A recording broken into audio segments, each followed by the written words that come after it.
can have and hang out. You know, it's an awesome place. 10 out of 10 would recommend coming out here. But I don't want to look, you know, not over opponent. I want to look across the pitch at this Thomas College Terrier squad. Obviously, not where they want to be, but they've made it. They got to the dance. They got an invitation. Might be a little bit wet, you know, folded up and crumpled, but they made it here. They are 4-9 in the last 3 weeks. Again, not exactly how you want to wrap up a season in perfect world, but it's where they are. And so now with a -3 goal differential, they're going to have to try and make some big plays early to try and push this team off of that ledge and try and find a way to get a foothold in an upset.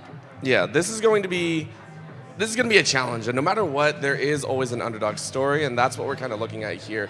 And in Rocket League, when the game differentials moving in, it can be quite scary, but it's a hard push at the end, and the fact that they took those losses, I expect them to have learned from it quite a bit. I expect them to be able to sit there and go, okay, well, we took a couple L's. It's not impossible. We're still here. We still made it to that doorstep. Let's go ahead and try and push past that factor. I expect them to come out with a little bit of fire as well, because they also know what they're getting into as well. It's not sitting there going, okay, you know, we're going to be okay or anything like that. It's, no, we have got to prove ourselves right now, and we cannot stop doing that at all. Got to talk to Coach Owen a little bit beforehand as well, and I got to say, great guy, great team. He's very excited for his team to be here. This is the team's first LAN. He's had multiple experiences, and so trying to pass that down. What's really cool about this Thomas College team is it's actually composed of soccer players. So they would come home from soccer practice to play in NECC. So they've been training with, you know, like the ankle weights. They're taking them off now. We're getting to see this team at 100%, so I'm intrigued. Yeah, this is, you know, I understand that they definitely know how to play the game. They definitely know how to play the game. How much does it translate over? Well, we'll have to ask them if they win, right, and be able to take a victory there. But I love the fact that we are seeing that transition in, right? A lot of players are enjoying that fact of being able to play regular sports as well as esports and getting that kind of fun feeling there. I expect a lot more coordination from them, though. A lot more teamwork. That's what we're going to be seeing. Not so much running around in circles, you know, just doing individual plays. We should see, you know, that cross pass into the aerial or whatever. Well, I'm sure we'll have some fun with it. I'm sure we'll have some fun as well, but you know what's most important? What's that? It's NECC playoffs, man. Oh, yeah. We're getting ready to kick off here. We're going to throw it to the casters on the other side, but first, we got an introductory video.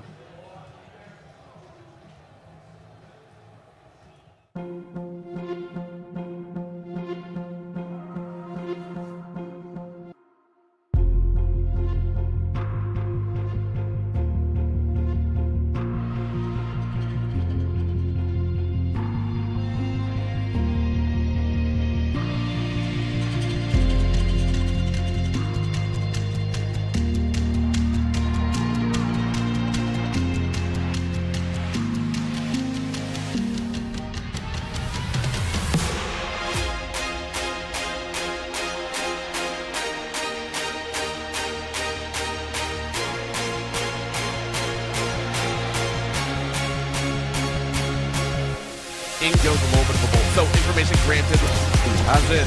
Has been spotted out underneath, but spotted but not looked at. That's 2 for the Chamber. Chamber looking for it. You want to get the 3rd. Looking for a 4th, and you get it. And Ace to kick things off. All right, I see you. I see you. The refresh is live. The right click will come through as well. Vola from behind. 1, 2. Sybil gets it to half though. Looking for a 3rd. It's Vola to keep them alive. A 1 versus 1 as it stands. No updraft available. Bowkeeper, the shot misses. But they still have the spike to half. The Oh my God! It's a 4K from management on the likes of their boost, as well as just double committing. The communication has been there, but not been clear. It's about as clear as muddy water. Oh my goodness! Galleon, did you just get this off the tip of your nose? Hold on. Just enough. Like just the air off the side of the ball to safely navigate those waters, and it becomes a 2v2 in a hurry, trying to be able to get straight off the rip. It's going to be Chili that is oh so hot. That's 2 in a row for the Lancers. Hey, welcome everyone. It's time to get ready for some Rocket League. I'm Hale Monkey Man in the booth alongside Alt Charge. You can also call him Berkeley. You can call him Studley as well. As yeah, you know what? You're a fan favorite local around here. I'm glad to be able to share the booth alongside you. I need to know for everyone out there. I've been able to travel to Massachusetts, and there's a very particular way you say the name of this city. How do you say it? Oh, Hale, it's Worcester, dude. Okay, We're coming to Worcester for this LAN here, kid, and let me tell you, it's gonna be a banger. We got 3 quarterfinals. All right, I'm breaking that accent. And that is in the bin for the rest of this, I promise everyone. This game, starting off with a 1 seed and an 8 seed, Hale. It's an 8-0, only 1 game lost all season. New England Tech Tigers, they're gonna be taking on the Thomas Terriers. Do Thomas stand a chance in this one, or is it just an unlucky draw for their quarterfinal matchup? You can say this is a time trial for trying to not get 3-0'd by the Tigers for the Terriers. Because the time is ticking the whole time that we'll be going into this. But, of course, this is a big bracket. It's single elimination throughout the entirety of today. We have best of 5s until we run our way into a best of 7 in the grand finals. It's going to be a while before we get there. 6 matches, in fact, as we go quarters, semis, and finals. But this one is going to be a fat one. Number 1 versus number 8. In fact, let's see that schedule today. I think that we can be able to present that out.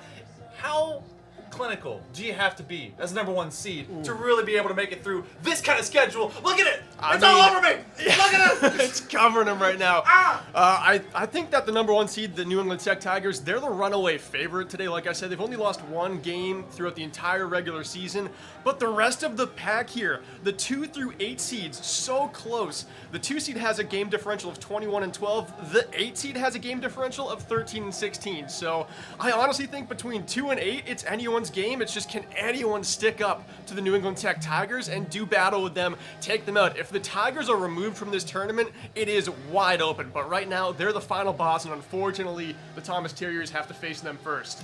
There was just a matter of a few points of difference between the the Terriers of Thomas from being in that 2 through kind of 7 effort. You were talking about it. They could have been a number 2, number 3 seed all of game 4s and game 5s that were found in a big way against some big opponents. I mean, Assumption, they went the distance with them going to game number 5 with Holy Cross, which we expect to be a big contender here. They went to game number 4, and they had a tight game 3. I think it was against Clark. So some of those squads, they've got to be taken very seriously. You're going to see Clark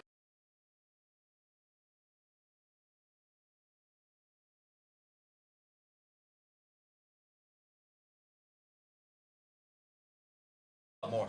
Yeah, Camel Killer, Krill, and SMG's just got to be taken to the pitch here in the 3-on-3 duel against the Thomas Terriers. And, I mean, this is the star-studded lineup that has gotten you an 8-0 record in the regular season, a 24-1 game differential. These are studs in the Emergence Atlantic Division. They came to play their best on LAN today. I expect them to deliver. But we got facing them, the Thomas Terriers. What's their lineup looking like? I already know, but if we could reveal it for chat here. I know there's one little typo, so we're going to have to make sure that chat knows that one of these gamers couldn't log into his primary account. But for chat who might be familiar with this Thomas team, J71K is actually going to be Patrick, if you're familiar with watching these Thomas Terriers. But now we have their lineup up on the screen. Hale, what are we looking at? So we've got Jay Neal, Koopy, and Patrick Moyney. But again, like it was mentioned, they will be J71K. There's a lot of experience on both sides of the pitch. You've got seniors, juniors, and freshmen and sophomore. We're going to see every single class. One is about who starts really fast and fresh. The last time around, when these two teams faced off, the Terriers were only able to get 1 point per game. They were blown out in game number 2, 9-1. That's not something you want to have. I know that comebacks are possible. The comeback kids, you don't want to have to live that lifestyle. I want them to start off and put the Tigers on notice. They both traveled to get here, and they want to stay. Yeah, I think the Terriers know how important this first goal is, because you know you're a massive underdog on paper, but if you can get that first one, you get the wheels turning in the right direction for your team, that's going to be massive upside just for their mentality going forward. If New England Tech scores first, I'm worried that the Thomas Terriers could be looking at this game and thinking, well, if they are the number 1 seed, we may not stand much of a chance, but Hale, we are ready to rumble. Game 1 of the LAN is now underway. In blue will be New England Tech Tigers. In yellow will be Thomas Esports. And with a banger will will be J71K. That is Patrick Noini that's able to bring up the scoring, and that's Thomas that's up first. And how important is this first goal? Right off the rip, Thomas, the 8th seed, the lowest seed in this tournament. Just 4 seconds in, they've already potted the first one. That is a statement to be made. These guys came all the way down. I think it was from Maine, right? So Waterville, Maine, they traveled the furthest out of any of these squads, and they're going to say that they're going to be here to stay. You pay for hotel stay, so you make the use of the room, and already it's New England Tech that's trying to be able to fire back. And they've got their work cut out for them, too. I expect this one to be a physical game, too. Thomas, they're going to have to look for a lot more of demos like that we just saw, because you want to remove as many players for New England Tech as you can from this pitch. Thomas, they've got the early lead. I don't want them to settle down and lock down the defense. I want them to keep this offense high-flying. This is going to be a big booming cross, and that's J71K. You saw him get the opening first blood of game number 1, and looking for a transition goal. They'll take that midfield boost as well to cut down on resources for that upwards transition. On the counterplay, though, the Tigers are setting up. They put it into the top of the box, but that really doesn't manifest into much. You will see them rotating around, being able to kind of slowly collect the Terriers, put them into a kennel, but for right now, it's all about pressure. Can they turn this into a successful factor? And I'm noticing so much from these Tigers. Their midfield presence is coming up massive. They're really controlling this ball in the Thomas end, but they haven't found really a quality shot yet. They've generated some chances, sure, but they're having trouble with their accuracy. Going forward, I expect them to dial that in, but in game 1, Thomas has a chance to exploit that weakness and steal an early game. Oh, and that's going to be a big win to get that over the midfield, but you do have that one lurking midfield man in SMGs. Let's see if it gets a takeaway, but it's going to be Jay Neal. Oh, it's the miss that will turn into a chance, and now turn into a securing goal. So that's going to be Jesus be praised. That's beyond the first minute and a half. We're tied at 1.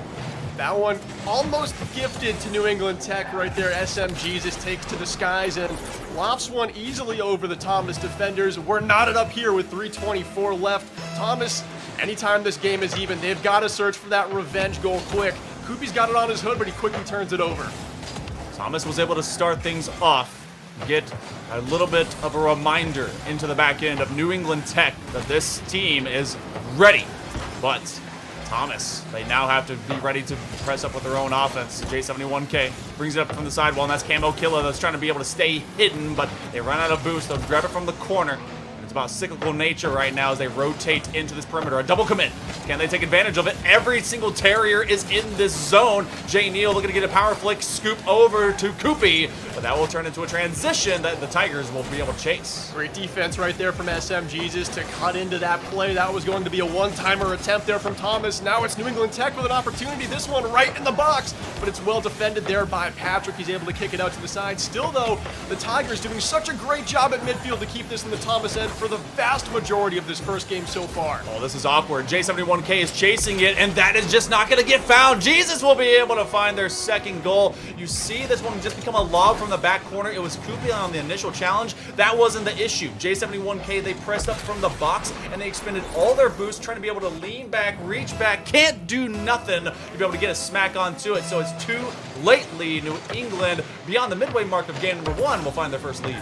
And we saw Jay Neal coming in for that second chance defensively. Almost had the goal line save on that last shot, and goal from New England Tech just came up empty there. And again, Hale, we're seeing this ball so much in the Thomas end.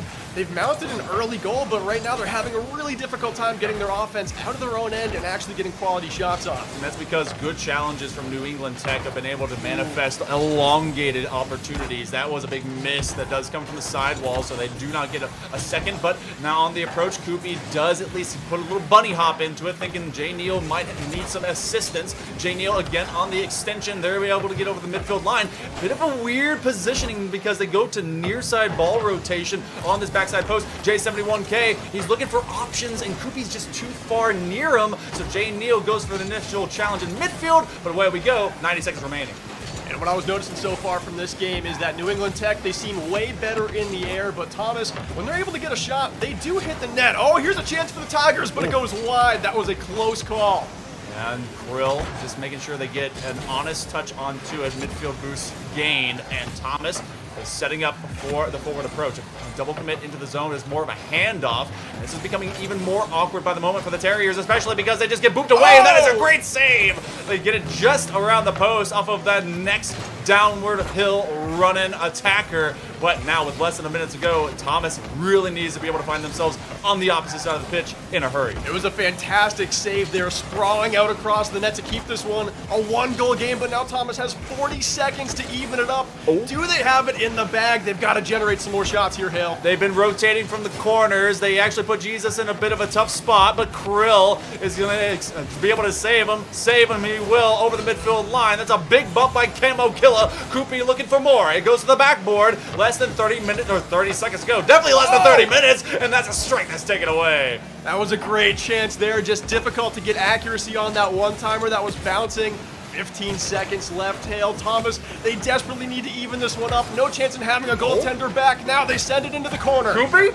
Koopy's trying for the challenge, lays it awkward, they don't get to the outside edge. J71K, he's spinning and winning, but he's not winning a touch on the ball. That one will fall, it does hit the ground. New England Tech Tigers, they'll take game number 1, and it wasn't without a last-second opportunity. They just couldn't be able to get their wheels underneath them and the ball in front of them. 2 shots to 7, that is pressure from New England.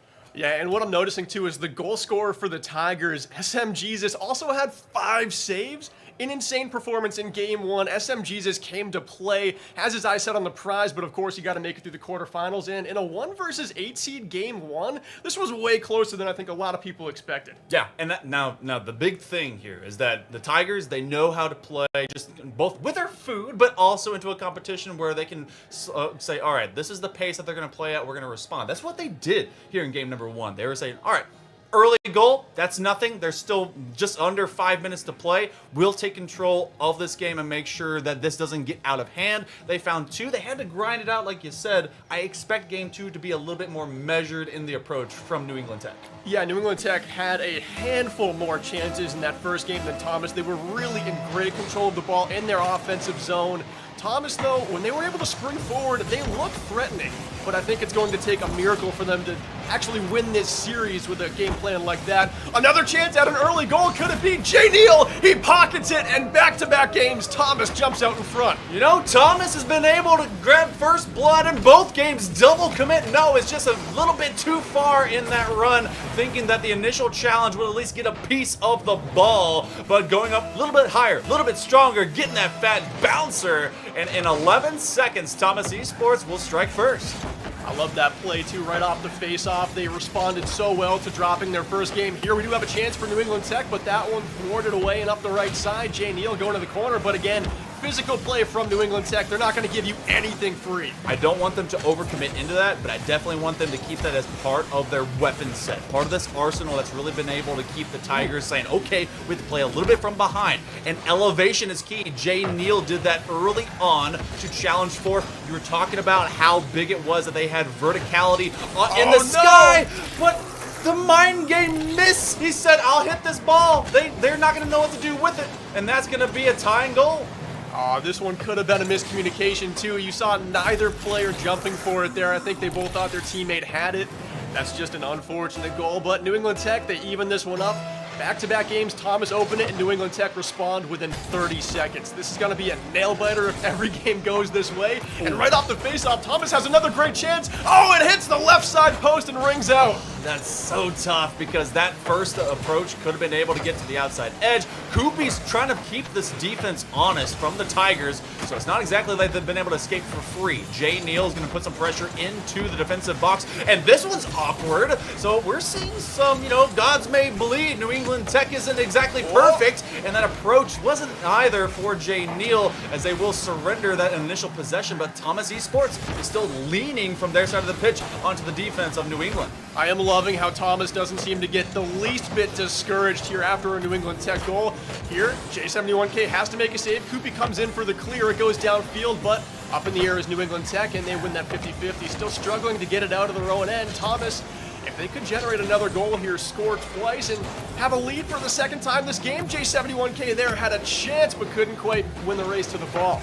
This has still been New England Tech kind of stuck in their own half. Yes, they've been able to get a touch or two. This one, a tertiary, if you will, of a fake out just to be able to at least keep the defense of Thomas on their heels. But they do get at least one bump over. That's a shot on target, and that's going to be Camo Killa that finds their second. Great goal there from Camo Killa, and this is what I said in game one. It just seems like New England Tech looks a little bit better in the air. Camo Killa won the race to that aerial 50-50, and that shot beautifully placed right below the crossbar. That's almost impossible to save. Thomas couldn't get up there in time, and New England Tech, back-to-back games, they're down one early, but now they've got the lead. Thomas Esports, they had a plentiful plethora of opportunities, and now it's become the Tigers that are winning this war of attrition. Remember, New England Tech, they are the #1 seed, and they were able to limit the Terriers to just a couple of goals in the regular season. Game number 2 was a massive blowout. It's not looking to be the same thing here as long as they can break out, but a collective caging to be able to put these Terriers in a rough spot is accruing. A big demo, so taking a page out of Thomas Esports' playbook, and now they're able to escape for free out of their own half, but Koopy will be able to keep them there just a little bit longer. Here's a chance, too, for Jay Neal. Going to be a tough one to angle on. Chooses the sidewall instead, and New England Tech is able to break it out. Still, though, midfield battle won by Thomas to keep this one up in the air. This could be Jay Neal with a shot attempt, but again, going up for the 50-50 is another member of New England Tech. It just seems like New England Tech is so fast in the air. I think Thomas has to try and get some ground give-and-goes to go and just kind of see their teammates' positioning and go for those short passes that are a lot more reliable. These aerial battles don't seem like something they're going to win. It was a win in the air, a win in the sky before. That did give them that first opportunity. They tried to replicate that. A shot on angle! That's going to be J71K that gets a fat dunk. They crisscross applesauce from one post to the next, but it ends up being an opportunity as J71K just sees him put it in for free. And it seemed like New England Tech was hedging their bets on a pass off the backboard there.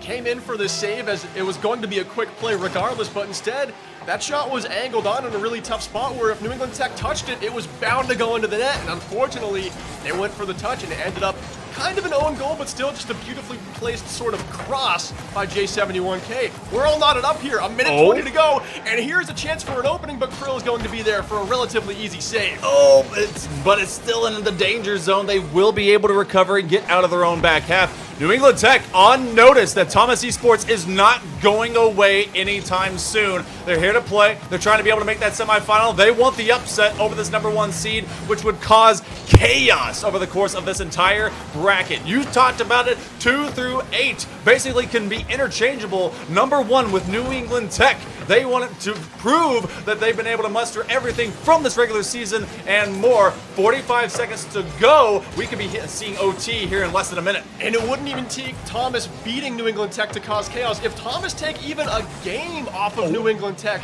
it is going to cause chaos. Here's a chance for them, but unfortunately it's going to be flying high into the corner. But like I was saying, Hale, if Thomas win even a game, only one other team, Holy Cross, has beaten New England Tech in a game. Very close chance there for Krill, but he can't put it home. Holy Cross, holy heck, they're trying to crisscross through this, and it will be Krill that will thrill his way into a spill straight to the opposite post. It was Camo Killa that kept with it, got it off of their bumper, and then the finisher by Krill that's able to kill it. And now, with a late lead, can Thomas be able to dig something up to stay in this game? Thomas is great off the face-offs. They've scored early goals. They've definitely got it in the bag here, but SM Jesus wins this race, goes for the play off the backboard, but there is J71K in response. Final 10 seconds now. Thomas need to get it out of their own end and keep it in the air. They're not going to have a chance to make a play on the ground.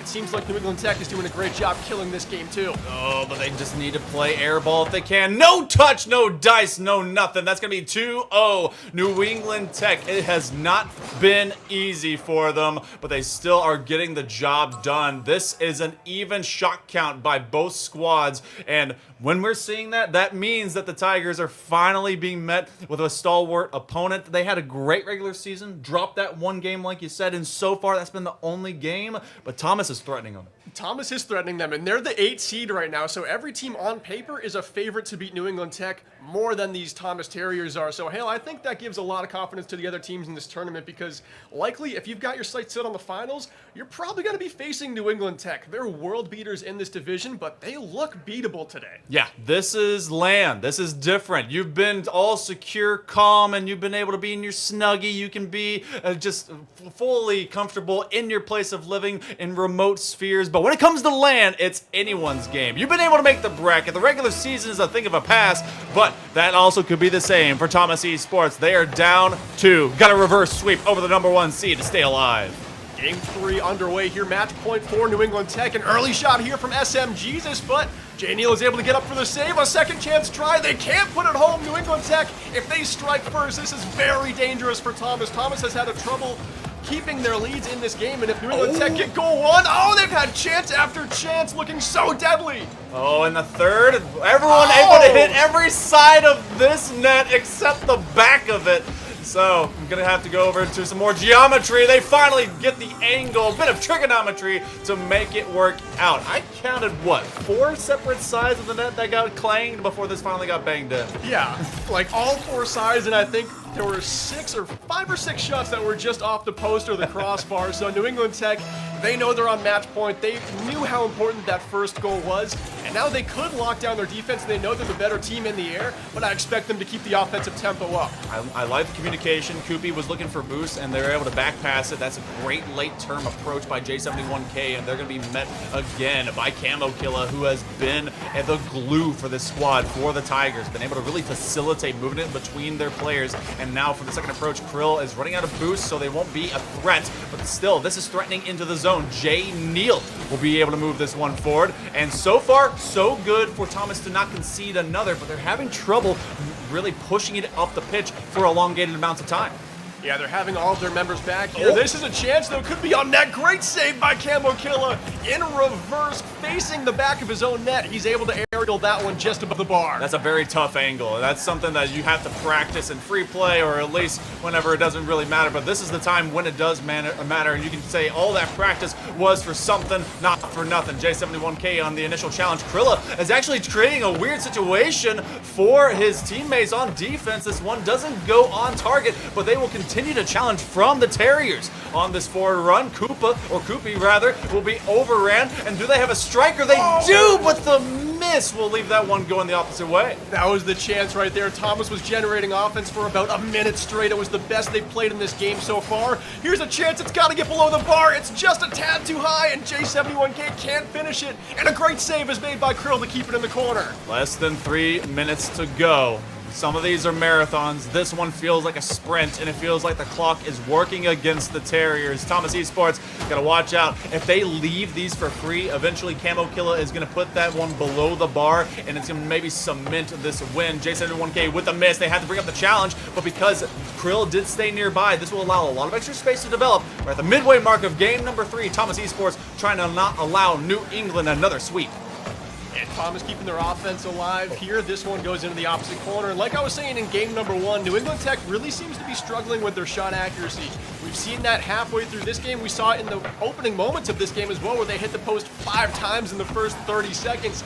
New England Tech is that skilled team that can generate an incredible amount of chances, but if their accuracy isn't there, that's going to really open up the field for everyone else. Now we'll start entrapping them into that forward zone right in front of the box. They're going to look for those chances to be passed over to them, but it can be counterplayed. It's about keeping a focus that New England Tech has been able to have throughout the entirety of the regular season, and Thomas Esports is now trying to develop at that late term in the postseason with a big miss. Jay Neal, that's actually going to go onto the top level. Is anyone there? The defense is able to respond, but it's from the lower side. That's a bump between Thomas players. We're approaching that final 90 seconds. Shot on target! That's going to be 2-0, and the Tigers extend their lead.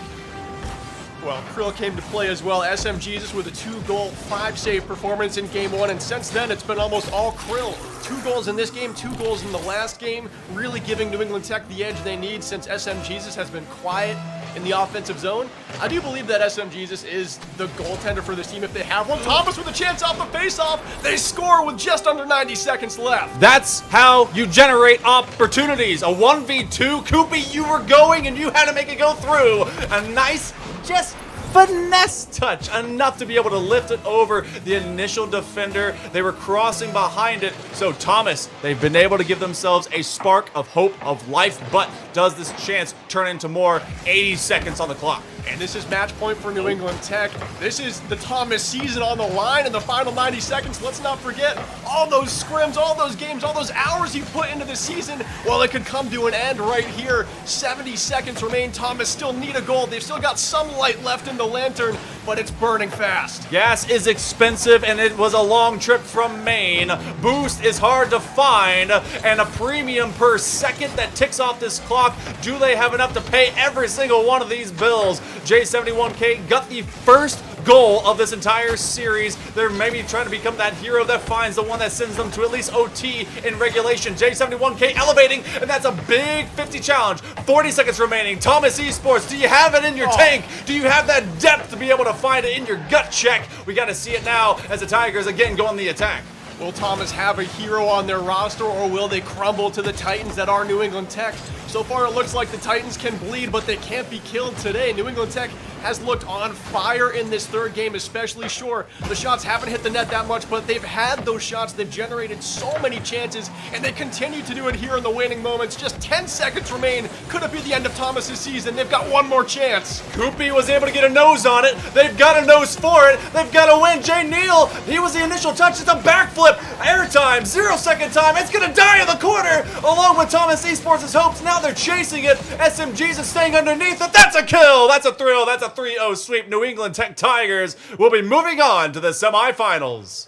Great showing there from the #1 seed, but you could see their emotion right now. They knew they had to work for that game against an 8 seed in Thomas Terriers. So, Thomas, you came into this tournament as the bottom seed, but of course, you're going to exit early. Hang your heads not low. Keep them up, man, because you just performed so well against a team that only lost one game in the entire season, and you looked like you could have beaten them in any one of the 3 we just played. Yeah, this definitely is a Terrier squad that did so much work from regular season to the postseason, preparing for this awesome bracket, and they were all of 3 separate matches, maybe being a higher seed. They came in as the 8th, and they proved that this Tigers team is going to have to work their way through this Atlantic Emergence Division playoff and really earn their stripes to be able to get this final win. Yeah, and for New England Tech, it's only going to get tougher. You just faced the bottom seed, and they were a grinder in that game. That was a slugfest, especially games 1 and 2. So if you're New England Tech, you've got to take this break to really hone in the accuracy of your shots, because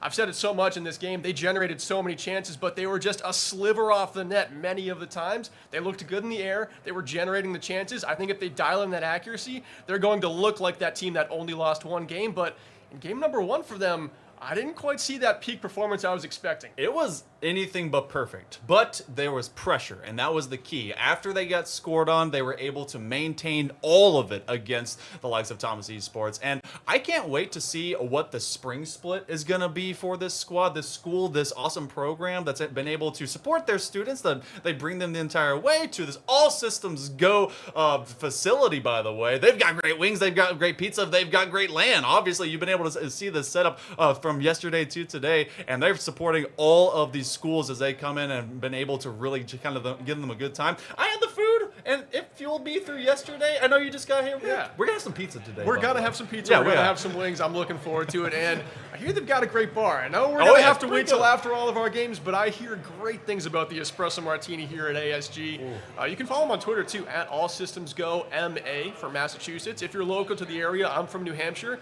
It wasn't all that bad of a drive, about 90 minutes to get here, and there's really nowhere else around. This is a great esports facility. If you're a gamer, it's so worth checking out. Hey, and if you're from the DC area, which I kind of sort of am, it's like an hour flight. So if you want to really find this awesome Short place, commute. yeah, it's just really short. Yeah, just go in and out. You can get your rewards points, people. Just put on your credit card. Fly private. Yeah, easy. Yeah.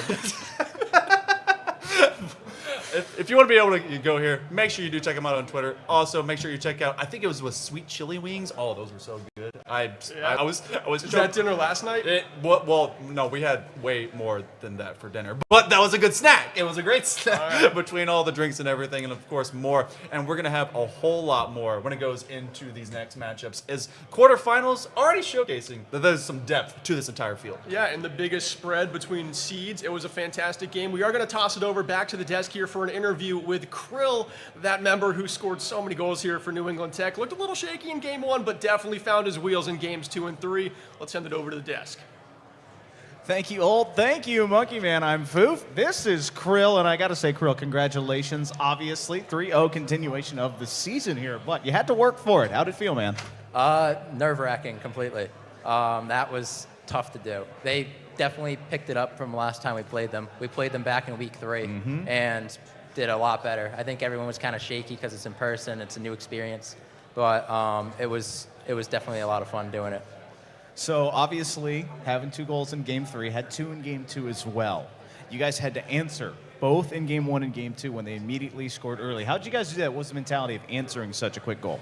So we had to build off of last year from something that we had a problem with, where whenever we lost momentum, we would get down very badly. This year, we decided we were going to work on that solution and ended up figuring it out. When we're in game, we talk to each other, we make sure everyone's in good standings, get everyone back into their groove, and go right back to playing. And once you do, we kick back into gear. So did you feel like you were taking over in Game 2 and that roll into Game 3 to have that kind of roll on, or? I'm not going to lie, I feel like I was playing terrible. Like, I am so used to being so stronger in the game, mechanically and mentally, and I think just the difference of everything is just getting to me right now, but I'm trying to get myself back and ready for the next round so I can be on top of my game. When you speak of that next round, you're going to be looking to see between Clark Red and WPI Crimson. We get to watch those playing shortly, so that's going to be some fun. It should be a fun one to watch. The 4 and 5 seed. 1 seed moves on. 8 does not make the Cinderella run, and so feeling confident, feeling good so far. Yeah, we had a good start to the season. We went 8-0. I want to keep that record. I want to go all the way. All the way through. Well, it's a good start here. Krill, congratulations. And for you at home, we're going to be taking a short break. And after that, we'll be back with some more NECC Rocket League. Stay tuned.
Ladies and gentlemen, welcome back. My name is Foof. This is Orbital, and this is the NECC Rocket League playoffs, and we're back. Just had a 3-0, Grestus, and I gotta say, what a fun time that was. Oh yeah, it was a 3-0, but not without excitement, right? We got some great goals, some top goals, some own goals, and then some more goals. So it was a fantastic time. You know, you got the whole list there. So a cacophony of goals, if you would say. Oh, yeah. And that was number 1 versus number 8. And that one was, you know, when you look at the tail of the tape, you didn't expect a lot perhaps out of that one, but it was incredibly tight. But now we have number 4 going up against number 5. And so it should only get better from here.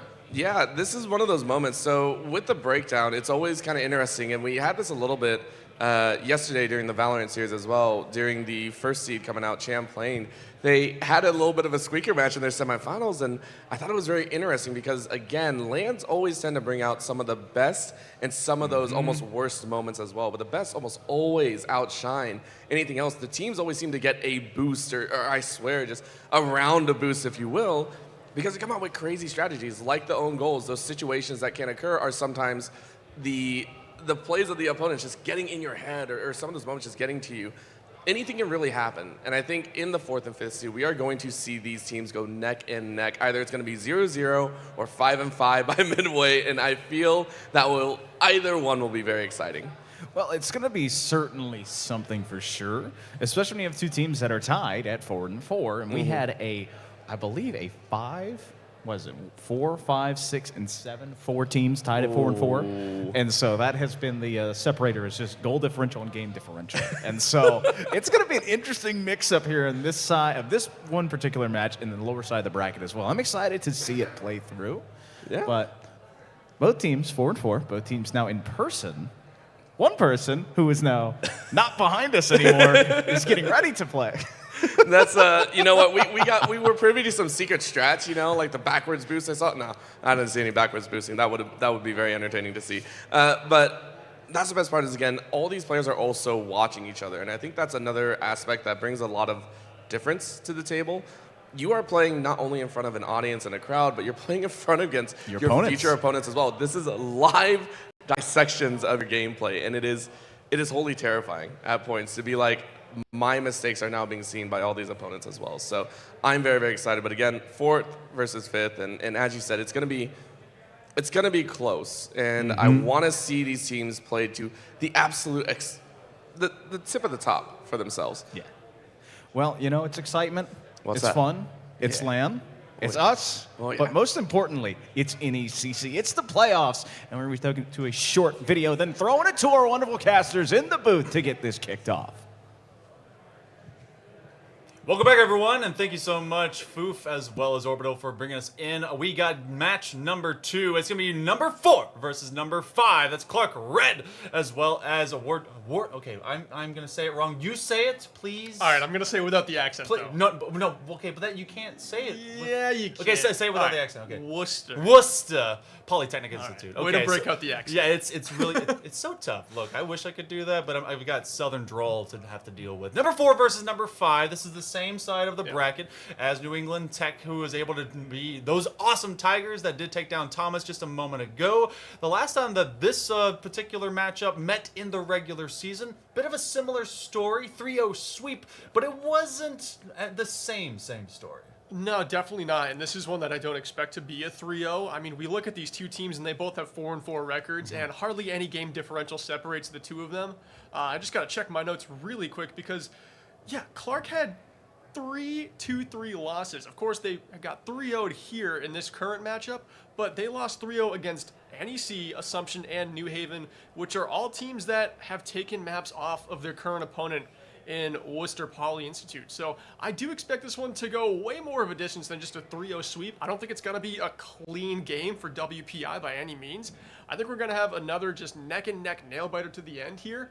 I think Game 1 was a bit of a gift. I think that might be the only 3-0 that we see in our quarterfinals.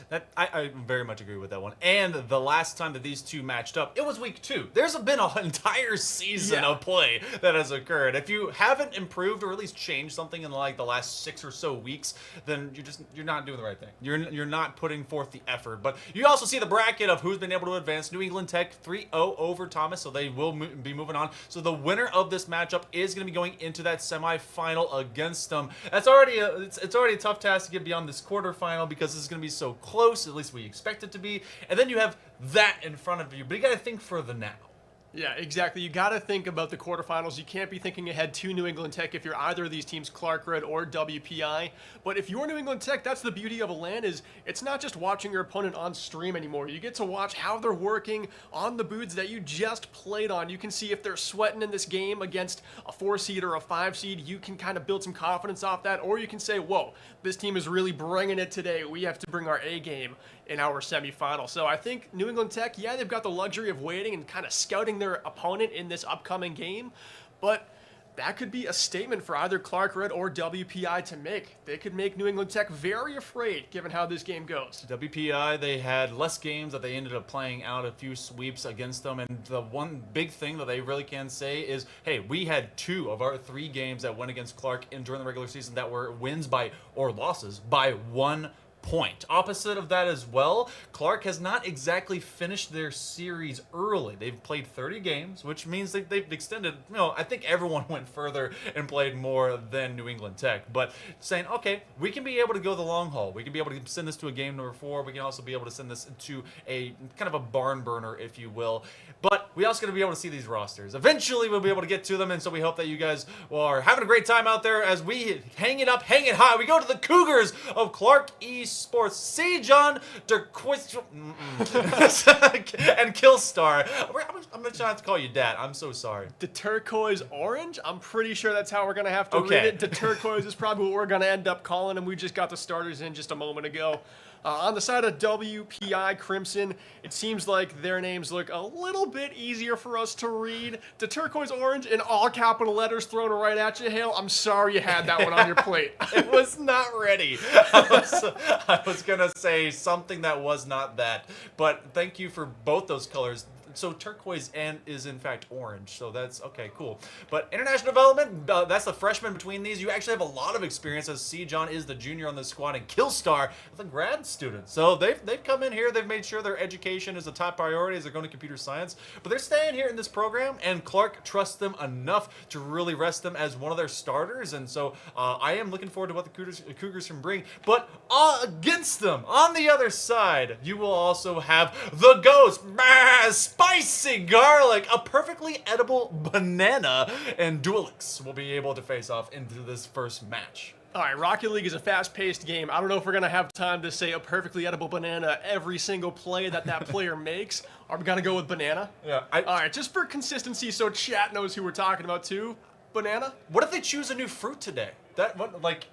Are you allowed to choose a new fruit out of the plethora of fruits? I hope so. What if they're inedible by now?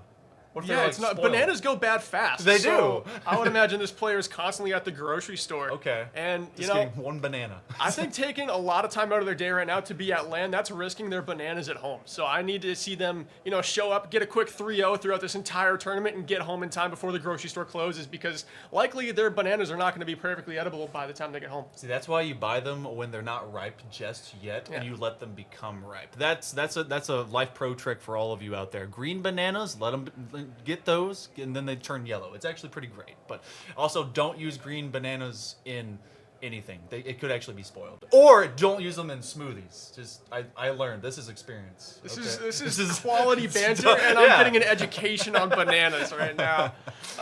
Hell, going into this game, I think it is going to be a different story. We just had a 1 and an 8 seed. This is going to be the closest quarterfinal matchup so far. 4 versus 5, even records, only a difference of 4 games throughout the entire season. We have Clark with an 18-12 map record, and then WPI Crimson also positive at 15-13. It was a 3-0 in the regular season, like you said, super early in the season, week 2. I do not imagine this game has that same storyline. I think it's going to be close, but we said in game 1, everything is different on LAN, so there could be some shell shock going in for one of these teams. Maybe they're not ready to bring it on LAN.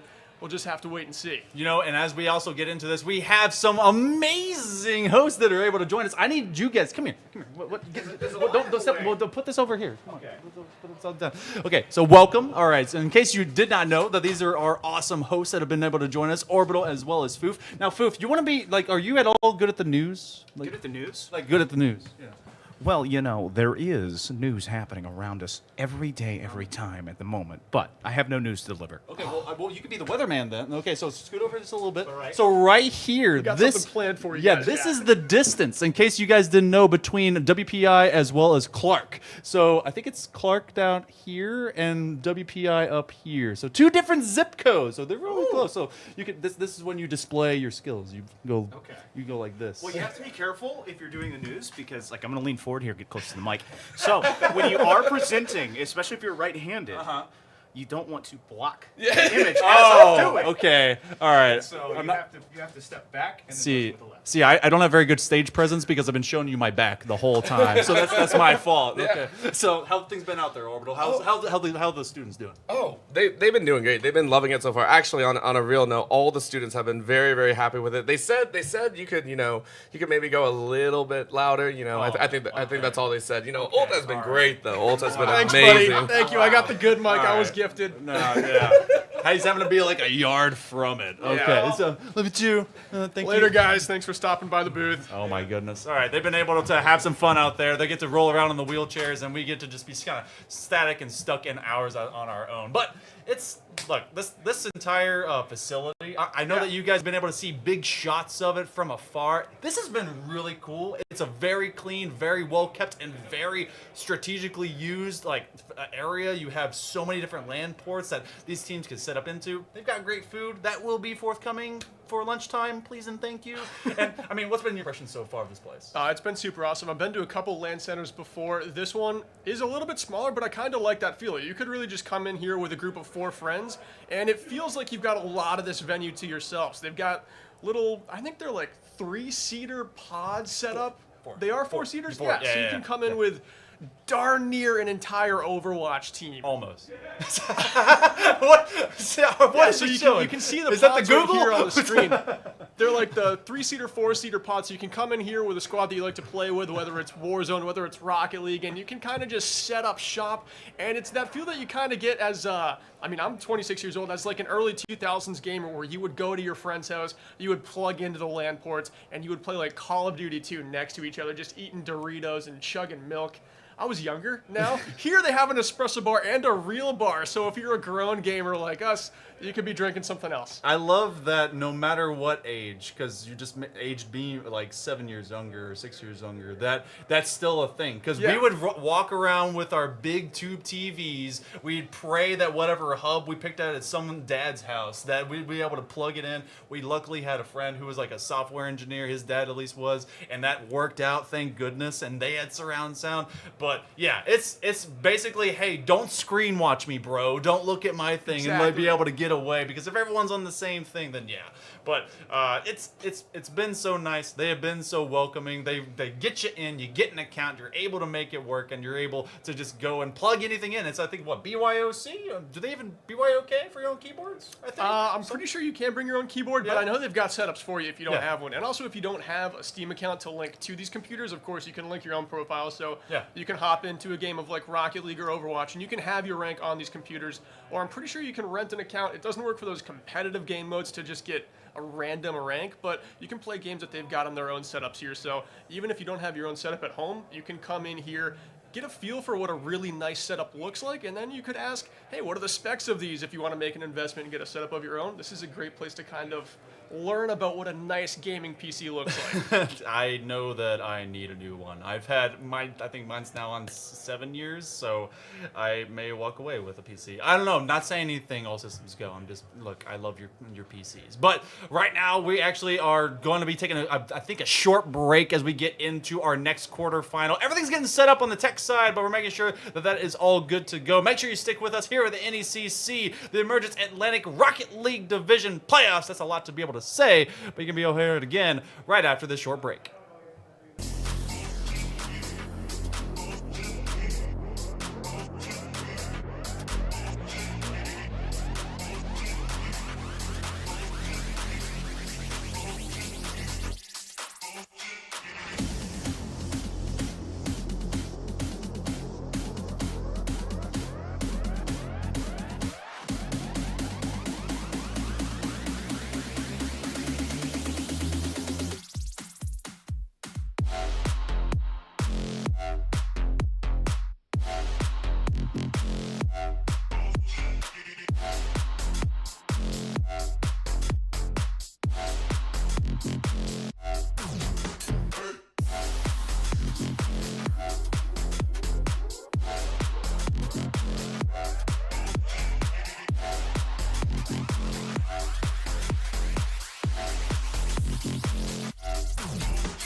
circles running around. Break down, chase the light. We're all in, but on the go.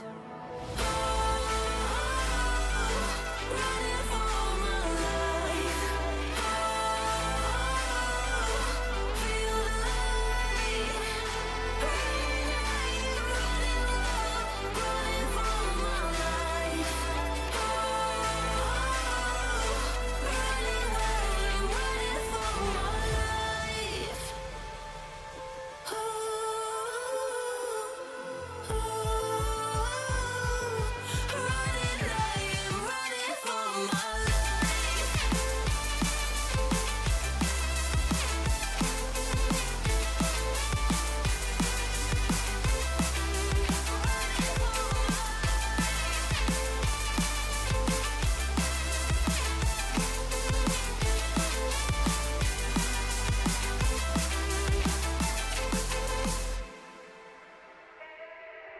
Head high, we're alone. Are we taking all in front of us? Head high, how could we know it was all along on the side?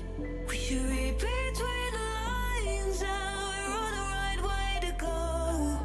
Head high, we're not alone. Oh, we are not out of luck. Running for my life. Feel the light. Running for my life. Running for my life.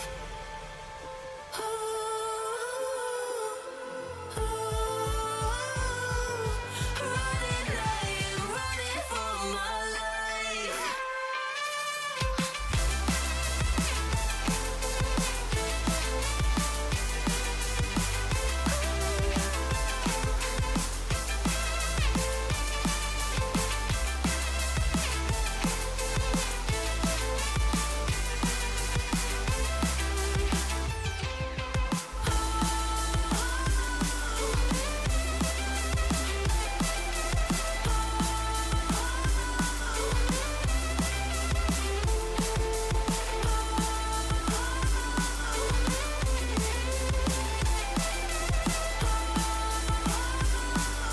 Running wild, I'm running for my life.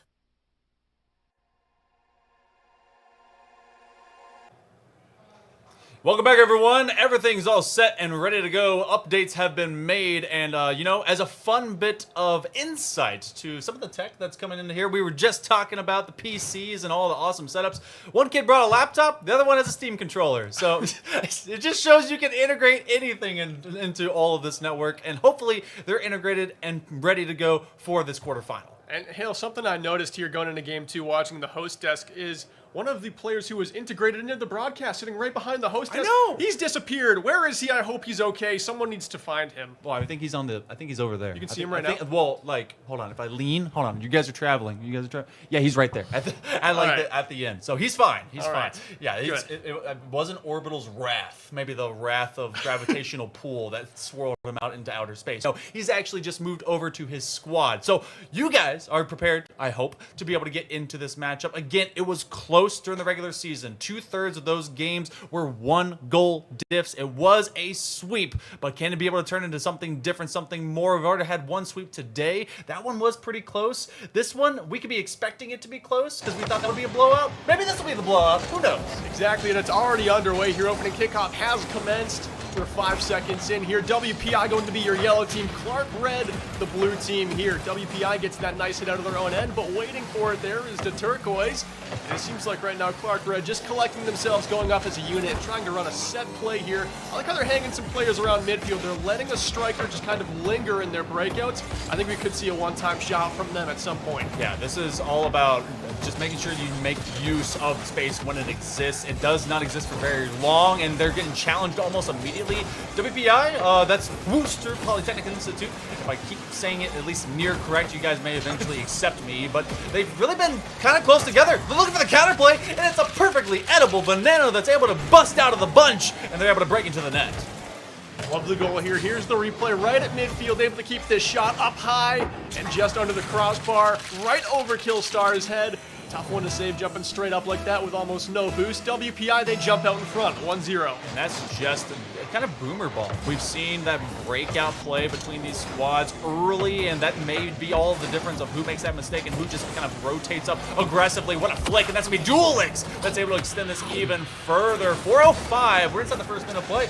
It's already up 2.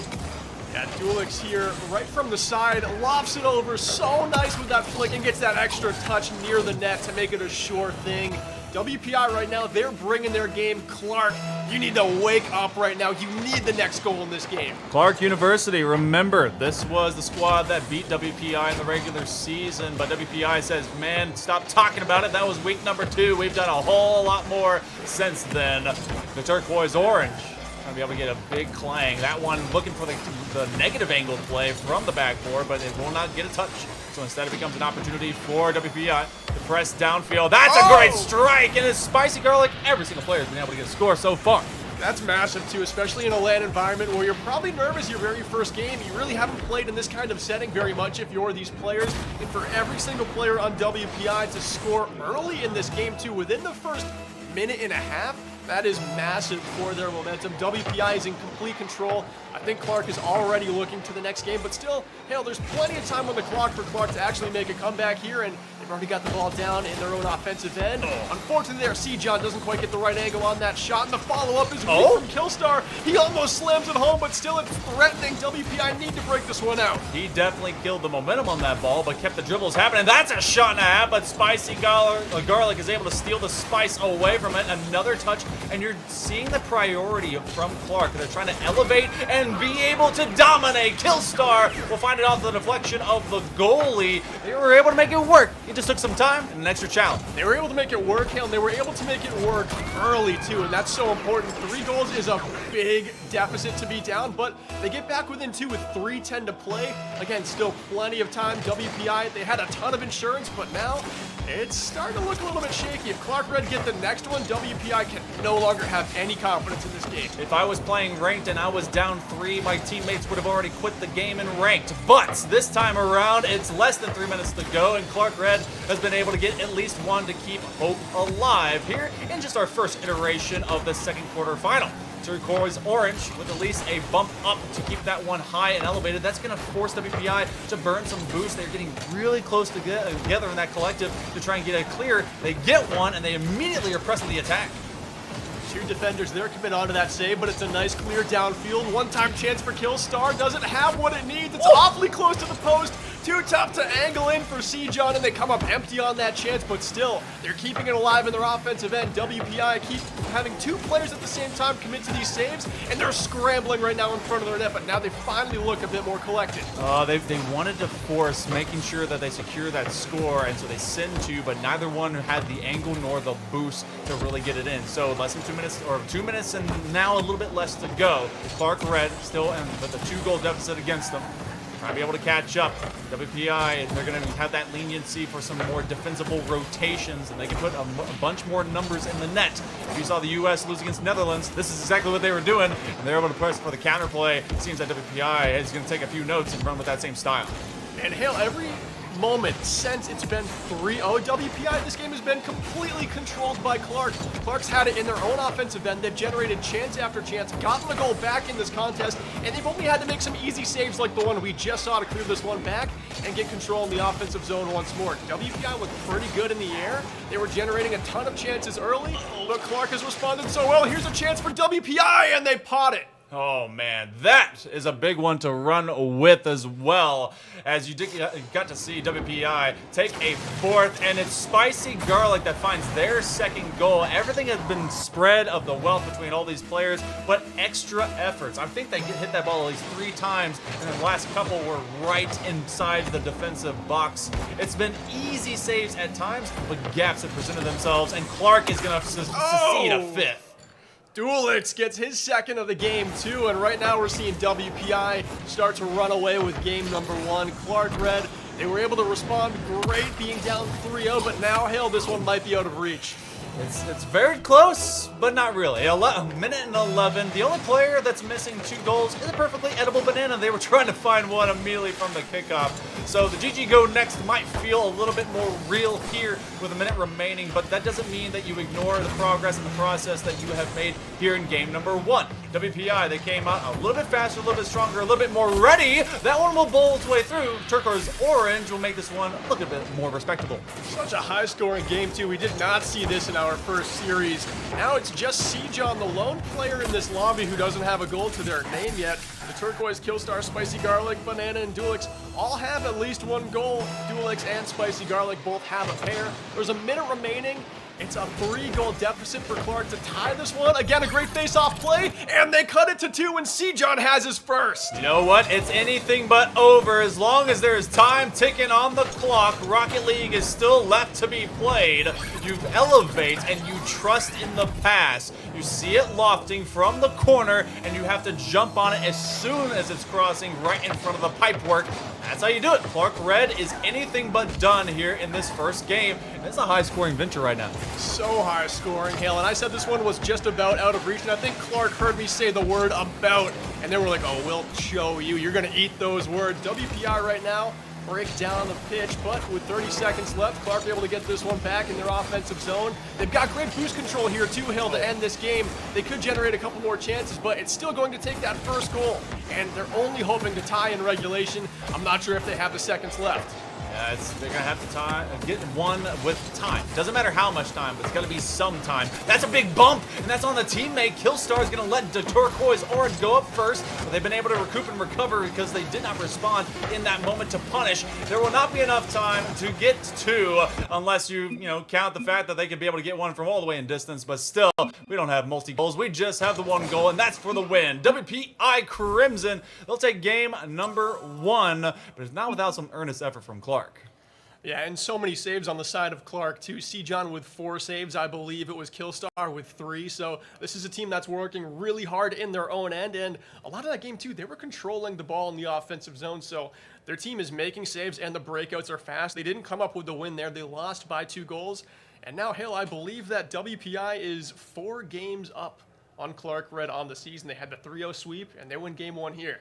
Wait, was it the opposite? No, Clark won the regular season. Yeah, that's right. Yeah. So we're nearly so even. WPI, So we're close. They got their first win against Clark. That's even more key. Yeah. WPI has known that, they're only the 4 seed. We have the same record. This is a beatable team for us. We just came up empty in the regular season. They come into the first game on LAN, and they show them that, hey, I don't care that we're the 5 seed. We're going to take game 1. We're going to put the pressure on you. Yeah, it's been a little bit since these 2 teams have met. Second week of the season, might as well be completely different squads by that point in time. But we go to game number 2.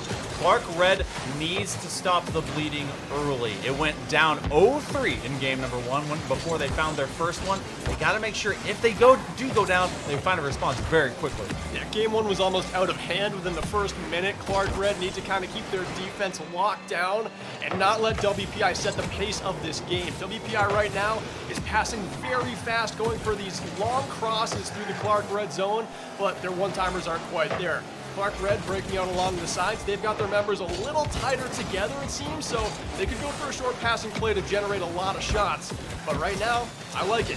Very low scoring to start this one. It's a different story than what we just saw in game number 1. This is at least what Clark Red was hoping for. Yeah, this is a completely different story. At this point in time, it was Clark Red that was down 0-2 before the third was about to get mustered up by WPI. But so far, so good, as they're able to keep this one pretty static. The Cougars on the prowl, on the attack. They are trying to rotate, but they do not, they do not make contact. It's Spicy Garlic, who was the progenitor of so much good offensive touches in the middle of the pitch in game number 1. They were able to get that one, but Duelix is just staring down the defender, and Spicy Garlic will be able to fill the gap behind. Spicy used all those boosts there, doesn't have enough to make a play here in the center. It's going to have to be Banana with the second touch. It's still off the backboard. Duelix, he rings the iron, and that one goes out. Oh, clang, clang, clang with the trolley and the backboard. As you see Clark Red's taking a sigh of relief, giving a thumbs up over to the shooter, saying, thank you so much. We just needed a second effort and breath. 100 seconds has been burned into game number 2. Clark's defense has been able to survive, and off of a little bit of missteps from WPI. They send the house, they send numbers, and now they're trying to be able to send for a challenge. Perfectly Edible Banana is able to at least get one. Killstar lets us go behind him. That was probably the best idea, to be able to force us into more of a passive defense. Yeah, and what we're seeing WPI do a lot of is get the corner boost in Clark's end. There was a redirect try there by the Turquoise, really up high. Unfortunately, couldn't quite get above the ball. But what I was saying, Hale, is we're seeing WPI attack the boosts in Clark Red's corner. So if they're mounting a long attack, Clark Red is going to be bled dry of boosts. If WPI keep that up, they're going to have good luck going forward. But we're halfway through, and we've yet to see a goal. Yeah, it's been more of just who's tackling who and who's challenging on top of the other. WPI has been a little bit more successful and a little bit more aggressive in doing that. A late touch, but C. John makes it go the worth of the field. Now they're going to be that first challenge into Dual Links, but over-rotating and trusting in that initial touch by C. John, it will be Clark Red who maintains their offense. They're looking for a touch. That's a double commit. It's going to be on the crossbar, and they actually get through to Turquoise Orange is able to find the first blood here in game 2. Fantastic. Clark Red are able to open up the scoring, and this was an onslaught of chances here in tight, sending the goaltenders for WPI sprawling in their crease, and they couldn't collect themselves for that third and final chance. To Turquoise puts it home, and Clark Red have their first lead of the set. Yes, and it came very, well, at least over the midway mark here in our second iteration in this series. Can Clark be able to build upon a lead? They were able to make those tiny baby steps to slowly catch up to WPI, but the Goats, they're trying to be able to run it down the same way. Cougars stuck in their own crowd. Gonna be on the back half, and again, double commits are starting to really play against WPI, especially on offense. And here we do see a chance in the offensive zone for Clark Red, but WPI once again, it seems like they've got most or all of the boost in this game. Clark Red were very fortunate to get that goal when they did, because WPI has been controlling the tempo so far. It's been a lot of these long clears and long chances where you have to drive your car the entire length of the field.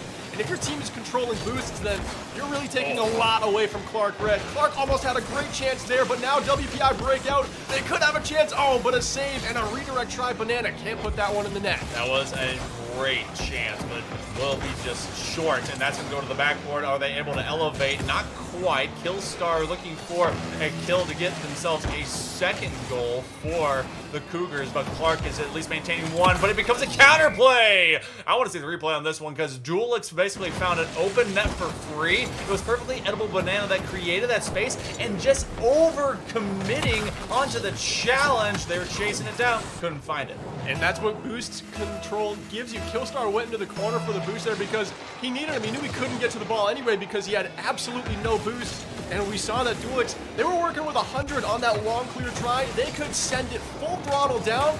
And here we do have a chance for Clark Red, but it is thwarted aside by Duelix. And again, no boost here for the WPI chance. Maybe a centering try, but no, they'll have to regroup at midfield. 35 seconds left, Hale. This one is all tied up still. You're seeing more methodical and purposeful interconnections on those passes for Clark. And that's been good to give them some more lethal strikes. They have not been able to get more than just the one goal. WPI does answer, and that's why they're here. Math may play a big variable, though, but that's a big kill. A Perfectly Edible Banana is able to get both the demo as well as a touch. Take away what the ceiling could have given back, but Clark Red is with final seconds of final possession. And so far in this game, I'm seeing Banana be the only aggressive player going for the demos, trying to take members off of the pitch. I would love to see Clark Red kind of amp up their aggression. We're going into overtime. We're almost going into overtime for the first time of this LAN. And now the stage is set. Is WPI going to go up 2-0, or is Clark Red going to even the series? Do we see another threat of a sweep, or do we see this one go even Stevens into game number 3? Spicy garlic, edible banana, that's a recipe I don't want to eat, but it's something that Clark Red may have to deal with, as they're able to at least catch it. Duelix comes forward on the secondary approach. That's a chance, and that's lethal, but no, the takeaway. Clark will survive for now. Clark has some boosts too coming out of their own end. They've got a chance to set something up. Right now, WPI is very bunched. That one rolls right across the net. But unfortunately, the Turquoise is not there in time to put the goal home.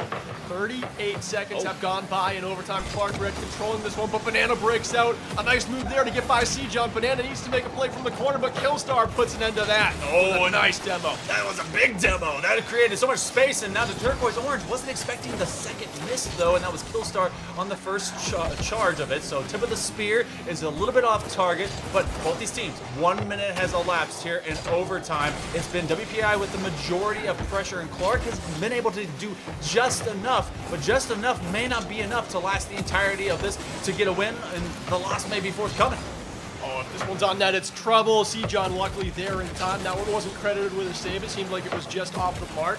Killstar puts one downfield for Sejon here. Could it be? Sejon ends it. Clark evens the series at 1. Able to get the pre-flip to connect. They're looking back at the screen, stare at it. That's a good play. Look at that one from Sejon. Is able to just dink over the defenders. A nice touch. And we go even into the midpoint of this BO5. This quarterfinal is everything and alive. And Hale, that's what I love about LAN. We're in a soundproof room right now, but outside our doors, you could hear it bumping. People went wild for that goal. That was the prettiest goal of this tournament so far. A great little give and go right inside the crease. Sejon did not miss. He put it in the corner too. A well-placed shot to end that game. And that's exactly what this team can build off of. Clark was able to have a great showing when it came to the regular season against WPI, and they were flabbergasted. They were confused. They were like, whoa, where'd all this scoring come from the regular season? You didn't showcase this. And again, it's about experience and what you've been able to change up over so many weeks. But now that they've been able to calm everything down, it seems like they're ready, and now they've been able to stabilize the series. Yeah, Clark are back in control. An overtime win is huge for your team. If they go down 2-0 and WPI is on match point,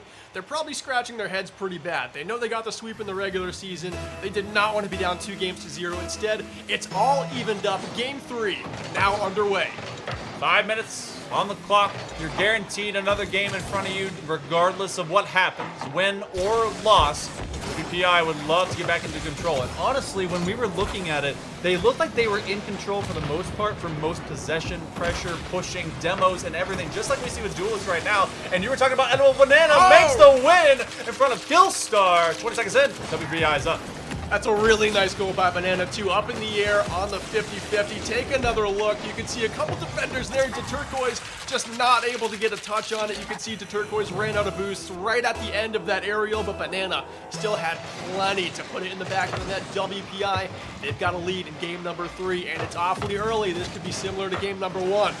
Feels like we have a triplicate of just spicy strikers, to include Garlic, Banana, as well as Duelix from WPI, and they're all just kind of waiting for their chance. And that's maybe why we've seen a few double commits really develop for this team. They have a good rotation, but they sometimes get a bit antsy, wanting to be able to do more because they know they can, and they can be able to stutter start this Clark Red counter offensive. It will be on target, but there's no pace behind that ball as the Turquoise Orange just feeds it into the box. Didn't quite get the strike they wanted on that last shot. The Turquoise here is going to have a chance for midfield. Almost with the redirect there was Killstar, but unfortunately couldn't get the right angle on it, couldn't get the doors of his car on it to direct it home. And now we have Duelix up in the sky winning the aerial, but this one's lofted over by Clark Red. Oh, Banana turns around and makes a great stop at the line. That is everything and more that you need out of Banana. And with the giveaway, that is good communication. Duelix was actually on the first touch of rotation out of that post. Banana said, give it to me, I can handle this. That's from distance. That's a great pickup. That's a passing play, but they won't be able to get that into the offensive box. And now as the Turquoise Orange is trying to rotate it, looking for a big win. This is very awkward, and it's really starting to stall WPI. A nice challenge. Killstar just doesn't find the outward angle, and look how low in boost they are. They have to recover, but they have WPI breathing down their neck. Yeah, they are thirsting right now for a boost, and it is very similar like it was in game 2. WPI is making it known that they are going to control the boosts. Clark Red has to pass and just go for these one-touch plays because they're not going to have a lot of gas in their cars, it seems. WPI are taking everything out of the tanks, but Clark has a chance here in close. Sejon pockets it, and this one is tied at 1. The hero of game number 2's OT comes up to tie it up here in game 3 for Clark. Able to just win it off a tire touch. Rolls it right over the hood of 2 defenders, and making sure that one just has no ability to bounce awkwardly is just sealing the deal. steal. So less than 3 minutes to go, we're still knotted up. That was a very chaotic goal. You can see just 4 cars on your screen there, everyone throwing it at the ball. There's a chance for Sejon, but a great save up in the air by Spicy Garlic to put that one into the corner. Now we have Clark Red needing to break out of their own end. Banana here has a chance instead. It's going to be off the crossbar. Spicy Garlic just a tad too high. Oh, that was as free as anything today. Way more free than this cup of water, which I need another one up here pretty soon, as we're going to be talking about even more Rocket League for this duration. These two teams knotted up at 1 apiece over the midway mark here. Game number 3. The middle of the middle if we go to a full Game 5 series with how close these two have been. I am expecting it at this point. I could totally see this one going 5, Hale. Right now it looks incredibly even, and I can't believe that this one was a sweep in the regular season. We know those games in the regular season were close, but right now, I don't see any way how either of these teams were going to come away with a sweep in a matchup between the two of them. And let's not forget, waiting in the semifinals for the winner of this game is New England Tech. The #1 seed Tigers are eyeing their opponents right now. Is it going to be Clark Red, or will they see WPI? We've got just minutes to tell who's going to be on match point. Will it be a cat fight, or will all these cat-like folk continue to eye up what could be their next meal of the GOATs? Well, right now, the GOATs are trying to apply some pressure, but it's the middle of the pitch that's been under scrutinous, just criticism. Who will maintain possession? It's Clark Red that's on their heels. Less than 90 seconds remaining. The GOATs trying to be able to defend, maybe get an extra shot or two. A big takeaway. That goes ceiling, does not ever come down. It is like a cat stuck onto the popcorn of a tree. And now you have perfectly edible banana, spicy garlic in that connection, but they're using so much boost in the middle of the pitch, they do not find it. The 1-2 will be stopped by Duelix. Duelix, way to come up large for your team right there with just over a minute to go. That was a crucial chance for Clark to have. No, you're good. I was like, oops. I see the ball coming right in front of the net. It could have been something there. Very fast breakout play for WPI to respond. Kill star. You know what? Land live. It's good. 40 seconds remaining. WPI still alive, but Clark has been able to find a big chance at making sure that this either goes to OT, which they've been able to win recently, or be able to get this one in regulation. This offense has been crushing, and so will this one. Spicy Garlic sends it, and it will be a late lead by WPI. Just within the final 30 seconds here, and you can see Spicy just from the top of the box, too, ready to go for an aerial chance. Didn't miss the upper 90. I love that. Not putting it down low, making it so if you're going for a save, it's got to be the most difficult save possible.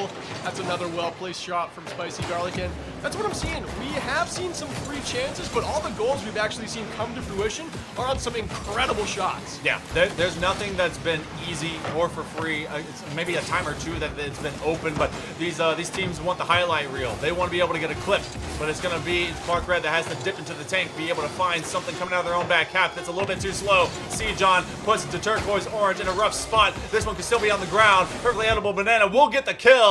It'll be the GOATs on match point, heading to game number 4.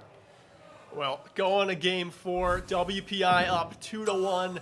They're loving this right now. They know they got swept in the regular season, and right now they would love to just give it right back to Clark. Get a little bit of revenge here, because a lot of these teams in the middle of the pack through the 3 seed and the 8 seed, their records are so close. They go the distance in their games. A sweep is very uncharacteristic, and I think WPI know that. They know that they probably didn't play their best in week 2, but now on LAN in this local rivalry, let's not forget, just maybe 20 minutes separate these two schools, as Hale was pointing out on the map earlier.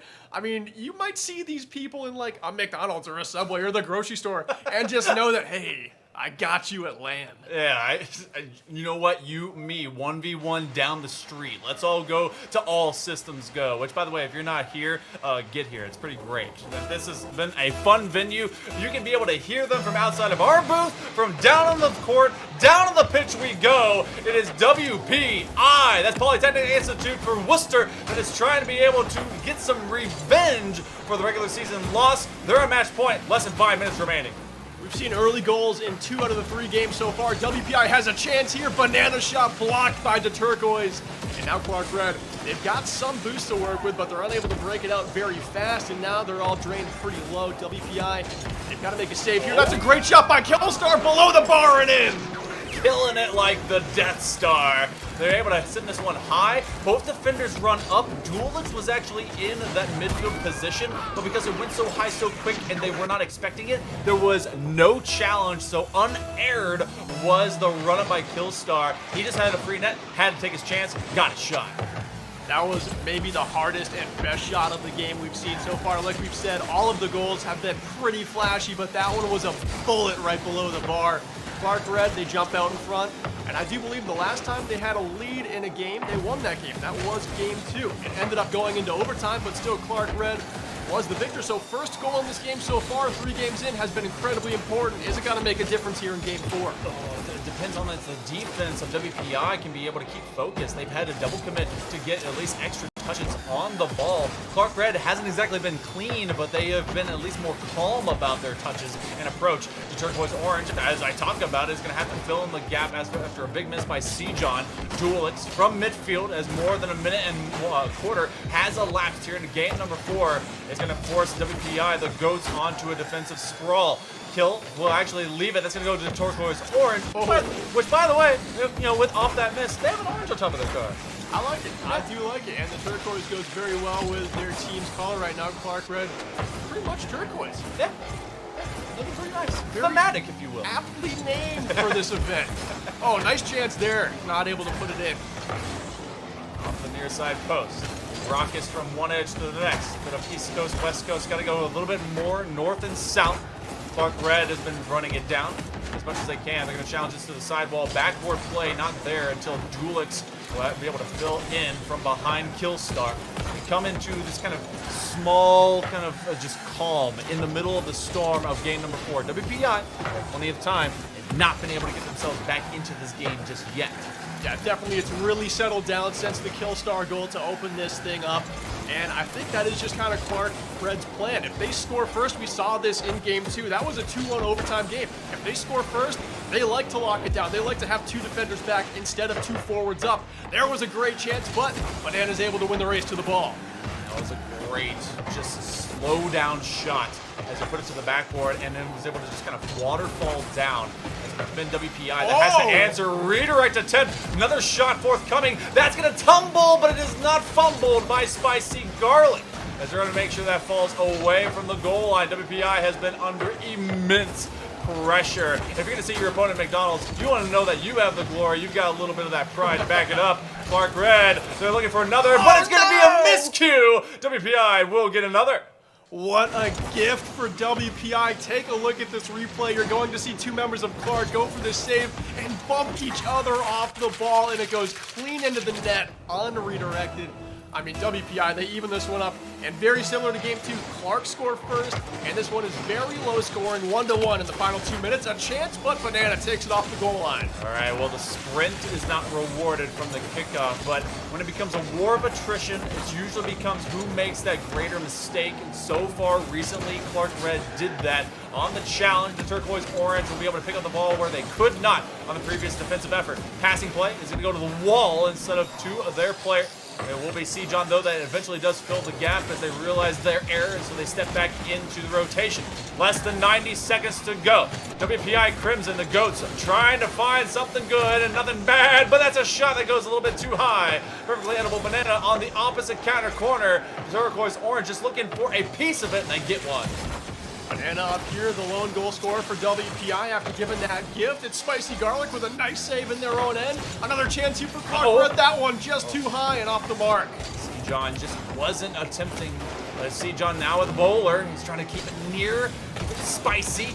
That's going to be Spicy Garlic that's able to find another touch and great clearance attempt. And this one a little bit too hard. That'll go to a striker. C-John has the presence of mind to get in front of it. Both defenders in an awkward position. They both turn at the same time. They're in the same spot. So they make sure to at least get a piece of it. Now they're on the runaway in a 2v1.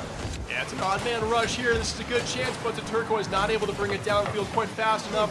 Oh, defenders were sprawling. There was another chance, but unfortunately for Clark, no one was hanging around the goal line. Oh, C-Jump puts on a great shot, but Spicy Garlic comes up big for WPI. Just 25 seconds remain. Is WPI going to take the series, or did Clark Red send us into Game 5? This is about going home. Yes, it's just down the street, but you don't want to have to go too early. You want to be able to stick around here for a Game 5 Clark Red, can they do it again in OT? Will we even reach overtime? WPI on the press, on the attack. Dulix from the corner. Can the defense get there? They will at least be able to last for one. That shot will fall short, and they will let it die. We do go to OT. An identical game to game number 2 so far. Clark, they need to come up big in overtime. Here's a chance for WPI. Dulix wins the race in the skies, but he is met with a 50-50. WPI need to control this one. They want the overtime win. They want to send into the semifinals right away, but Clark Red, they are fighting for their season right now, Hale. This is how an entire season can be defined. Yes, we saw a 3-0 sweep in the previous quarterfinal, and you can be able to say that's progress of the process. But right now, you have to process that you have a chance. You are not down and out. This isn't a reverse sweep. This is simply one game at a time. Clark Red trying to be able to collect themselves and a possession that's going over to C-John, but in winning the joust is Dulix, and they'll be able to press this up for the GOATs. And I know Clark Red want this game so bad. You have to be careful of those double commits here in overtime. You need this goal, but you don't need it so bad where you give up your net for free. Here's a good chance for them here. They've got it in the corner. Little awkward positioning here from Clark. They're all on the same side of the ball here, or the same side of the field, rather, and they can't make a play on the cross, but they still have control. That's going to be to Turquoise Orange! Just say I don't get one! We're going game number 5. It took a little bit of extended pressure. They rotated one corner, found an opportunity, and it was the pinch upward to the ceiling. The defense had to look up, and before it came down, it was the Turquoise Orange that's able to split straight through. So, we will be going the distance. This one is as close as we thought it would be. Yeah, and Banana with 5 saves in that game too, doing all that they possibly could, but this has been such a great game to watch. When Clark goes up early, I do like how they lock down their defense. It seems like it makes WPI, a team that's used to scoring a lot of goals very fast, pretty uncomfortable. They have to play the long game, they have to play for a 2-goal game, and they're not used to that. And we saw their strength. That's in game 1 where they can put up 3 early and score a total of like 5. But in these neck and neck games where it's 1-1 for the majority, WPI, they look a little shaky, and being a victor both games in overtime, that's huge. If this goes down to a big moment in game 5 of a LAN, I gotta give the edge to Clark. They're performing well under pressure. They're winning the OT games. You know the old saying, keep your friends close, keep your enemies closer, and it's been Clark that's been keeping this as close as possible to the GOATs. Can the GOATs be able to break away from the Cougars? Clark has extended this entire series to its final iteration, game number 5. One of these teams gets to go home, just a little bit away, not too far, but you don't want to go there before you have a little bit of pizza as well as some wings at this awesome All Systems Go Esports bar. Make sure you check them out. It's in Worcester, Massachusetts. Man, I will never. You got it. No, you had it that time. It was so you close. Had it. I had the woo, but I didn't have the stir. But either way, you guys better be getting some woos out there. We have less than 5 minutes to go. One of these squads is going to be walking away a winner. The other one is going to see their bracket done. All right, 4:45. Lots of life in game number 5. Either of these teams hoping to be into the semifinals, but the loser is going to be going home. Their NECC season is going to be over. WPI had a great chance there early, but unfortunately they couldn't come up with it. Still controlling this ball in the end. Have the ball in the box here, but they have no attackers left as everyone had to go back for boosts. You can already tell that WPI is not overcommitting those numbers like they did before. That was something that was one of their greater strengths, and that goes off the opposite post, trying to be able to. Dulix looking to try and be the Neymar of WPI, but just won't be able to post up with a score to start off this Brazil. The first minute, good contention, defense from Clark is able to answer. Clark is hanging strong here. The pressure is on, but anytime the pressure's been on in this matchup, Clark has delivered both overtime wins. And Hale, we haven't even mentioned this so far in game 5. First goal has decided every single game so far. The weight is on the shoulders of every player out there. If you score first, you could likely be the hero. Hey, you heard it, production. As soon as one team scores, just cut it. We're done. That's pretty much how this is. But Clark Red, something even better. Their defense has not been just kind of faulty. It's been answering for WPI. They've stretched their attack. They're trying to be a little bit more measured, but it's when they crash the box that things get even better. It's going to be C-John that's crashing it down, though. They slam it through, and like you said, is that the game-winning goal? It sure could be. The way this one has gone, first goal has mattered so much. We know that Clark Red changes their game plan when they score first. They lock down the defense. They don't try to pile on the goals. They try to deny every chance that WPI generates, And I'm looking for them to hang back and go for those long goals like we've seen in their previous wins. This one could go to overtime if WPI answer. I think we've got a huge match 5 on our hands. Goats trying to be the goats here at this awesome All Systems Go LAN. They want to be able to answer. They've been able to do that. That has at least been a guarantee through the 2 times that Clark has been able to get a lead. This 3rd time, they prove they can do it again. Turquoise Orange, nice centering touch, but they're trying to get it over to a pass. A perfectly edible banana will be there instead. Turquoise will be sped away, and this will go to a counter play for WPI. Can't quite bend it around that thick post, put a dent in it, but it's Clark Red again pressing up.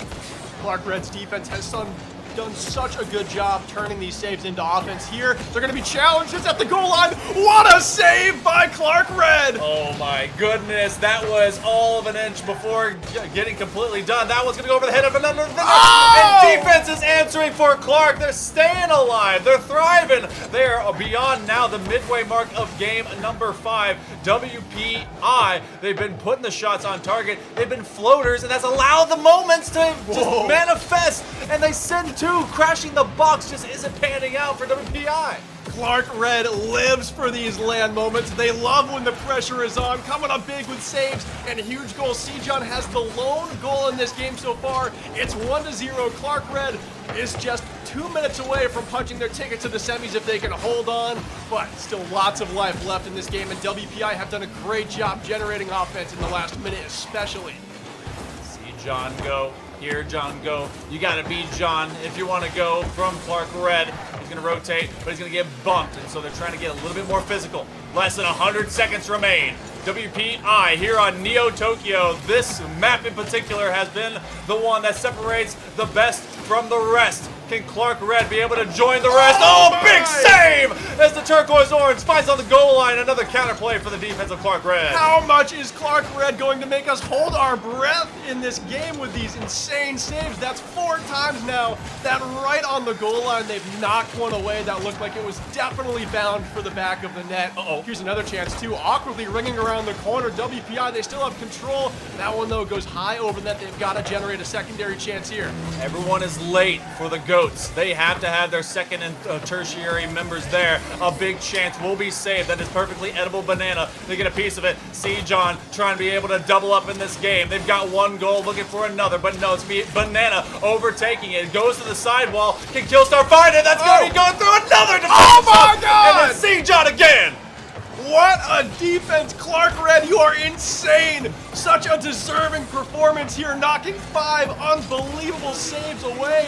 30 seconds left, WPI from the skies. It's Banana, the goal scorer, the playmaker for this WPI team. They've got to be a hero now. Someone's got to be a hero. 20 seconds to even it up. Clark Red again. What a save. Oh, man. 15 seconds. Where your entire season isn't defense that wins championships, it's at least one that could win this quarterfinal. Turquoise Orange goes to the top level. 1 extra possession. Clark Red has it. They're going to try and keep WPI locked in. They don't get to it. It's above the ground. They're going to keep it in the sky. That's going to be a kill. And that's Clark Red that's able to move on. They are able to make it happen twice as nice here in game number 5 over WPI. And they lock down their defense again. If I'm New England Tech, I know how this team plays now. If they score first, they're locking it down. Those games were unbelievable. Clark Red won 2-1, 2-1, both of those in overtime, and then a 1-0 shutout in Game 5. And let's talk about those saves. Absolutely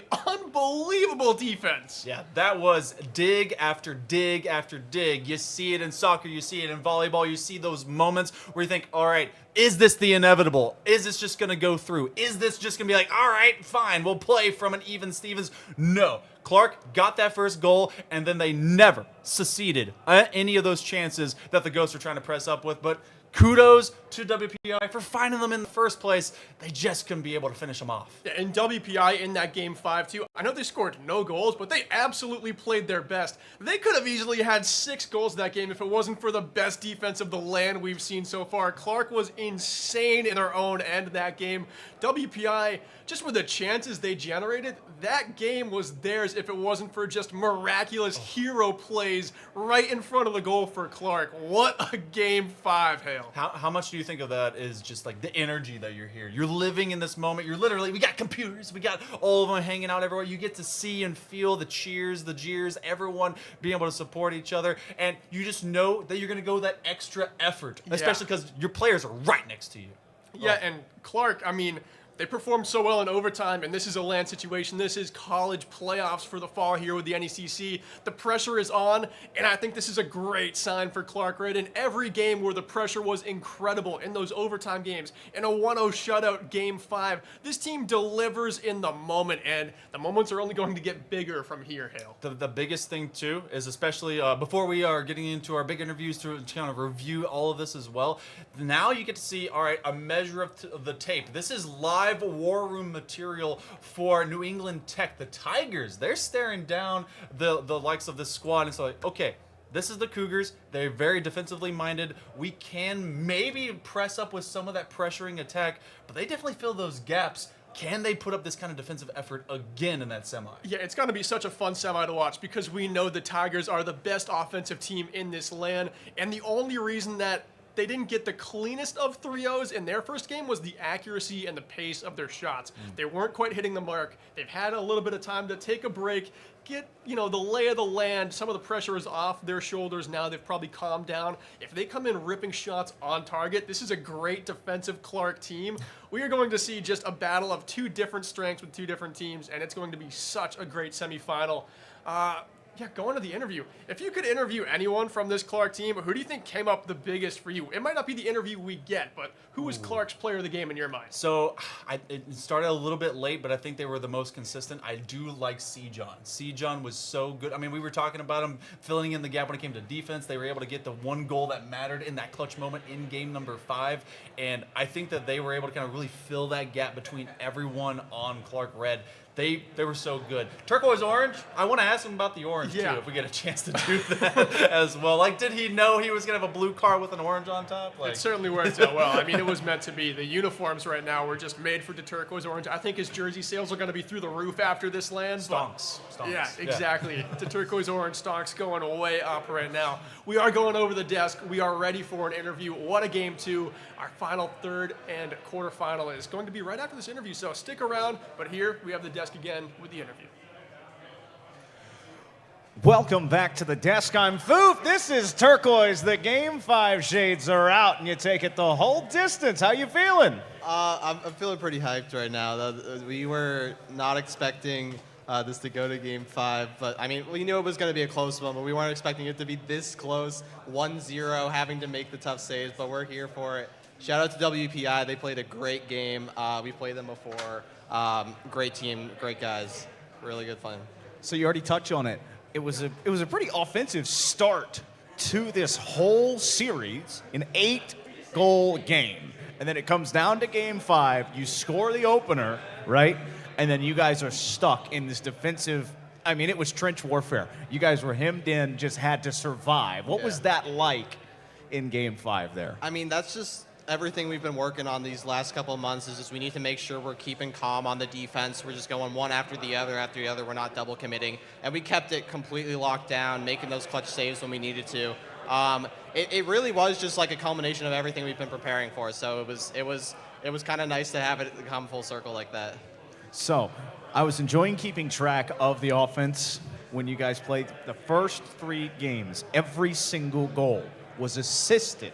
Is that something you guys intentionally do or just happen to be in that team feeling mood today? I think that's just kind of how we work. We're a very offensively minded team. We kind of tend to play when we're playing like up to speed, we're playing really fast, trying to like smother the defense. So it's going to be a lot of cross-field passes off the backboard, someone try to dunk it in.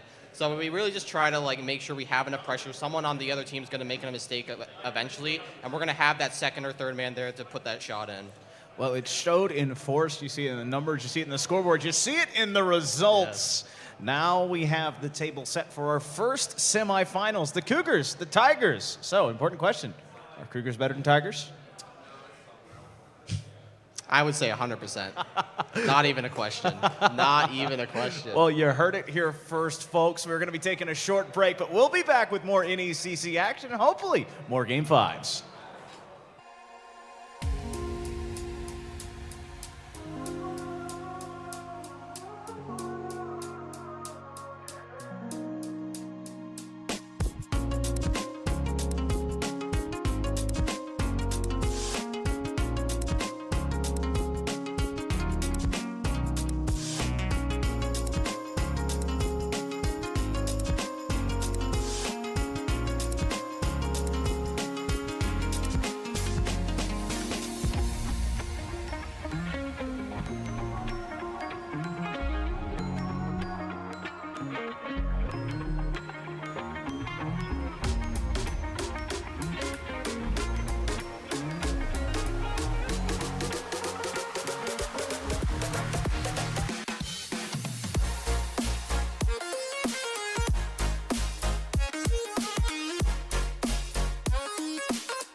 world around us.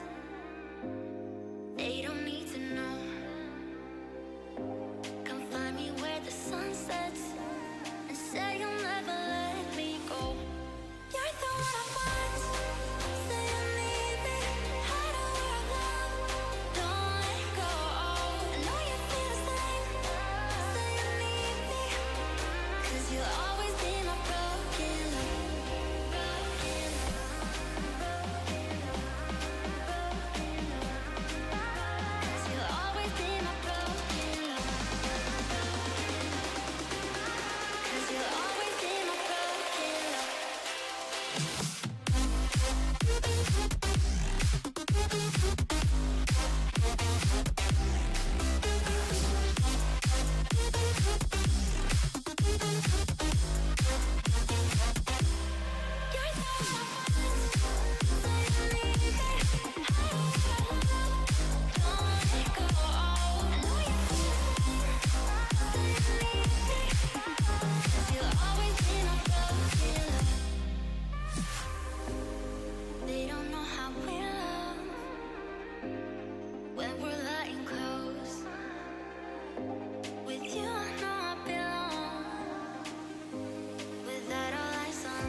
Well, hey, Orbital, we were getting ready into our pre-game warm-up and get everything going, but no, we're here. We're back. We're live. We got some awesome pizza. We're in an awesome venue, and I'm here with an awesome person beside me. Hopefully with some good Rocket League coming up. Yeah, it's going to be a good time. So far, we've had the 3-0. That was very, very fun. And then the 3-2. That was also very, very fun. And you get both sides of the cake on the same side of the bracket, no less. That's what's even crazier. And so now we're looking to the flip side of the back bracket, and they're having to follow up a very hard show to follow. Got all 5. They tinted at like an overtime with it only being 1-0. But I think these two teams honestly could have the best game of this quarterfinals. You have the number 2 seed Assumption Greyhound going up against the number 7 Holy Cross Crusaders. I know what you're saying. Foof, hold on a minute. You're saying number 2 and number 7 can put on a better show possibly than 3 and 5 or 4 and 5? Yes. Yes, very much so. Reason being is with them playing again, you're looking at a chance at a rematch of an original 5-game series. This team specifically back in week number 1, Assumption versus Holy Cross, they went all 5 games, and it was an Assumption that were in the lead for that. At game 3, it was 1-2 in favor of Holy Cross Crusaders. And the reason I say that is it was Assumption, the 2nd seed that had to force themselves up and away for this series. So I'm very, very curious if this is going to pan out the exact same way. So the Greyhounds are obviously saying, yeah, that was week 1. We had to shake the jitters off, shake the rust, and we were able to turn it back and win it. But the Crusaders as well, they're saying, yes, we've had time to go forward and move on. And now if we get a lead like that, we can look to close it out. My thing is, especially when you are that lower seed, having to play up, you need to go and set the tempo early, be it a goal, be it a shot, be it a defensive stand, or even just like a really good bump play. Just something to set that tone. Yep, setting up the plan, getting your route set as well, I think is going to be very important, and understanding where the strengths are. Because you can always run your own game, but we've seen in these previous 2 series, you're never really going to get your way. So figure out what channels are actually open. Is the team being a little bit over-aggressive, maybe? Or are they under-aggressive? Are they playing more passive? Are they playing more defensive? Because there are teams that absolutely will run the defensive patterns into the ground. You will never see more than maybe 1 striker past that midfield line. You're like, bruh, like, come on, let's go. But it works at points, right? The full defensive can absolutely be a chance. So I will always say game number 1s are always the testing phase. Even though they played before, right? That was week 1. Test your opponent out, see what routes work, see what don't, and adjust for the following. So really hoping these teams are going to give us a great show and, again, go the whole distance and maybe at least let us know what games 2 and 3 were, because actually we don't have the numbers for that one. I was really sad. The mystery games. They're behind the doors. We just have to open them. You know, I know. Question marks on them. We didn't collect all the stars yesterday. No, we That's didn't. What they're the locked The last one was games. out of my reach. I tried. I tried so hard. Listen, I have short arms. It's like, I couldn't get it. I was sad. Well, we've had a fun time here, getting ready to have a fun time throwing it to the pair in the booth. We've got Hail Monkey Man. We've got Old Charge. We still got 2 of the best there. Take it away, fellas. Thank you so much, Foof and Orbital. We're going into our 3rd quarterfinal matchup of the day. Can the Crusaders be able to eat some hot dogs? Will the Greyhounds run a little bit too fast? This one is a blast from the past. They were talking about it. Week 1 was the last time both these teams were able to match up. But it's number 2 versus number 7 off of a tiebreaker to get to that point. Yeah, interestingly enough, too. And I think Holy Cross, too, you mentioned this was a week 1 matchup in the regular season. Holy Cross, I think they are the best team with a 4-4 record after the early weeks of the season. I think they've done the most legwork to improve their team since the start. This is also the only team in Holy Cross to take a map off of New England Tech. They were the only ones to make the New England Tech undefeated team just kind of make their record a little bit less perfect. New England Tech has a 24-1 map differential because of this Holy Cross team. So we know that Holy Cross, they're the number 6 seed going up against the 2, but they're the only team that's proven they can actually hang with the very best of the best in this division. And that is proven by the way of being one of 2 teams with a perfect sweep. It was Holy Cross that did it over WPI, and it was, guess what, New England Tech that did it over New Haven. But we want to see who's on these rosters. You have the Greyhounds rounds of Assumption. Redhead Dude, Avery, and Tyree. Shout out Redhead Dude, Redhead Gang, a symbol. I'm just saying. They're able to bring it in with some experience from that junior position. Finance and Spanish. Now, okay, some international. Trying to mix it up, get a little bit of extra business going from, all across the world. So I like what this Assumption squad can do on the pitch as well as in their studies. Hell, I'm really shocked that you didn't mention cybersecurity. I'm expecting them to be the goaltender. Yeah. All right, Holy Cross Crusaders. We've got Alloy, we've got Fake, and we've got Moving 3. Junior, and a freshman out here. So we got some good representation, some upperclassmen, some underclassmen, but it seems like everyone on the Holy Cross Crusaders is going to be around next year as well. So like I said, this team has improved a lot since the start of the season. Holy Cross is going to get an entire another year with this exact same roster, more than likely. Yeah, and this is going to be, okay, will it be another tale of what we've seen before? Will it be just as tight as our previous matches? We've been able to witness the A game being brought by every single team and squad and school that has been able to show up to this All Systems Go LAN. And I want to know, from your opinion, this one went to Game 5 last time, but it's been so many weeks, 2 more months than it was then. Should we expect the same? I think we could expect the same. I think Game 1 of today, our very first quarterfinal, I think that's the only 3-0 sweep we're going to have, but time will tell. 5 minutes on the clock. Clock begins to tick down now as Game 1 is underway. Don't trust that scoreboard. It's not 3-2. It is still just all of game number 1. Assumption in blue, Holy Cross in yellow. We hope that you guys are going to be hyped and ready and energetic as we are getting into this matchup, because Assumption knows how to be able to bring that heat, and they're already trying to do it on the street against Holy Cross's defense. And we do see here Assumption with a little bit of control in the offensive zone. Holy Cross, we'll see if they can score first and kind of take it to the 2 seeds. I think this is the best chance we have at seeing an unbelievable upset here, as the 6 seed has a great chance of taking down Assumption. But is it going to be another story of the first goal deciding every single game? I don't quite think so. I think we're going to see a lot of life in these Rocket League games, and it's going to flip back and forth. Still yet to see the first goal, almost a minute in. Both teams playing a pretty nice lockdown defense, not taking any big risks either. Yeah, they are looking for chances to start getting those shots in multiples if they can. A late dig, I believe that was Alloy, those at least deploy 1 touch, so they get that from around the pipe. They're looking for a second. Fake will be on that backboard. Any kind of challenge that will be won goes to them. That's Avery from the midpoint of the pitch. Fake has been living up to their name, not just around opponents, but themselves. They don't pick up that first one, that turns into an opportunity. It goes into the stripes, and it doesn't come out as a goal, so we're minute 20 in and still locked at nothing. That was dangerous. The whiff from Fake there led to the best chance of the game so far for the Assumption Greyhounds.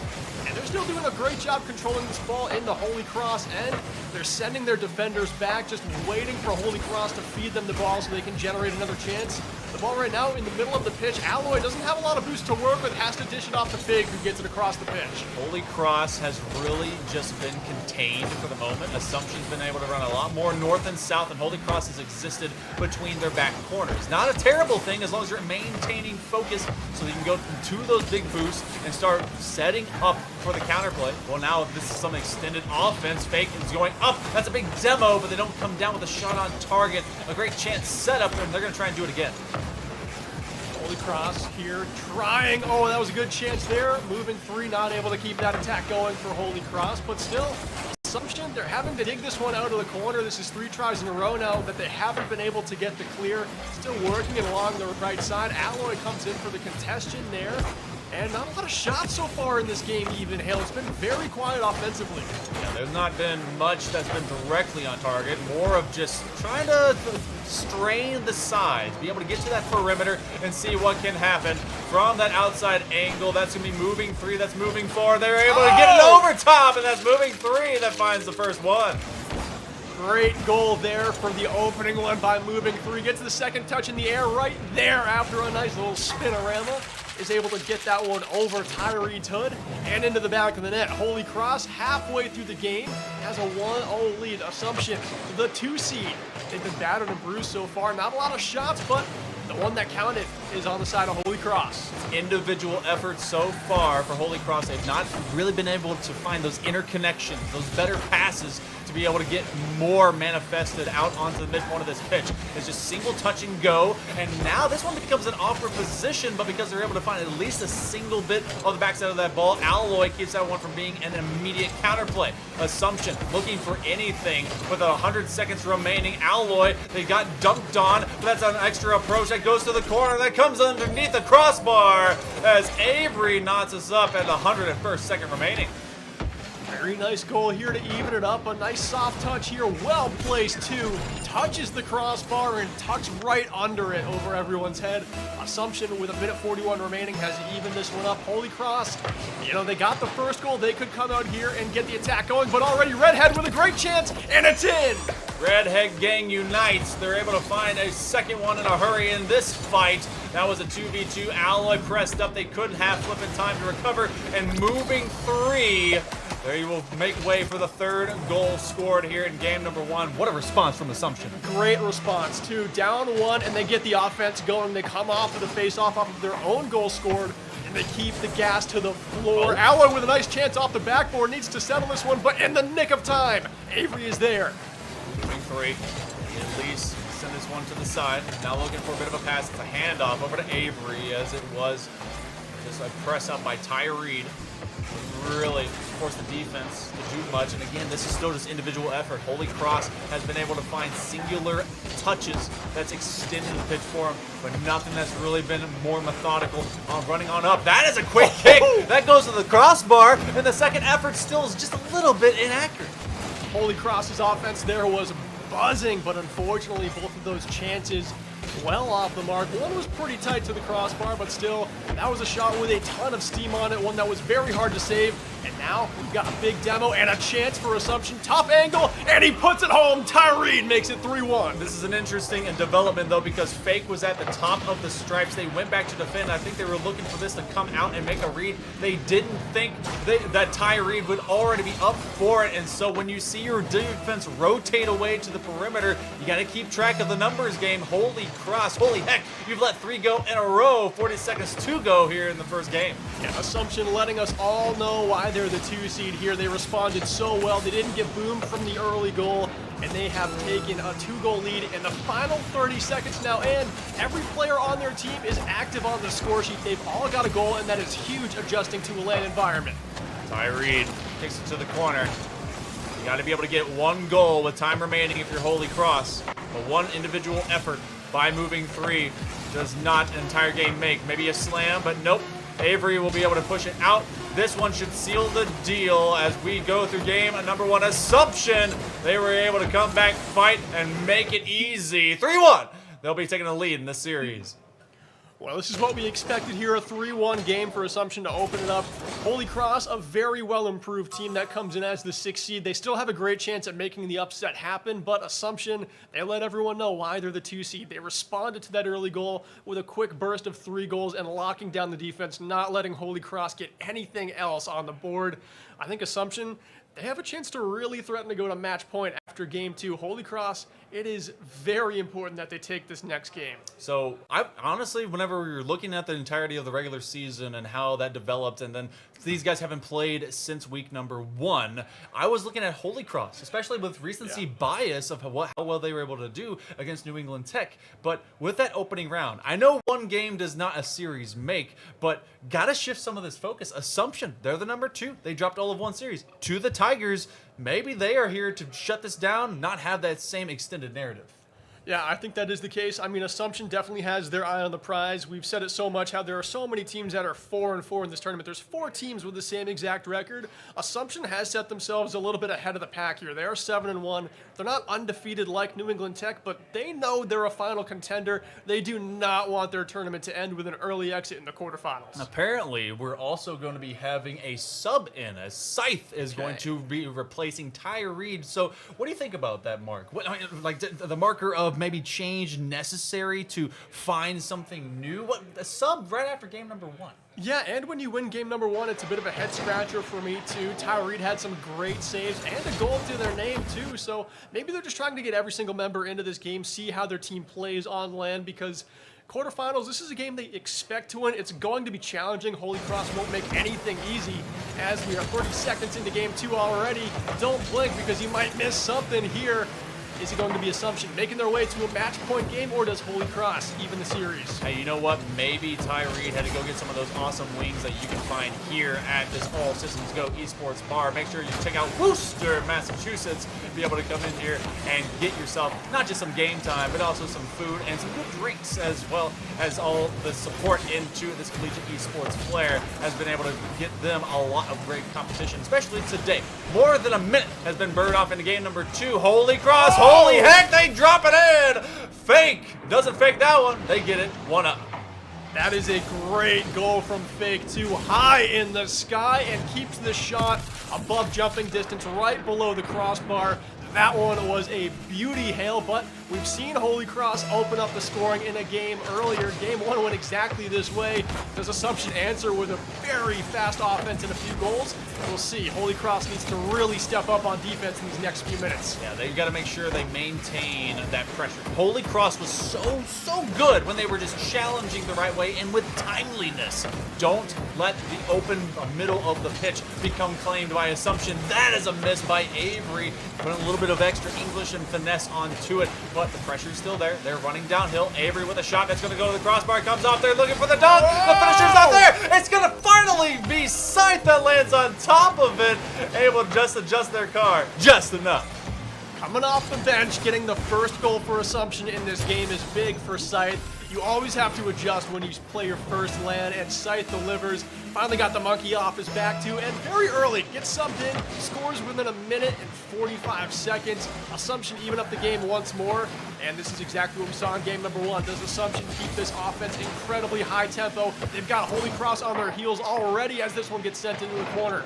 Holy Cross, though, able to break it out pretty clean. A little bit of a challenge at midfield, but moving 3, hits it back along. So one thing that we do want to inform you guys about right now, the overlay, the scoreboard is a little bit glitched. This is actually a current 2-1 lead in favor of Assumption. So Holy Cross is in fact playing from behind. That opening 30 seconds must have been able to render them a goal. So they're trying to be able to fix it. So this is Holy Cross playing from a deficit, and they're trying not to score on their own net. A big takeaway. The third will go through, though, as Scythe is cutting it short. And that means it's now a 3-1 lead for those watching at home, correct, Hale? All right, so Assumption, they jump out in front. Very similar to game number 1. I'm sorry, I made you talk while you were taking a sip of water. I feel horrible about it, but this is the exact same story we had in game 1. Holy Cross, they're able to find one early, but Assumption, this offense just seems very hard to stop. It is very difficult, but they've been able to have their own chances. It's just not as many, and it's because Assumption, they run it down, and then they just kind of keep you contained for a long, long time. Passes really aren't occurring as often for Holy Cross. In fact, they barely are crossing it to one another. I gotta see if they can develop a bit more of that. They have been able to put a lot of good teams on notice, but it's on LAN when you have to make them notice the most. That's gonna be a shot, but it will fall short of the pipe work. We're at 2 minutes remaining. It may be a short series if Holy Cross does not know how to respond. It could be if Assumption end up on match point here. Holy Cross might see that this game is out of reach. The number 2 seed is looking very strong. Their offense is looking incredible, and Holy Cross, they haven't quite generated a lot of chances. This is a team that has a great offense, but they're a little quiet today. That shot off the crossbar there from Redhead, a follow-up chance, but Scythe's shot is knocked aside. Scythe coming off the bench, doing so good, allowing for so many chances. Fake! Oh, it's going to come off of moving 3. So that'll be another to rack up, stack up for this offensive output. Assumption assumes nothing. They simply keep running it down. And the Greyhounds right now are racing away with it, and Scythe off the bench with a hat trick. Wow, unbelievable. What great work from Scythe. I mean, showing up in a LAN environment, coming off the bench after sitting game 1, and just making everyone know that you are not a real bench player. You are exactly, if not stronger than the player you just replaced. Scythe is looking in full form right now. Yeah, Scythe must have just been snacking somewhere. Tyree was like, oh, okay, I'll fill. And Tyree did a fantastic job, and that's why I was wondering, why did Assumption sub him in? They're showing a depth to their program, to their roster, to their team that is doing so well right now, holding at least a 3-goal lead going against Holy Cross with 1 minute remaining. They're trying to be able to stack up even more, and it's up to Holy Cross to actually get downfield and score. Final minute, they've got to find 2 goals here. That one rings off the backboard. This could be a chance here. Alloy has to play from directly under it. It's into the corner. Alloy scores! That is as close as you can get it. You had a chance earlier, took some time, burned through that boost, play for the 50. Alloy finds it away from sight. So again, as a reminder, we are 1 goal off on that scoreboard. It is 4-2. Holy Cross need to make a 2-goal run in late term of this final minute to be able to send us to OT in the first place, and that is tough to do against Assumption. Assumption right now, it's time for them to just lock down this defense. No need to risk anything in their offensive zone. Just make sure you get those clears. Holy Cross, we haven't seen them generate a ton of offense in this game, but when they do, their shots are so well placed, they're so hard to save. Assumption really has to always make sure to have at least 2 defenders back to limit their chances. Fake, looking for control. They will lose that ball, and they do send all of 1. Good communication by Assumption to not overcommit from those corners. Holy Cross is not being left with a lot of time, and they be looking at their entire LAN life be cut short to just 1 chance. Hold that thought, though. Fake is able to get 1, and we are left with 1 remaining. Well, now it's tense. Assumption thought they had this game locked down with a 3-goal lead. Now it is cut to 1. An incredible play there by Fake as he scores his 2nd of this match, and 5 seconds left. It is barely enough time to get it done, but they've got a chance. Remember, you got to get 1 more if you're Holy Cross. That scoreboard ain't right. What is right is you got to fight. If that hits the ground, it's actually tied 3-3. What is were we lied? Were we lied to in a production this whole time? I've been lying to you. This is OT. It's the producers, I love you. Come on, tell me the right thing. You know what, Hale? I'm glad we got an OT game. Right? I'm glad we were given the wrong information. Holy Cross is not out of this one yet. They still have hopes of evening up this series. I thought Assumption was going to be on match point, but I am so happy that Holy Cross is still in this one because this game is incredibly important for them. All right, Holy Cross. I was talking you down, but we've been talking you up, apparently. They send a double commit. It's a shot on target. That's Holy Cross going to the crossbar and down. We have a tied series going to game number 3. Late term effort. They make it a comeback, and they're able to smack back against Assumption. And we know that Assumption, they 3-2'd Holy Cross early in the season. It was a very close game. A lot of time has passed, but it still looks like these 2 teams are going to be some neck-and-neck competition. Man, that is wild. Not just production-wise, but also that game. Yeah. Look, we will misinform you as much as we want, but only because we're fed dirty little lies. But the truth of the matter right now is this series is all tied up, 1 game apiece, and what a comeback by Holy Cross. Honestly, they just clawed and just gnarled their way back into that game to make it work. Yeah, absolutely no quit in that game from Holy Cross. They were down the entire time, really never had a lead, but they were able to fight their way back, and they're able to win it in overtime. And again, those overtime wins in a tournament LAN setting like this show that you perform well when the pressure is on. If this one goes to a game 5, I don't care that Assumption is the number 2 seed. Whoever is performing well when the pressure is on will always have my favor. Yeah, and Holy Cross is pretty near, I think. Let's see. Wait, I have a pin. I think they're right here. I don't know. The 0-1. Assumption's the northern pin. Oh, Assumption's. Yeah, there we go. Where's Holy Cross at? Are they? Wait, are they on here? Is Holy Cross? They are. Local? Wait, is that them? This might be them. No, that's Clark. That's Then Clark. this might be Okay, them. cool. So this is local. They're All right. on there. So they're somewhere. They're Assumption's in the most north. Massachusetts. They are in this general area. So in this general area, though, we will also be heading down to game number 3. I promise you this one's starting out 0s apiece. I promise. I think, right? Right? Starting out 0 apiece and starting out with the full 5 minutes on the clock. We are in time for this one. And Holy Cross, they win the face-off and already hard-hitting with a ton of boost. This entire Holy Cross squad, they want the early goal. They know they've got the momentum in this game. Assumption. They want to keep Holy Cross in a bad position. And honestly, it's been just big wins to get those dunks, to get those single chances. But that's a big win by moving 3. They kept moving with the shot, with the pace, and they made a great challenge, containing the zone and making the best of it. And still, Holy Cross, that's a relatively free one there. They keep momentum. Assumption knows they just made a mistake to make that goal possible. You cannot be making mistakes against Holy Cross. I know you have a big advantage in seeds, but Holy Cross has the biggest chance to upset you out of any team in this tournament. So if you're Assumption, you cannot make any more mistakes in this game. Holy Cross is going to play as close to perfect as possible. Assumption, that number 2 position, they had a lot that they learned over the course of the regular season to get to what should have been a more favorable position in terms of seeding. They went against the only squad that in recency was able to do so good. What a strike though! Scythe again cutting it through in the first minute of play. We've got 2 goals, 1 apiece. And Scythe has been such a great goal scorer. Look at this one, comes across the pitch, gets to the aerial and bounces it under. Just a great awareness to strike that one home. The saver, the goalie, was going to be there for anything up high. That was the first one that we saw that was actually tucked below the crossbar where it was actually contested. And here's another chance. Oh, Alloy gets a lucky bounce off the ceiling. Hey, luck algebra, that's an inverted parabola. So it all kind of works out, and a miss just couldn't be able to get there. Ty Reed, who is actually on the pitch now. Did we have another sub come through? So they're trying to mix and match what they're doing with Assumption right now, and I wonder if that's playing against them. Yeah, it's kind of working with their lineup here when they won game 1. I know Scythe got a hat trick, so you really don't want to take Scythe out, but still, that argument is there where you won game 1 with Redhead, Avery, and Ty Reed. Honestly, why are you trying to reinvent the wheel? This is a playoff LAN. It matters so much to have the proper players in. It just makes it such a head scratcher with Scythe being an incredible goal scorer in this one. It's not like Assumption isn't rolling on new wheels, but they're kind of in an octagonal shape, so you hear the clunk, clunk, clunk, clunk, clunk as they go down, and an extra, maybe a third for Holy Cross as they look to run up the score, give themselves a bigger buffer, but through the first 100 seconds, they still have that lead. So it does seem like Ty Reed came in for Avery here. That's kind of what I'm getting just looking at these player names. That was the sub they made to just kind of mix and match their lineup around.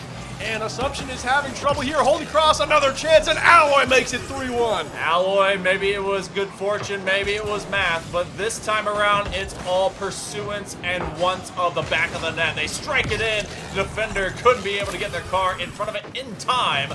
So, in a timely fashion, Holy Cross, man, they're doing fairly well. Their offense is really showing up in this game 3. Yeah, and Hill, we knew this one was going to be close. It was 3-2 in the regular season. Holy Cross has another chance here. They could make this one 4-1 awfully soon, but Scythe steps up and gets the clear along the left side. Now Ty Reed has a chance. Oh, but he whiffs Scythe for a chance, and that one is saved away. They're trying to be able to see if they can renegotiate where their better players, or at least this current composition, really exist. And rotation hasn't been there, hasn't been applying as much pressure as they had before. That one will clang off the near side post. Luckily for Assumption, that doesn't put them into a 3-goal hole, but this current hole is pretty high to be able to overcome. More than midway now in game number 3. Remember, this is not decided. A match point will feel pretty good, especially if Holy Cross can be able to maintain it. Holy Cross would love to be the underdog in this game and on match point going into game 4. You could not ask for anything better for them. And at a 3-1 lead with just 2 minutes remaining, and Holy Cross, it seems like they've kept the tempo for much of this game. I would not be surprised if they add a little bit of insurance soon. Do we get a deja vu though? Do they take this game and then succeed 2 in a row, just like the regular season? Assumption. This one's a high-hanging ball. Less than 2 minutes remaining. Moving 3 will move it off to the side. Alloy actually leave that boost. See if anyone will be able to pick it up. Moving 3 actually lets that one go. I think that was over to Ty Reed. Redhead trying to be able to chase after. That's a back pass over to Scythe. And everyone's a little bit too close to the wall. Assumption can't break out until Ty Reed is able to find at least a touch. Big 50 by Fake. They ain't faking this one. Brings it to the corner. That's not a free net though, as it's filled by Scythe. Sub 90 seconds remaining here in our third iteration. Goes into the corner now. Assumption need a goal soon. They've got to get 2 back in this game to send us to overtime. And they are losing seconds awfully fast. It seems like every single one that goes by, the importance of it grows. Assumption, they're able to kick this one up in front. They've got a chance from the box. A great shot there, but Fake is there. And that was a pick your placement type of shot. Trying to put it behind the goalie, seeing if Fake would take a step to the near side post, because that was the closest to the shooter. Instead, they hold their nerve and wait until they see the whites of the eyes. Shot opportunity, though! Ty Reed, they'll get them within 1. He will. Important timing, too. Ty Reed, who was subbed out for game 2, comes back into this game. and is able to make themselves felt. A very important goal in the closing moments of Game 2. We've got 51 seconds left. Assumption, they've got to get this composition to click. They've got to tie this game. You cannot let Holy Cross get to match point here. Holy Cross needs to hold down all the hatchets, everything that they can, because otherwise they may let Assumption do unto them as they did in game number 2 to get to OT and be able to steal it. Half minute remaining. Assumption from their own back line. What a booming clear, and Holy Cross is now sending the numbers back to try and recover. Holy Cross, time to lock down this defense. You don't need another goal. You've just got to make sure you stop any goal from Assumption. That was a good 50-50. Alloy did a great job getting up. Assumption has no players back with boost. They've got to be careful not to let up a big clear from Holy Cross. Still trying to keep this one in the corner. Assumption now has boosts out of their own end. They've got strikers ready in the wings. Oh, but that striker just missed. Tyree has to maintain possession, and that's Alloy with a fantastic challenge. Does match point go to Holy Cross? You betcha! They'll be up 2-1 in this series. The best thing about Holy Cross is they've been able to finish it out when they need to through overtime in game 2. They put it on the ground in game 3. It's Assumption. Now, this is something that wasn't talked about. They have the most games played of any school in this division. They don't know how to finish series early, but they sure know how to get to game 5. Yeah, they know how to get it done when it's a game 4, game 5 situation, so I wouldn't be surprised if they come back in this series, but hell, let's talk about something here. Assumption won game 1. They've changed their lineup twice, and they have not run with it. Do you go back to that original starting roster? Ooh, I keep Scythe, and apparently it's a measuring stick between Avery and Tyree. Or are they now going to put Avery in and Redhead come out? Is that the rotation? Is this how this is working? I don't know if this is a coaching call. I don't know if this is by design, a 4-man roster rotate. Maybe we will see that Avery in, Redhead out. I would have gone to what worked, and at the beginning what worked was that first comp. I still think Scythe is really good, but I don't know.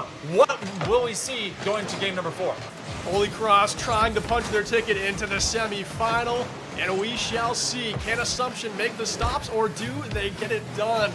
Assumption, they need to even up this series. Holy Cross goes for an early goal. Scythe is there. Avery did in fact come in for Redhead. Okay, so this is a 4-man roster rotation. They put them in and they continue to cycle. That means we don't get to see the first game's portion of players until game 5. Really interesting way to play. Assumption trying to show a measure that Holy Cross has to be able to deal with, but it's been the same 3 players for Holy Cross, and that's given them a great scope as to what Assumption can bring to the table.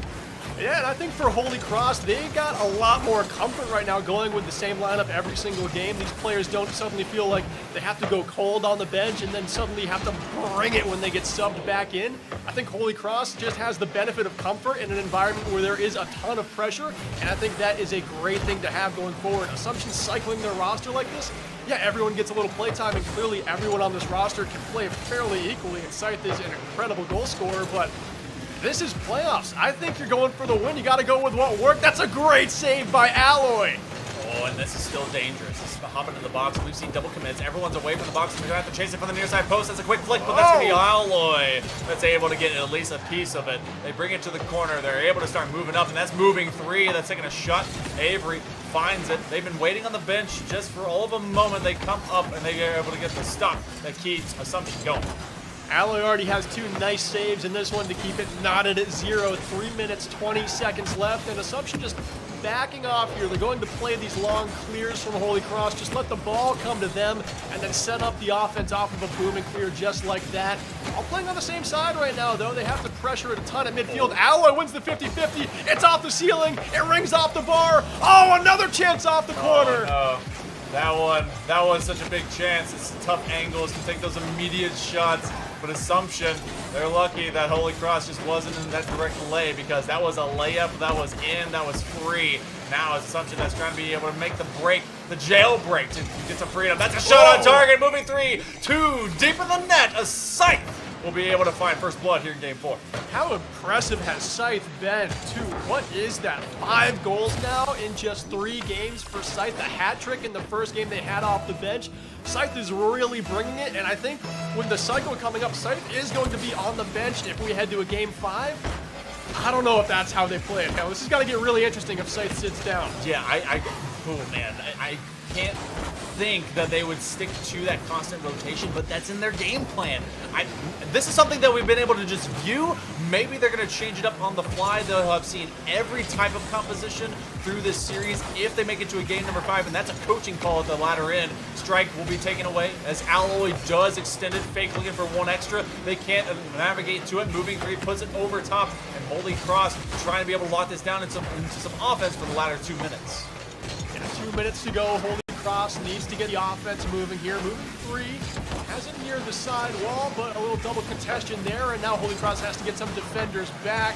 Alloy was there at midfield, but beaten to the ball by Avery. Still controlled in the offensive zone for Assumption. A chance at a nice shot here. It's near the top of the bar, and it's angled in. Tyreed, what a play! It takes 1, 2 touch, 3 touch more. They're able to get through, and they will score. Tyreed, they are able to make this fat read right in front of Fake. And Fake was thinking, all right, eventually he's not going to get it through. Let me just scoot right by you. Oh, no, oop. And they just leave it behind. So that's Assumption. Starting to see the same story from the regular season happening right now. Yeah, very good chance at bringing this one to a game 5. There's 1:35 seconds left here, and Assumption do lead 2-0. They can take some chances on offense if they wish to because they have an insurance goal, but I would expect to see the defense locked down. In game 1, they won this one 3-1. This is right in front of the goal here, and still a chance for Assumption to get shots off. But Fake is able to get a nice touch there, and it sends Alloy into the corner, but Tyreed is able to put a stop to that. Tyreed has been a big variable to have to work against since they've been able to just kind of stick it out, but it's Avery coming back in that's over the likes of Redhead that's even more. It's been back and forth between these two squads. Assumption maintaining it, trying to run it down as hard as they can down Main Street. Holy Cross just can't break through this wall. Assumption doing such a great job defensively too. You can see they have 3 defenders in goal for much of the time that Holy Cross has this ball in their end. That's a very favorable pinch here for Assumption. Can they get someone in the air? Yes, they can. The bounce shot, though, far too weak, and Fake is able to knock it aside. Assumption, they can see game 5, but they've not been able to get there just yet because the chance is still alive. What an adjustment. Holy Cross looking for another chance, but they don't have the secondary member. That's a free net. That's going to be a 3rd goal, and that may punch the ticket to go the distance in this series. Wow, Holy Cross had such a great chance there. I think it was Fake and some incredible moves to get one on net. But Assumption, they've done such a great job adjusting once they have this lead. They always have defenders back when normally you wouldn't. Normally you'd have players up the pitch taking some risks offensively. But Assumption, they're finding goals while playing a lockdown defense. So this is a team that can generate offense from their own end like we just saw with that free goal. Holy Cross, with less than 20 seconds to go, down 3. They better be having all the adjustments that are happening between this game and the next, because we're going to game 5 for the 2nd time in a row through this quarterfinal. Fake with 1 extra, and that'll be it. Holy Cross is going to have to stand against the momentum that Assumption is bringing, because they're hot right now. They are hot right now, and now comes the question, do you change up this lineup, Hale? We know they cycle them, but it is just so risky. You're in a map 5 scenario here, Assumption. I don't know. This was I think this was their only time to shut out Holy Cross. This may be one of their best compositions, but do you just keep going? I mean, in a way, this was actually the smartest way to see, all right, which one of these works the best against Holy Cross, and it was their 4th kind of evolution that was the best. Do you keep with this one or go to game 1?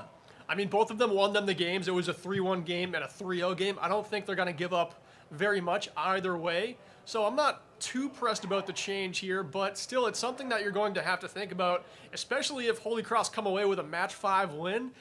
I mean, whoever gets subbed in, whoever gets subbed out, they're going to be salty going into winter break. Depending if it's a win or a loss. We may not get to see them all over again. Look at it. They're committed to it. Redhead, Avery, and I can't quite see the striker, so we'll get to see who's hanging out over there in the corner in a moment. Regardless, it's game 5 time. Do or die, win or go home. Semifinals await one of the winners of this squad. Let's hit into it. 5 minutes remaining. And it looks like we do have a similar lineup here for Assumption. I believe it's Tyreed out there as well. So this is their game 1 starting lineup site. The best goal scorer in this series is on the bench. Assumption have to get the offense done without him. All right. Or with it, without one of your key strikers that was able to just get a plentiful amount of points throughout those 3 games.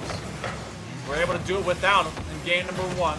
Show that you have that measured approach. Holy Cross, though, has been through every single change-up, and so now you would think they know how to go against it. Big challenges really have been the name of the game. They haven't really found each other in the passing market.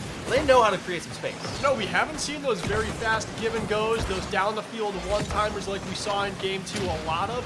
This has been a lot of just well-placed shots from far out. Favorable bounce off the ceiling, and it goes in. And that is an early lead. Look at this. Redhead comes in with a, I would say, a pretty lucky shot off that 50-50, but hey, who cares if it's lucky or not? This is map 5. That's all about timing, making sure that you get at your opponent on that challenge just a little bit taller than they are, and then you just let math and angles be your guide. So RNG able to guide the way into that opening goal. That's the only one, technically, that Assumption needs to put away this series and send themselves to the semifinals. It's starting to really be deja vu for me from the regular season.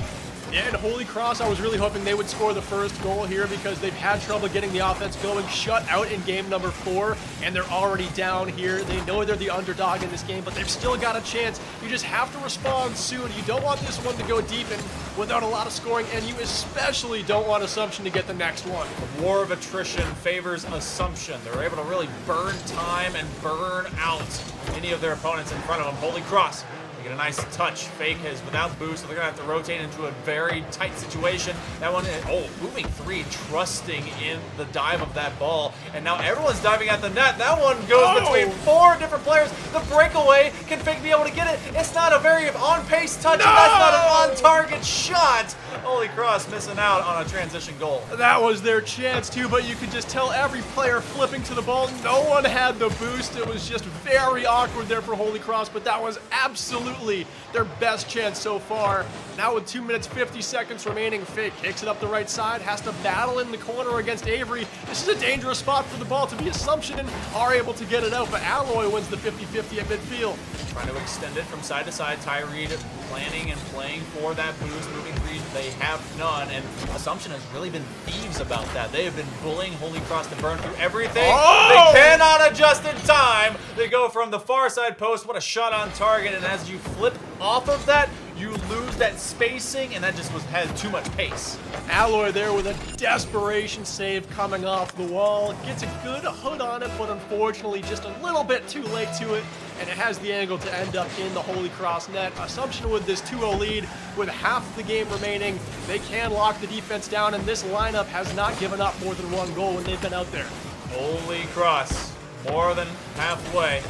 Game number 5. This is when you have your breakout styles really click. It hasn't been too stylish, but it's been able to win. They've been able to elevate in those moments. And Assumption isn't giving up too much. Fake is in a corner, and they've been without boost in these moments as well. And that's something that's paying them no favors. Sub 2 minutes remaining. All right, Holy Cross, make it count here. This one's going to be off the backboard, a chance, and it's into the corner. Alloy doesn't get a good piece of his car on that one. They still have the attacking chances, though. Fake and Alloy go for a pinch. Little miscommunication there, and once again, it's sent into the side wall. I like that they're going for it, but they got to make sure they give themselves extra opportunities. It was tough already to find. What a fake out. Avery is going to be able to put him on a rope and dope and just sling him away. Sub 90 seconds. Alloy trying to be able to give Fake a chance. They do send it downfield, but this becomes a bit of boomer ball. 1 minute will be coming up here, and it is up to Holy Cross to get anything. Assumption just needs to keep them away. And 3 times in the last 30 seconds, I've seen Holy Cross go for double commits just like that, where they don't know who the best player to touch the ball is. Right now, it seems like they're getting a little bit desperate. They know their season is very much on the line here. Oh, it's a chance for Holy Cross. It's going to be Fake. Oh, he can't get to the ball. Avery's able to put it into the corner, and there's no strikers left for Holy Cross. Oh, Holy Cross. They can't let this one go in. They still have a chance as long as they get a shot with time remaining, and this is just a 2-goal deficit. There's hope on the horizon, but it is fleeting. It is bleak. It is becoming a dim light. Fake on the top end, and then it'll go through. Moving 3. They're able to find a high rainbow from distance. There's plenty of time left. plenty of time left. They needed to make it a 1-goal game, and they did. Right now, Assumption knows that this one is not a free ticket to the semifinals. Holy Cross just made this one so much more interesting with that goal for moving 3. 30 seconds left. Who is it going to be, the underdog or the number 2 seed Assumption hanging on? Oh, Avery, they were trying to be able to get this one early. 30 seconds. What is going on, Holy Cross? They're trying to form a cross with their cars at the corner. They can't do much. They're flicking away. Is that free? Quick flick, 20 seconds. It's got to be a look and go. That one's going near the box. Fake on the opposite corner. Looking for the challenge. Tyree, too strong. 10 seconds remaining. Oh, needs to be a big save. Moving 3 is there. Alloy gets it downfield. You can see Holy Cross might be starting to panic. Everyone is rushing to the ball as fast as they can. 3 seconds. 2. Assumption needs to spike it down to the grass. Holy Cross keep it in the air. They're down to the corner, but Assumption win. Assumption will be able to take it in game number 5, a repeat of the regular season as they take down Holy Cross. But with some earnest effort, moving 3, they had the only 3 of Holy Cross's offensive tries. Everything else, I think it was 7 shots by the likes of Assumption, and the comeback it came up just a little too short. Yeah, it was awfully close. What a game. Back-to-back games where we've gone into map 5. And I really do think that our very first quarterfinal game was going to be the only 3-0 sweep we see today. This tournament is just so close. Like we keep saying, 4 of these teams in this have the exact same record. Very little game differential separates the rest of them. New England Tech, they're the only team that's really been a runaway favorite today, but it seemed like they were kind of struggling a little bit to put away the 8 seed. That was a very close series, a lot closer than anyone expected. So, hell, I think this tournament is still wide open. We've got the 1 seed, we've got the 2 seed, but I think the rest of the pack is still a threat. If anything, this is enough for, I believe, New England Tech. They look at this and they go, okay, you're rotating players, and no matter the outcome, they commit to it. I don't know if anything like that will be changed up. I really hope our hosts kind of ask about that. Hey, hint, hint, please. And I want to see what happens, because that's such an interesting call. You know you have depth, and you know you have a different kind of makeup when it comes to those chances. I want to know more about that. Yeah, that's the most interesting thing about this Assumption team that jumped out to me so far.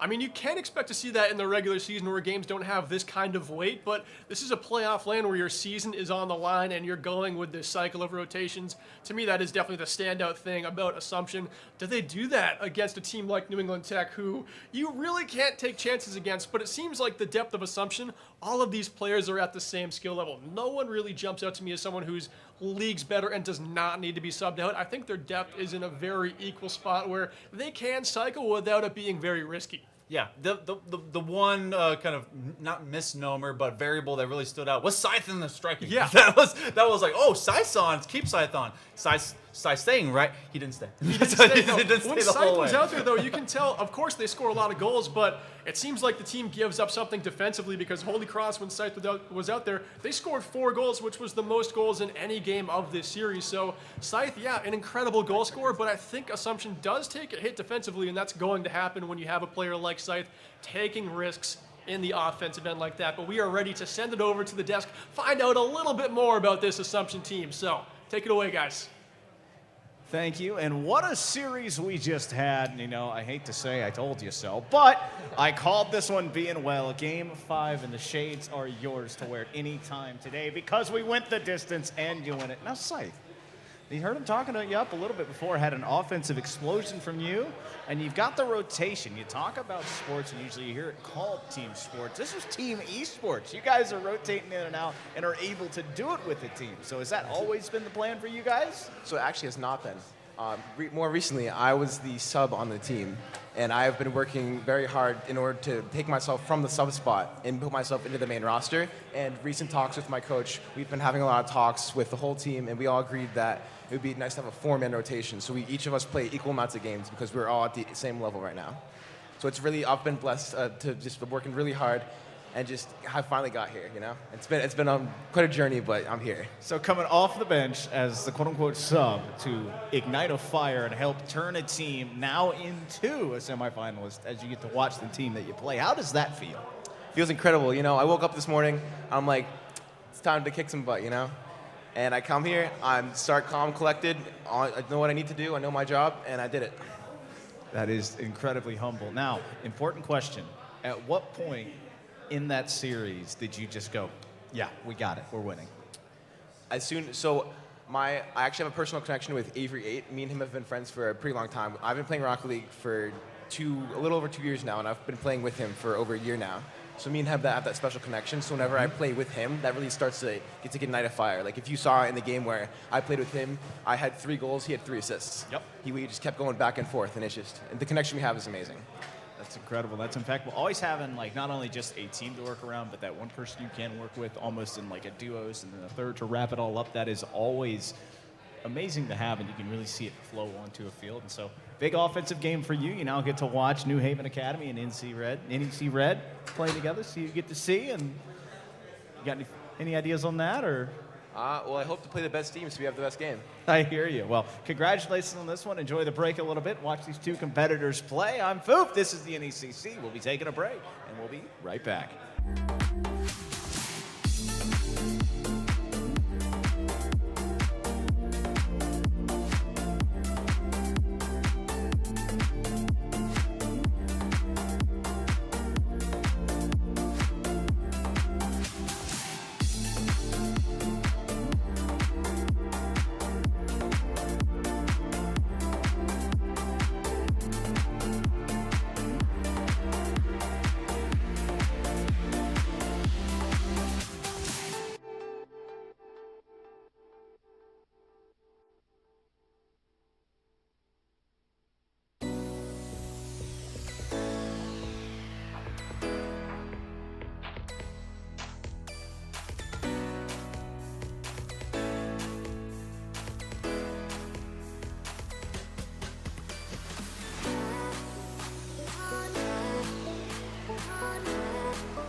Welcome back, ladies and gentlemen. It's the NECC. It's Foof. It's Orbital, and we're back on the desk again. Open this bad boy back up, and oh man, the quarterfinals. 3/4 of the way done, 3 quarters down, so we still have 25% left, but they've been good ones.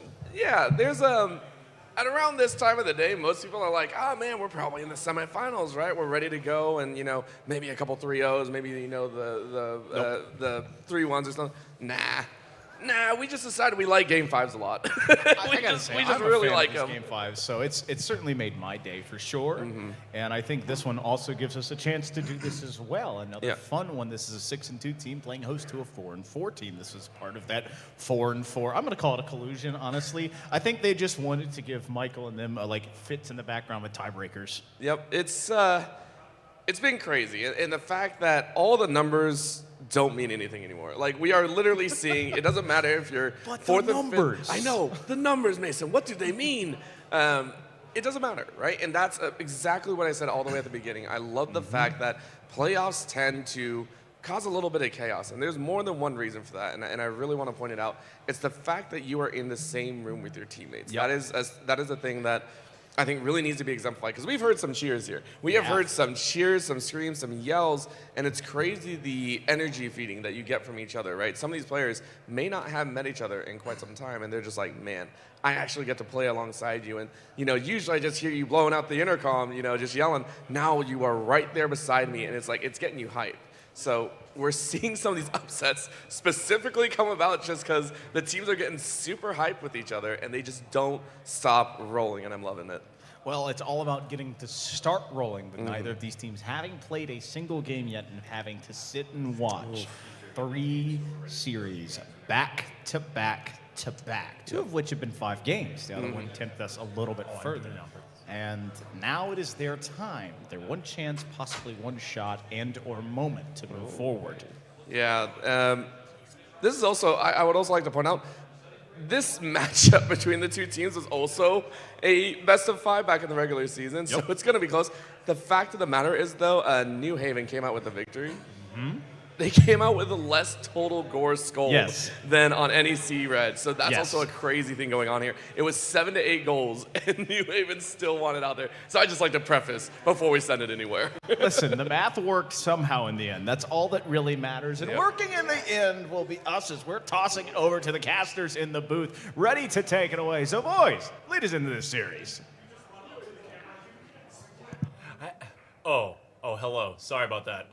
Hey, look, they got some good wings here, okay? Barbecue wings here at All Systems Go. If you haven't showed up, it's in Worcester, Massachusetts. All right, I'm not even going to try and say that correct, but these are delicious. I'm El Monkey Man, still alongside Alt Charge and Alt Charge. We have charged our way through to the final quarterfinal of today's bracket. Why don't you tell them about it? Take a bite. We're making our way through. We've got the New Haven Chargers going up against the NEC Grims. It's a 3 seed versus a 7 seed, but seeds really don't seem to mean too much today. We saw a 1 and an 8 in a very close game. It was a 3-0, but it was a very close 3-0. And Hale, I think we're going to have just another close game on our hands. I think it's going to be close games right until the final. This division is just so well packed with tightly contested teams. And I gotta believe that this game is going to be no different than the final 2 we just saw. Game 2 and 3 today, both went to map 5. It's been insane. The last time around, we spoke to it before, but the last time that these 2 teams, and the Chargers and the Grims, guess what? It went to game 5. And 4 of those 5 games were by 1 point. They talked about how it was actually the lesser score total that won. This one could be down to the wire. It could be a defensive effort that makes it happen. But it's also about who's able to really kind of stack that deck in their favor. This bracket's been nuts. It's been great. It's been living up to the acclaim and the fame of this Emergence Atlantic Division, which has been really cool because sometimes you get one powerhouse that rolls everyone. Everyone stepped up to the plates, but they got to be able to make it to the semifinals. And it's the number 1, number 2 seeds that are still rocking and rolling. Number 4 waiting on the 1. And of course, on the lower end, New Haven and NEC. Will we see 1, 2, 3, 4 all go forward? We've got a chance. It's kind of funny how it's working out that way, that the favorites are just going forward in a bracket that is incredibly close. I would expect to see at least one upset in the quarterfinals. We still have a chance here with NEC Red, but Assumption is going to be waiting in the semifinal for the winner of these two teams. Of course, our very next game we're going to be streaming will be the New England Tech versus Clark Red semifinal. We've talked about that one. Clark Red, so good defensively, especially in map 5 of their game. And New England Tech, they've got the best offense in this tournament, but taking a look at the lineup, starting off with the University of New Haven, we've got Funny Buns, Mountain Drew, and Pumpkin Lad. This is a team that has a senior, a junior, and a freshman. They're also known for their offense. It's not one of these teams that likes to be defensive. This is a 3 seed that loves to score goals and score goals fast. I expect them to run a set play off the face-off and just go right for the throats of NEC Grims. I don't think they're going to make it easy. I think they are going to come out and say, hey, everyone else who's been a favorite so far, a 2 seed, a 1 seed, a 4 seed, they've had close games. I think New Haven is going to come into this game and make a statement. That's very true. And Mountain Drew with that major in esports and gaming. What a very timely one. But on the opposite end of things, it will be NEC Red that's bringing out Mr. Nick, Josh Ulrich, I'm just going to call you Josh, okay? And Shellev Horton. Oh my goodness, what amazing players we'll be able to see. This was a little bit younger of a squad, but they've got that energy to be able to rock and roll. And, you know, I expect this one to go down to the wire. Every single quarterfinal has been able to deliver, and I can't think that this one would fall anywhere short of that. We have game number 1 coming at you. If you're a Chargers fan, you better be racing. If you're a Pilgrims fan, you better be pacing. We're going 5 minutes on the clock. Game 1, our final quarterfinal right now. And let's see if there is a set play off the face-off. NEC loft this one into the corner for Mr. Nick. He's got no boost to work with, though, and it will be sent back down. No set play able to come to fruition there, but it is going to lead to a midfield battle here in New Haven. They would love a nice chance here. A nice shot there by Funny Buns, but it's off the mark, wide left of the net, and it rolls back down toward the New Haven end. Mr. Nick is already going to try and test the perimeter of this New Haven defense, but it's Funny Buns that shuts down anything like that with a big demo. One thing we haven't seen consistently for a lot of our different matchups, we haven't seen speed kill. We've seen a lot of demos. We've seen some physicality as you get a big bump right there, but I want to see execution at pace. Yeah, we've seen a few flashes of it, but definitely no team making that their style of play. A lot of it has just been these long clears that get settled into the corner, and they take their time to develop. This one takes no time to develop. Mr. Nick from range gets the first goal of the series. Sometimes you just take a possession, you take a chance, and you take a shot. That's a big challenge that honestly found the interior lane. The rotation went out to the wall, so just putting yourself in a good position for success. He's able to give Mr. Nick the first tick onto the scoreboard. And just a minute has gone by. So much life left in this game. New Haven, the 3 seed. This is a team that I said has a great offense. We've got to see that come to the table here. I keep saying how LAN is so different than the regular season, playing remotely, not playing under this kind of pressure. But New Haven, the favorite on paper, they've got to make something happen within the next, I would say, minute and a half here to convince me that NEC isn't the better team under pressure. That was a great opportunity as Mr. Nick actually went for the passing play over to Josh, but Josh was to come away with it. Mr. Nick, I mean, we've said his name quite a few different times. I'm pretty sure that they are going to be that leader that is able to initiate the majority of the offense. And Josh kind of hunting around, waiting for these chances. Sheila Horton, which now I know how to say the name, thank you, is trying to just hold down the back corner, and NEC has been able to get these clears pretty easy. And what I'm seeing so far is NEC is hitting the target with their shot. Sheila Horton gets the second one, a 2-0 lead for the underdogs. The Grims have come alive in this first game. Oh my goodness, Grims. That's a Bardowski, and the party favors and balloons come down.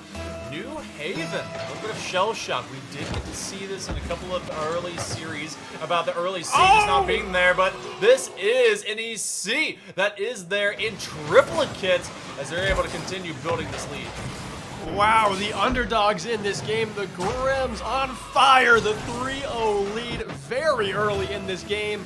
The New Haven Chargers, they have their work cut out for them with the final 3 minutes of this game.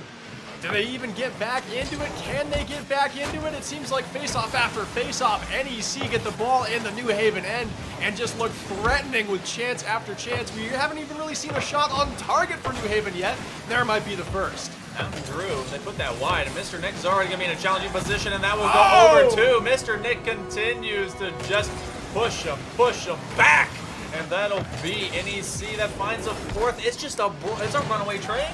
It really is, and I mean, we are used to this New Haven Chargers team being a team that takes a ton of risks on offense, but they get some of the most goals out of any team in this division. They are an offense-first team, and right now, just because the Grims are shooting on target every time they take a shot, those risks that New Haven are taking, they're not paying off at all. They're getting caught with a wide-open net. That is one so far for Mr. Nick and Sheila Borton, where they have scored a free goal, and almost we have the first New Haven goal, but that one just wide left of the net. Got to think, New Haven, they're still in kind of this transitory, all right. Oh my God! Doing double touch as Josh is making a statement. So are NEC Grims. And this one, great pass from Mr. Nick to make it happen. That is the best goal of the tournament so far. The given goal in the heavens, and Josh comes up with the double touch off the backboard for the dunk. NEC 5-0.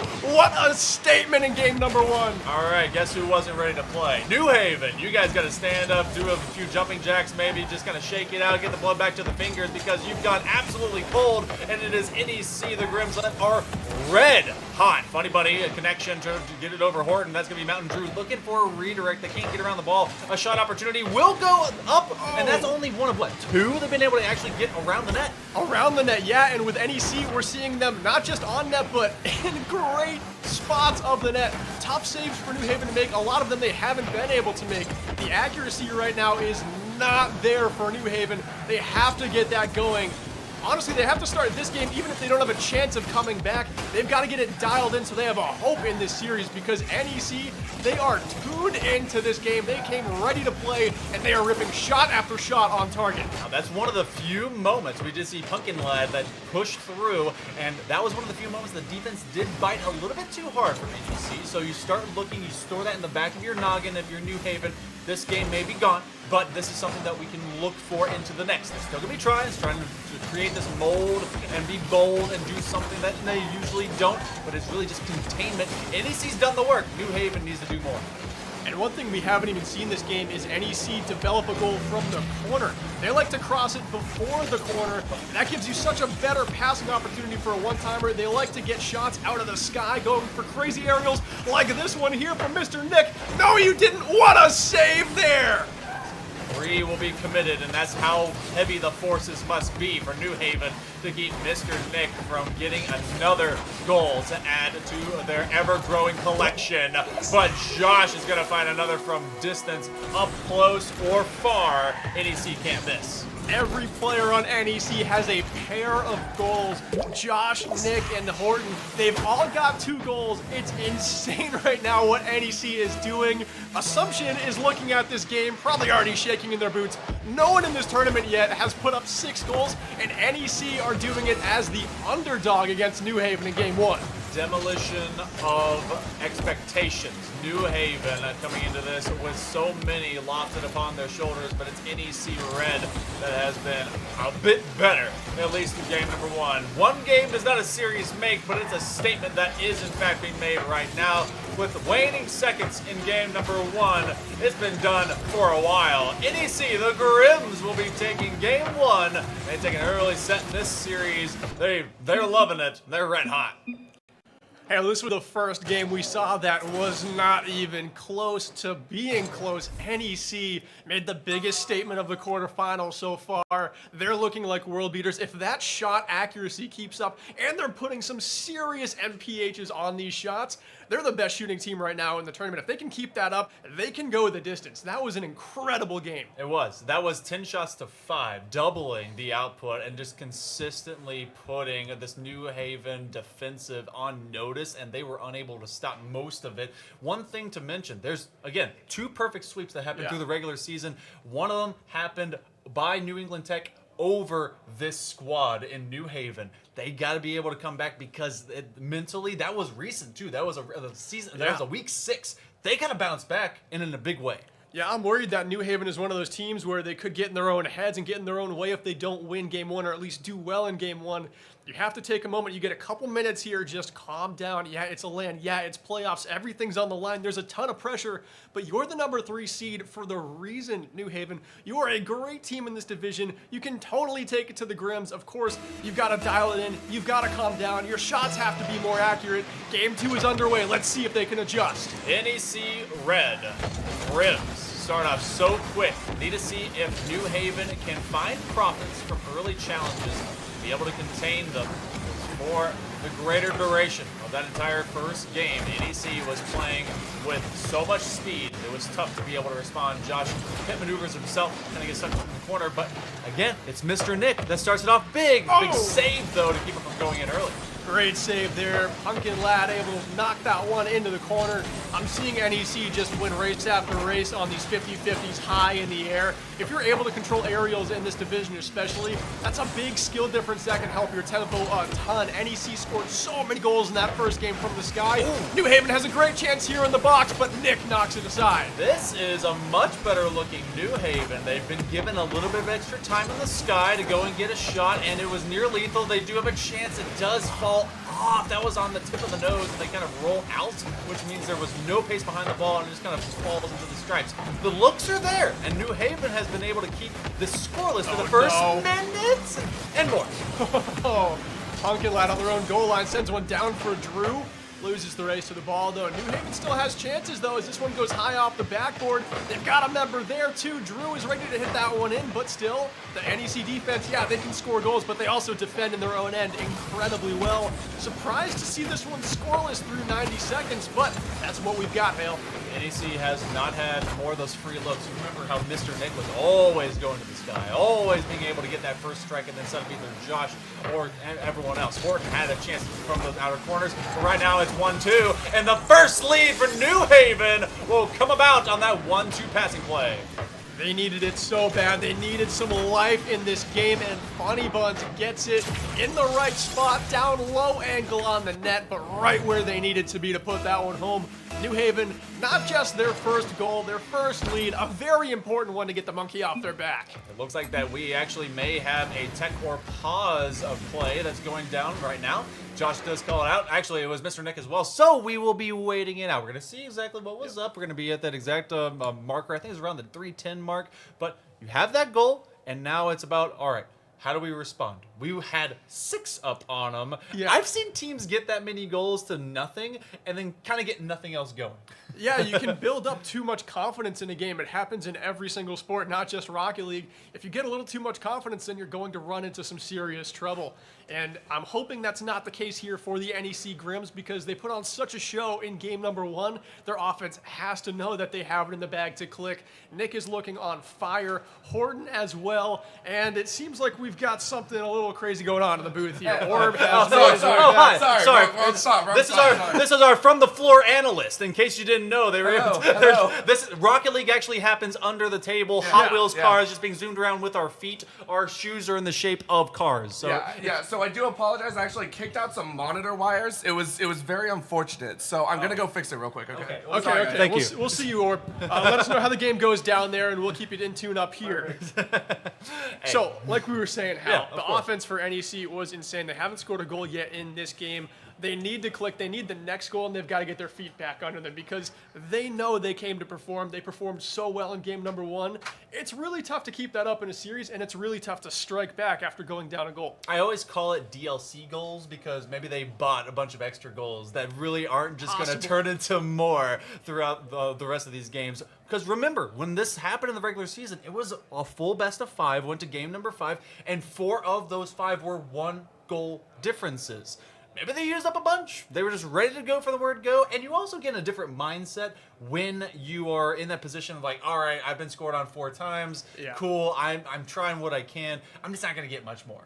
Yeah, it's one thing to lose a game 2-0 and feel a little frustrated, but once you're down 4, you're like the Grims kind of hopped out in front, you can kind of just throw that game away. And New Haven was able to think about game 2 a lot earlier than the Grims were. The Grims probably had a lot of confidence, and they were feeling great about themselves like they should after game one. I'm hoping that doesn't get them into trouble in game two. Yeah, that's a matter of coaching as well. You keep focused because you're riding a high, but it's preparation and it's like a mental resilience to really kind of keep yourself in that, not just the moment, but planning. And don't get too far ahead of yourselves, but definitely feel it when you're going to feel it, because this is Rocket League. This is collegiate kids. This is, I say kids, you guys are legal adults. You're doing a great job. But being able to run with that momentum is key, but also having it just suddenly crushed against you, all of that is flat now, especially because we're in the middle of a tech pause. This could be something that they get to talk about while things are getting fixed up, and gotta see maybe if they respond after this long break. Yeah, definitely in game one, New Haven wasn't ready for this game. That shows in the 6-0 scoreline, but after going up early, they get the momentum in game two, and they get a pause. They get to breathe, they get to calm down, they get to realize where they are in this situation. I think it's a very good time for a tech pause for New Haven because they needed a little bit of a break. They needed, the first goal in game two, which they've got, and now they've got some time to collect themselves. But let's talk about what New Haven was doing well in the first moments of game two. Like we saw, in my eyes, they were winning 50-50s in the air, something that they hardly got in game one. Yeah, Mr. Nick, I think, was left with, 3 or 4 big just vertical challenges in game one. Game two, we've seen one, but even then it was met by someone of equal measure. It was contested. Yeah, it was just taking away space, because when you're left with basically free play space, you're like, oh, I'm just playing against all-star bots. Cool, but it's not the same thing. Not that you're all-star bots. You are all-stars. Good job. But it's a matter of making them uncomfortable, and I think that's what really generates better opportunities and be able to take them away out of their regular rotation. Yeah, and NEC, I mean, they had insane shots in game one. This is the Emergence Division. I don't expect a team to be able to keep up that insane level of, 1, accuracy on shots, and 2, pace. The Grims had unbelievable in both regards to accuracy and pace on their shots in game one. You can't rely on that in this division. Yeah, everyone would love to have a perfect shot, 6 goals in a row every single game, but that's not going to be the case. It is going to come down to those nitty-gritty 50-50s in the sky where you knock it down for a teammate, you get a dirty goal, a lucky bounce. That can decide games just as much as a crisp shot in this division. Yeah, everyone would love to be FaZe Clan, Gen G. They all want to be the cool pros, but you're still trying to get there. It's a measure of approach, and right now we're trying to approach getting reconvened into game number 2. Bit of technical difficulties are still kind of throwing us through a loop as we're preparing for this one. Something to kind of look forward to. Not even just kind of, you better definitely be looking forward to it. We got semifinals coming up after this, so it's going to be New England Tech that go against, remind me, hold on, it was Clark that was able to recover. So high-flying offense and desperate digging defense. Which end of the spectrum do you really sit? I don't know. I think defense wins championships. I love that old sports cliche, but New England Tech, they do have the best offense in the tournament. They showed it in game one. The only thing missing was the accuracy on their shots. They had chances when they were striking the ball. It was incredibly hard, but they were missing the net. In game two, if they dial that in, I think they're the favorites despite Clark's defense, but Clark's quarterfinal, that was the most entertaining game we've had. In that game 5, Clark had a 1-0 shutout with some insane saves. This LAN center was bumping here at All Systems Go. The energy was at an all-time high. So I know Clark is riding that wave going into game 2. They probably feel like they can beat anyone, and it looked like in their match they could totally beat anyone. So New England Tech, I think they've got the scariest opponent in the semifinals. It's one of those interesting nuances to the philosophy of defense wins championships, because I wholesale agree that it can, but only if your offense has done well. This is exactly in football or in soccer, or the difference between those two regionally, it can work. You can get one, you're good, and you just kind of stand still, stand strong. But Rocket League is a beast that you have to have fantastic offense to at least bring us forward. So I believe that Clark is not going to be given more of those chances to be in those last chance digs. It's going to be more complete and finished off by the Tigers. Feel free to prove me wrong, Clark. You guys can definitely do that. I am meant to say words about what you do, and if I'm wrong, I'll admit it. I don't care. Yeah, I mean, you need the lead to hold on to if you're a defense-first team, and a lead is hard to come by against New England Tech. In the games that Clark won, it was 2-1 wins in overtime and a 1-0 shutout. So it seems like if they score first, they change their game plan, they know they're a defense-first team, and they lock it down. But if New England Tech can run away with just the first goal, Clark is in a lot of trouble because then Clark has to take risks, and that's not the style of Rocket League they seem comfortable playing. Yeah, and so when we also talk about taking risks, this is a squad for NEC. They seem to be high-flying. When they can own the sky, they own the sky. How do you like this matchup of who has to face off against Assumption? Because Assumption has proven they are quite confident in their rotation, and that's how it's sticking. We didn't tell you guys that they just rolled the dice on who would go first. Yeah. Like, wow. Yeah, pretty crazy the way Assumption is game planning this LAN run. It's hard to say which team would have an edge against them. We're not going to know which team it is because I don't want to make a prediction who wins New Haven or NEC, but I know if NEC can dial in shots like they did in Game 1, they can beat anyone. I've yet to see New Haven at their full capabilities. I think we have a chance at seeing it Game 2. They've got the early lead. They've probably gotten some coaching during this tech pause, so I mean, we must, moving forward, see a better New Haven than we saw in Game 1. I hope they reach their potential in Game 2 because I would love to see the threat that they pose for the rest of the field. I mean, they're already infinity% better than 0. Exactly. And especially 6-0. It's 1-0 in case you're not just now joining us. We're in the middle of a tech pause, waiting for everything to restart and get down to the field, which will happen here momentarily. I believe everything was fixed, and we're just kind of waiting to run down that clock and get ourselves back into position. I got to think that they're going to run behind on the NEC, Mr. Nick. He was the one that opened up space, able to create opportunities. They got to get him to go fast, zoom, be fast, and just open up those chances. Yeah, Josh and Horton have to hit it up in the sky because Nick seems like he's the fastest player in the sky when the ball's out there, wins the race to the 50-50s, and gets hard on-target shots when he's up in the air. But let's not forget that Josh and Horton also each had 2 goals in Game 1, so this entire team can hit the mark with the shots. It just seems like Nick is the best at aerials, but this entire team can score from, it seems like, pretty much everywhere. Yeah, but it was also based on kind of really containment because they had all of New Haven kind of just collected together. Yeah. I was, obviously everything is improving now from Game 1 to 2, but having New Haven really kind of stuck at their post around the pipes and then losing, not even getting like a good touch. It wasn't like a clean touch, but no touch, just kind of going for free off the sidewall. They didn't make sure those reads are occurring because some of the most fundamental Rocket League is hit the ball. Just make sure you hit that ball. Don't whiff. Well, not just that, but just making sure that your opponent doesn't have a free look. Because as soon as it's free, it starts to feel like a free net, and that's what they made it look like in Game 1. So far, in all of a minute and 40, I think we've gotten. I think so, yeah. I think we've just played about a minute and 40. I think we've played 2 games of Rocket League in this podcast that this is turned into right now. Yeah, this is actually the #1 Rocket League podcast on Twitch right now, so thanks for tuning in. This is Second Touch. It's a good name. Was that right off the dome? Yeah, that was good stuff. All right, let's market it. It's marketable. Oh, man. But we're also apparently having a little bit of an extended tech pause. Look, I've been told, we communicate through this. Oh, we got some hosts that are out there. Do we have Foof that ready? I know, in case you guys didn't know, we share the same wardrobe closet because we both. I noticed that during intermission when I was woofing a pizza down. It's the plaid white guy lumberjack style. We actually both applied to be the brawny paper towel guy. And their model's really handsome. I'm sorry. I know. That's tough competition. I've been told that too. Look, I will replace my face. Look, if you want to offer, you could be like the head and I'll be the body, or the shirt. We can do that. We'll make a run for the brawny campaign. Oh man. Okay, so we will be sending to the game very soon. We look long term. We have a semifinal in front of us. This quarterfinal remaining. Assumption is waiting on whoever's going to come out. They don't really care because they're just going to rotate their players anyway.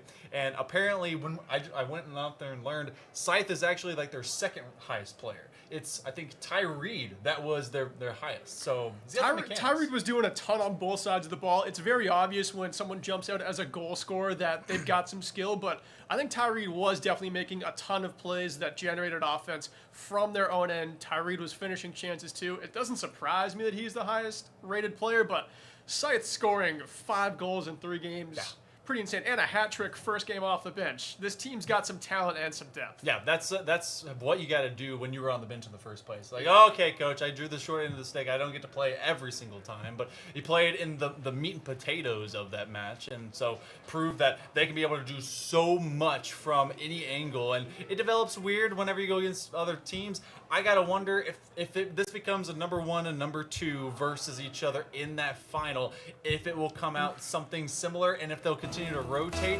That's something for another day, another time, maybe a different future. But for right now, it is 1-0. New Haven does have that lead. We've got a minute and a half just burning to game 2.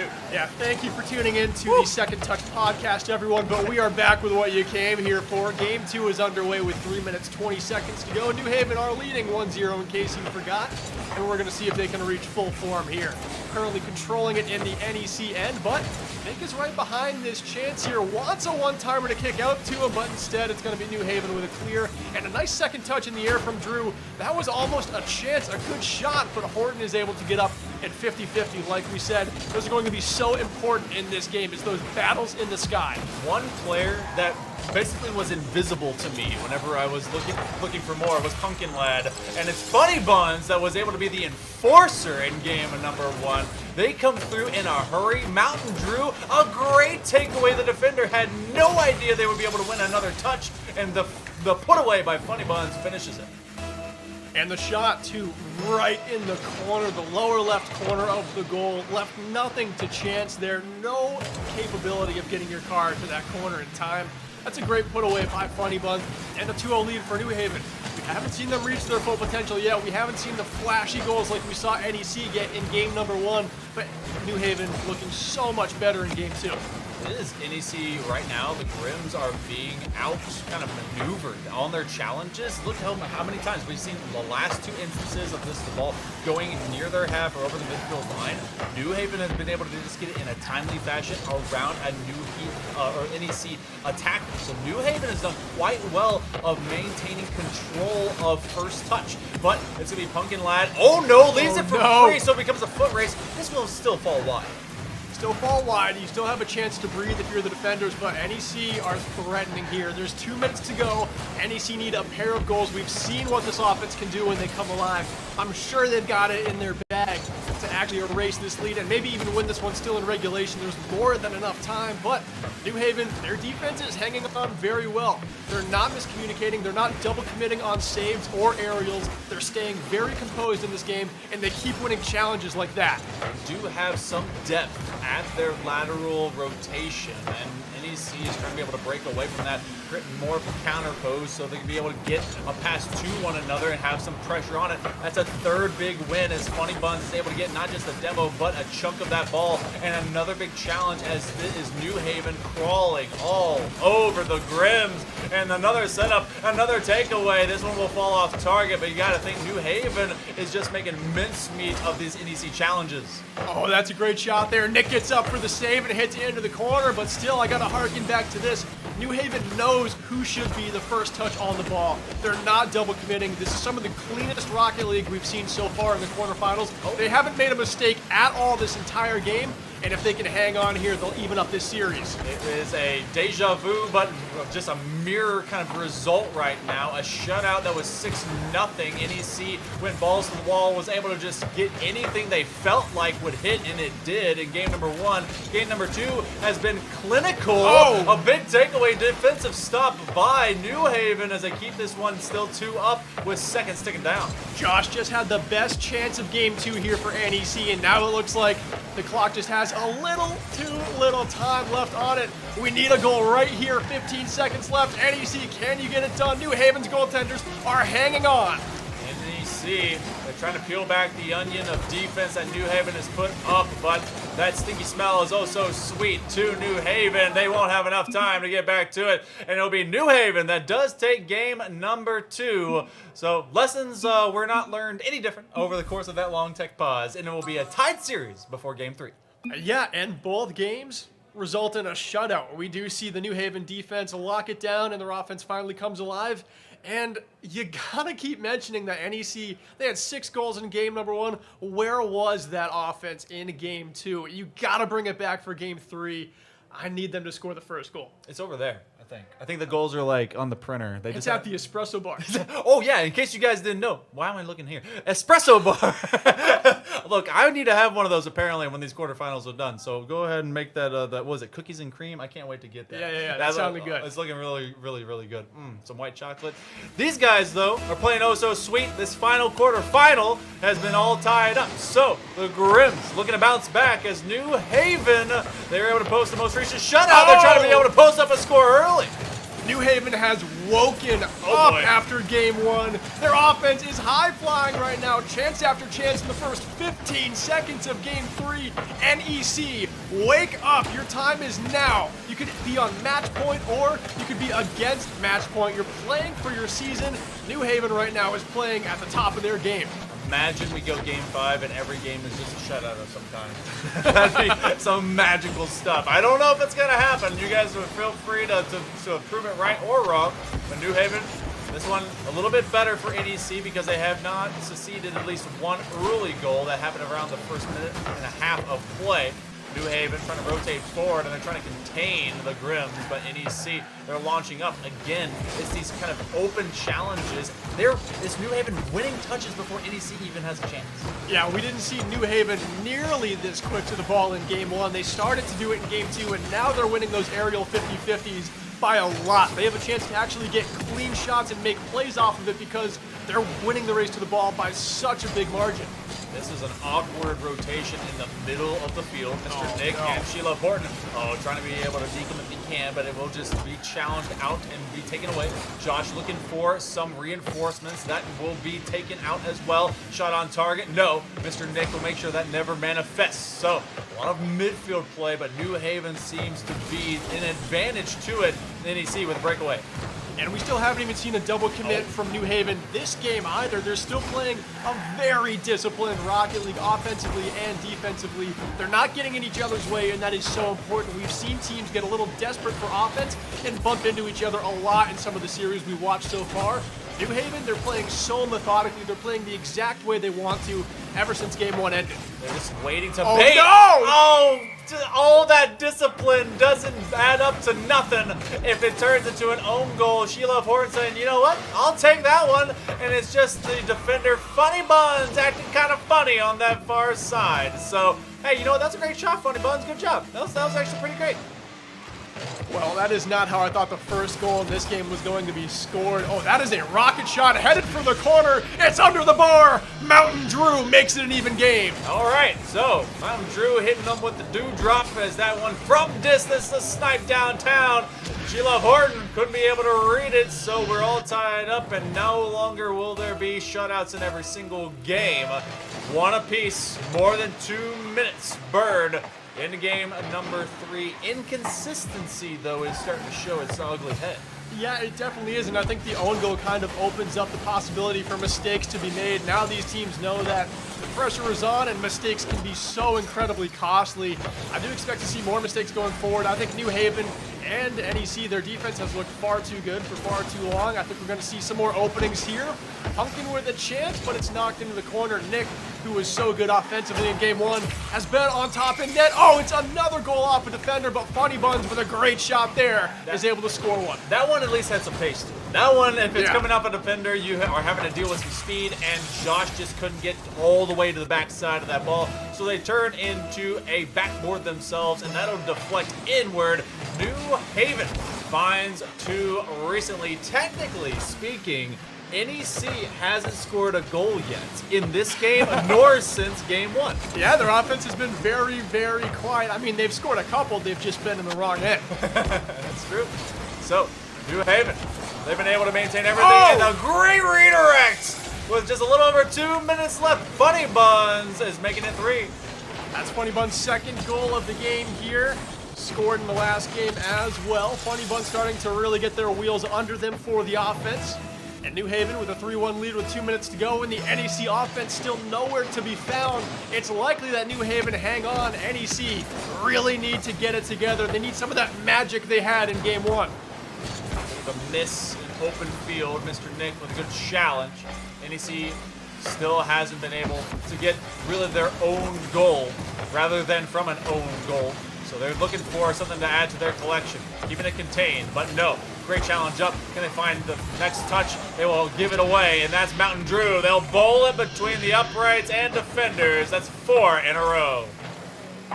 Such a great job by New Haven adapting and adjusting after getting blown out in game 1. They've collected themselves. They've got all the momentum in this series, and they have a minute 40 seconds to hang on to this lead to be on match point. Where in the world did the 6-0 come from and go? NEC, the Grims, it just seems to have evaporated into the heat. Then New Haven was able to muster up.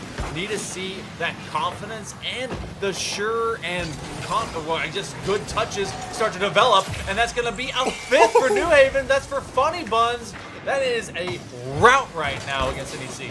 This is a really nice touch, too. Look at Funny Buns angle this one in. Nice touch. Keeps it below the bar as well. That's the hat trick for Funny Buns. 5-1 lead with a minute 20 left. That's hitting them with the Doomsy from a tight angle. Maybe to be able to get a tackle. No, Mr. Nick gets flung away, and Mountain Drew trying to find a 6th early. We could be very near a Brazil, and New Haven, they would love for it. They do get their 6th. We are all of 1 goal away from booking our tickets. That is every player scoring a goal, too. Pumpkin was the last member of New Haven to not have a goal in this game, but there splits the defenders and gets that one into the back of the net. New Haven, they look transformed. They look like the paper favorite that they were going into this game. NEC, their offense needs to come alive. This game is a wash, but they need to respond the exact way that New Haven did in game 2, where you just throw this one away, you collect yourselves for game 4, and you come back swinging with everything you've got. NEC's offense doesn't necessarily need to wake up. It needs to get out of the casket. It's nearly buried, but they're not quite 6 feet under yet. This game may be gone, but again, it's just match point. But that also could be your tournament point forthcoming. New Haven, they'll be threatened a little bit by Sheila Horton. Climbing the stack is Josh, and Mr. Nick will be waiting in the wings, trying to chase after it. Funny Buns with the launch, and they have Pumpkin Lad that goes for the challenge. Right now, with less than a half minute remaining, this is all but done. Stricken in pencil, not in pen. They're looking for that Brazil if they can. It's still New Haven really not double committing to anything despite having 6 goals in this game. They're not getting cocky. They're still playing their fundamentals really well. They're sending along chances like this. Can't get the angle there on that shot, but maybe a second chance try. No, back-to-back whiffs in the final 10 seconds, but it's not like they need a goal. 6-1 is going to be our final score of game 3. Funny Buns and the gang looking really great, and that one will fall wide. New Haven will be on series point. Heading into game number 4, a step away from facing off against Assumption in that semifinal. NEC, yes, they were credited a goal. It was Funny Buns that was on that own goal. We haven't seen them purposely score since game 1. Yeah, and that's a scary sign. I mean, we saw New Haven get blown out and adjust very well. Now it's up to the Grims to do that. It's so tough to do, and the pressure is on. Also, this isn't like a regular seasons game where you can take the pressure off you and kind of collect yourself that way. No, the weight is on your shoulders. There is so much pressure that is mounted over this tournament, and you know that hundreds of hours of scrims, games go into this, and right now you are on the threat of your series, your season being over. Yeah, there's so much that can be coached into this, and I'm hoping really that is happening. These programs are showcasing a depth of program, which is fantastic. They bring the staff, the directors, the coaches, the players, the subs, the families. Everyone's here to help support any way they can. Be them online, be them present physically. Well, guess what? You guys need to get up, get loud, get ready. Game 4, New Haven trying to be able to run it up. NEC, you got to do what New Haven did in game number 2. You have to score a goal early. It doesn't even have to be the first goal. You just need the monkey off your back. You've got to put one in the back of the net soon, just so you can have some momentum, some life for your team, because right now, like you were saying, their offense is pretty much in the casket. It's something that's not quite dead, not quite buried. It's somewhere in between a weird limbo, but it is the coroner that's going to pronounce it dead if they do not get anything inside of this 5 minutes or more of play and allow New Haven to score. 40 seconds off of the first minute. NEC trying to find another one. That is from distance. Good cherry pick. Mountain Drew finds first blood. Not just a cherry pick, but a great back pass from Drew. He gets the side boost and goes streaking down the right side. open net because Drew made a play that surprised everyone on NEC. That was so well done by Drew in New Haven. Hot hitting on the sidewalk, honestly, just went whoop, right by, like the flash. And in a flash, inside the first minute, it is New Haven that does take that lead. NEC is a scoreless venture for them, but it's been tough to find any gaps in this defense of New Haven. The Chargers have been full throttle running away with this from the sidewall. An opportunity, a chance, and they finally get Josh involved. They tie it up. Like I said, it didn't have to be the first goal, but they needed an early one. They needed the offense to get set, to get some confidence back, and Josh does that for them here. NEC have even this one at 1 with 3:53 left, but New Haven, they still look so good in this game, especially after that play that Drew made for their first goal of this game. They are looking in tune. They love to pass it to each other. They don't take a ton of risks, but they do have a ton of skill on their chances. NEC has popped their head from out of the casket. Are they the Undertaker, and can they take down Mankind? Is this Hell in a Cell? Will they be able to fall straight through it, or will they be doing the body slamming themselves? 90 seconds has been burned off. That's a great clear for New Haven to relieve a lot of that pressure. Funny Buns to the corner. This one will be going yard, and it's actually knocked down by Pumpkin Lad, so they can be able to get another spacer that goes to the sidewall, but Pumpkin Lad does get just enough to bury it to the corner. And we're going to still have this NEC offense developing from the corner, trying to make something work. Horton not able to get close enough to make a shot off of that. Now we have a chance for Josh. That one goes wide right of the net. The offense still alive. It's Horton. It's above the crossbar. Oh, Horton trying to say I had a who, but they weren't quite there to exist. Oh, Pumpkin backs up just enough away from Mr. Nick. That's a setup. Now Mr. Nick is going to be facing his own net, has to make a connection, does get onto this dribble. We're approaching the midway mark of game number 4, NEC. Since they found one, they're looking for another, desperate to get to game number 5 and extend their LAN life. That's a double commit into the zone, but Funny Buns at least does take responsibility before Nick is looking for a free shot on target, and that'll be 2 in a row. Nick has been the hero for this team in game 1. He made the big plays. They didn't need a hero in game 1, but he made the hero plays, and here he gets NEC their first lead since game 1. This offense is finally set. They're finally comfortable. They looked so shaky in games 2 and 3, but now they have a lead. NEC really looking like that Undertaker. They're staring everyone down. The lights went off. They came back on. They're stepping well away from the casket and looking for a steel chair to take against New Haven. Shot just off the pipe on that top 90. Mr. Nick is going for a secondary approach. He actually wins it. Going to be able to get a bump. Is anyone going to fly through? You do get one, and now it's Horton Josh in an awkward position after Horton's initial challenge. Mr. Nick in a 1-on-3. Can he get first touch? Does so now, and it goes to the midfield. And we'll see, it's a battle right now. A lot of these going into the air, those 50-50s in the air. So important in this entire series. We're not seeing a lot of fast passes on the ground. Here's one more chance for Pumpkin, and he puts it home. Once again, this game is tied. Pumpkin Lad punking him from the top rope. They make sure to elevate in a hurry. It was Mr. Nick that made second contact, but Pumpkin puts it through. We're tied at 2 here on Neo Tokyo. This is the one that separates the best from the rest and us from a game 5 that NEC needs oh so much. 1:40 to go here. Will NEC's season end, or will they bring it one more game at least and send us into a game 5? New Haven are hoping to go to the semis here. Right now, it's NEC breaking out, trying to develop an offense. It's going to be Josh with no boost into the corner. Has to back up here and give it off to Horton, who sends it back and around the wall. And maybe a shot here for Nick. Nick gets it done again. 3-2 NEC lead. Mr. Nick, more like Dr. Mr. Nick. That one was clinical. Look at this shot and a good call off. Horton realized that they were not going to be able to put that in. So they say, I'm turning, Mr. Nick, you're burning. It is NEC. The Grims with the lead again. Such a high pressure moment too to make that call in for Horton to back off in a very smart way. That gave Nick the chance. Already a chance to respond. It's Drew to even it back up. The Golden Dragons, they will roar and soar. Able to get a big demo, but at what cost? Mountain Drew is able to get just enough before they are turned into a pile of ash. 3-3 haymaker for haymaker. This is a boxing match. Who can outlast who? It is a slugfest. It is a heavyweight bout. This game 4 is so heavily contested, just trading goals. And now we have Nick taken to the skies only with 25 boosts. That's a bit of a desperate play there. Would have been flashy, but A big risk. Pumpkin is able to get the clear up to the side.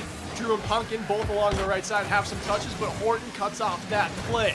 It's going to be a battle in midfield. There's 50 seconds left. We're still tied. Nick with a shot. Funny Buns with a save. Funny Bun saying, ain't nothing funny getting behind me. I'm not going to let that happen, but there's a wide open net! Josh is able to get it. Again, the Grims will go up by 1. The defense split. Pumpkin Lad said boost over ball, but they say this one wins overall. Josh and Nick are doing what they did in game 1. They're shots that are aerial shots with so much heat, and they're so well placed. It makes it a 4-3 game here with just 40 seconds left. But hey, if there's anything we know about this game 4, it's that no lead is safe. But Mr. Nick gets them a little bit of insurance here. 5-3 Grims. No one is safe from Mr. Nick. Mr. Dr. Nick, Senor Mr. Dr. Nick, able to take it from a tight angle. And that's how you dribble it through. So maybe with them up 2, are we anywhere near safe?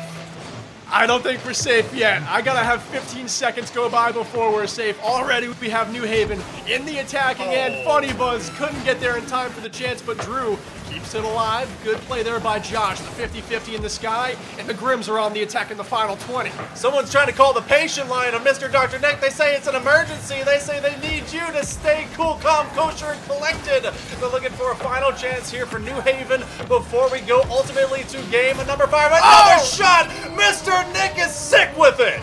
Mr. Nick, get him to an infirmary. He is sick. This man is ill. The first player of the tournament to score 4 goals in just 1 game. Nick is on fire. Oh, someone call the fire department. Get that hose and make sure to pour him down. But he is just on absolute burn as we turn our way. Josh tends to the sidewall. We're going to game number 5. New Haven, New England College, the Grims and the Chargers. This one's for the ages. This one's for survival. This one's to continue through this tournament LAN. New Haven has been put on notice. We're going the distance.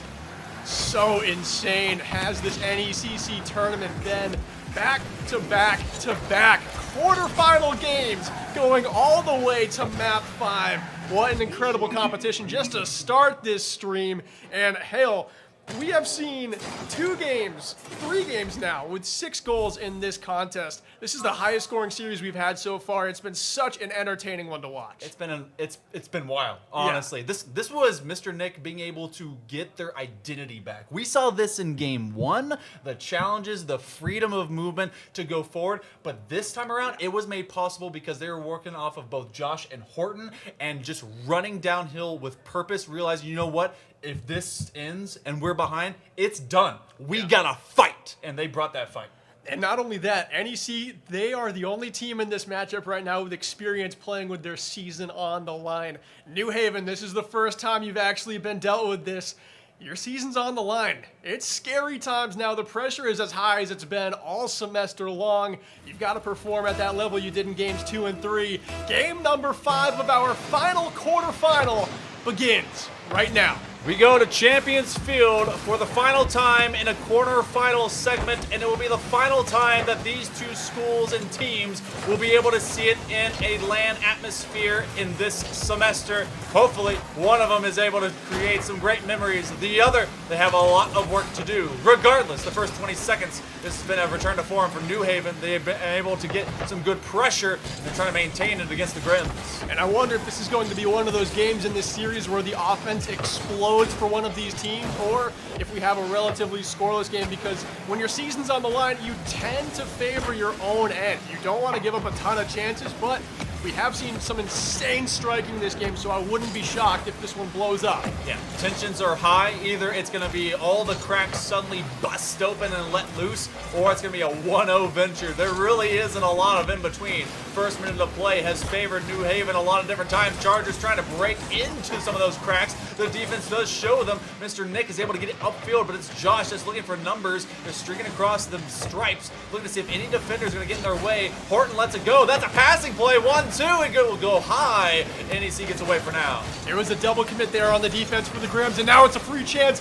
Nick don't miss. He delivers. NEC jump out 1-0 with 3:42 remaining. Such a punishable look. You were talking about that double commit, and Mr. Nick realized, oh, hey, nobody's home. Let me just run the roost for you. So NEC will find their first lead, at least opening lead, in the past several games.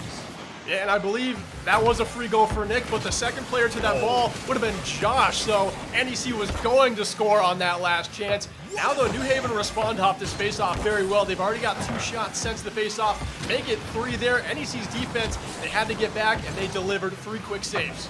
20 Buns trying for the loft. Again, Mr. Nick on the initiation. That aggression is so key. As long as he has a little bit of extra space to work with, NEC will let them go through as Josh and Horton are just allowing them to kind of work at their leisure. Mountain Drew tries to climb the mountain.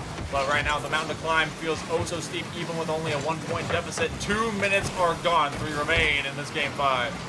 All right, New Haven, you need a hero right now. Your season hasn't been on the line. You're dealing with some insane pressure, but someone has to step up to the table, step up to the monitor, and deliver a goal and even this game up. We've got 2:40 to play here. That's an awfully close chance that rolls up the backboard, but Nick is able to bring it out, and they should be able to generate offense here. Mr. Nick has been let off the leash. They've been let out of the cage. They are the beast from the northeast, the New England area, and they're trying to continuously run it down. Josh with a follow-up, and that is Mr. Nick. That was going to be that next one. Horton gets a light bump, and Mountain Drew was trying to clear that back line, maybe for a big counter play, but they keep the rotation sound as they just do not die. Funny Buns to the floor, can't get a floor pinch. They run out of boost to try to adjust. That's a shot. It falls near, but Mr. Nick, they pick it up.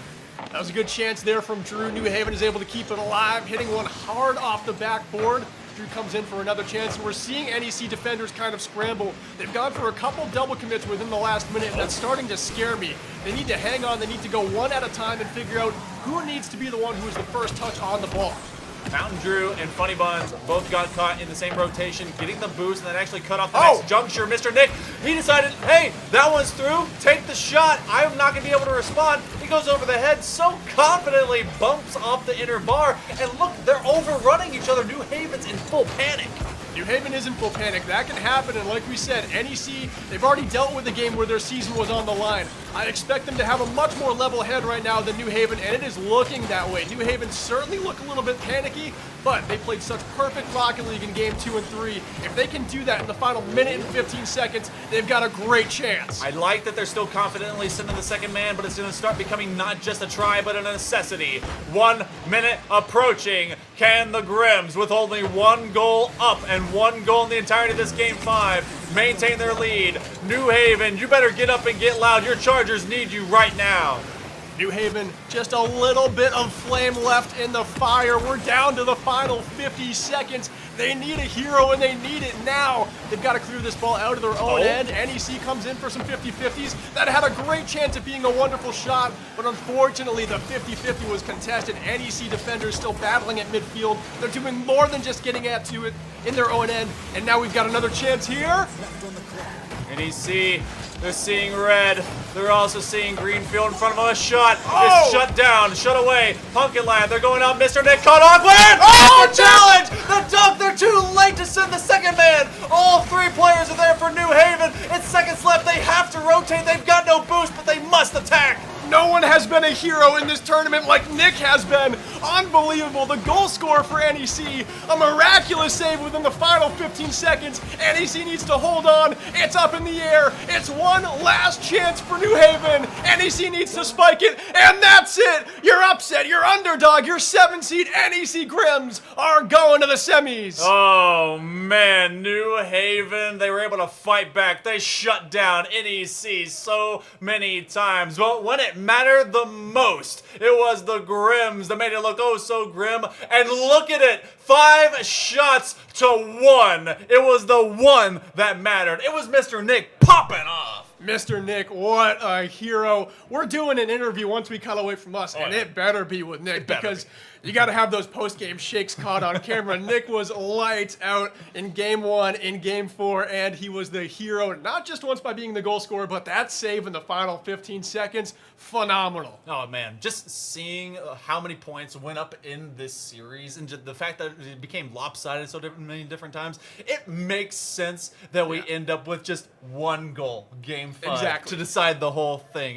It's wild how Rocket League can become so consistent, and then at the very end, when everything's on the line, it's just the one that matters. Yeah, and it's been back-to-back Game 5 quarterfinals. We had a 1-0 shutout, we had a 2-1 game, and we had a 1-0 shutout. So Game 5, teams are getting defensive. They're getting scared that their season could end, and it only just takes one goal a lot of the time here. So even in a series like this where 6 goals get scored by a team in 3 different games, when it comes to Game 5, everyone favors defense, and that's when hero plays can happen. Congratulations to NEC, and congratulations to Mr. Nick, because what an esports moment. Yeah, that was the one they're going to put on the highlight reel in the yearbook. If they can be able to take a picture with their clip, they probably will. But guess what? We're going to have that interview coming up to you. It is the NEC Pilgrims, Mr. Nick, and of course, Foof, that's going to run this interview. Take it away, my guy. Thank you, Monkey Man. Thank you, Old Charge, and thank you for people watching. But most importantly, welcome to the desk, Mr. Nick. Thank you so much.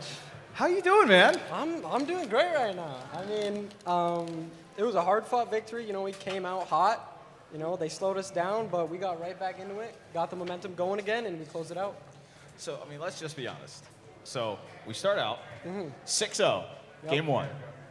What happens? Pick up, Mike.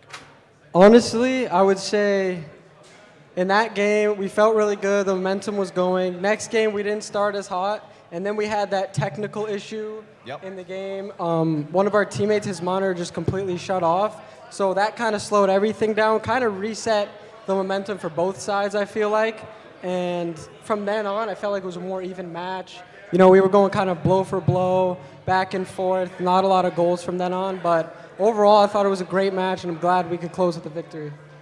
So I want to be honest. Game 4, hat trick, having fun, getting a 4th. At what point in Game 4 did you feel like, this is my game, I'm taking this one over? I don't know. I mean, just my teammates, they kept hyping me up. They're like, you're that guy, you know, keep going, keep scoring, keep messing them up. And I'm like, hey, I'm going to try my best, and I'm going to make my teammates happy. And I guess I did.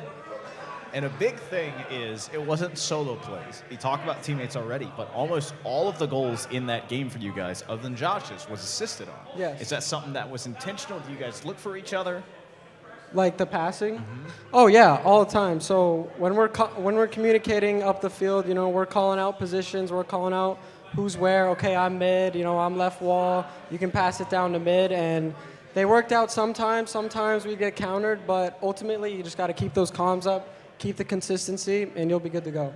I got you. Well, you got any shout outs you want to make before we head on? Like shout out my mom. I like to shout out Javi. My teammates at home, you know, the second team. I just like to shout out everyone at home that's watching us and supporting us, and we thank you. That's a big thank you from him. Thank you from us here at NECC, but we are not done just yet. That is the quarterfinals in the books, the semifinals now set on the crest of the future. We're going to take a short break, and after that, we've got 2 more best of 5s to see who makes it to the grand finals.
you need some headphones, bro.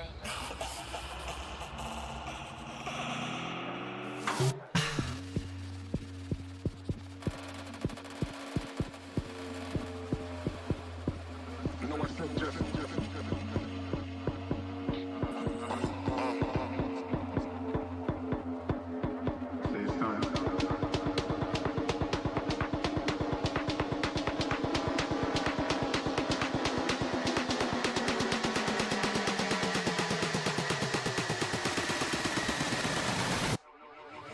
I said just.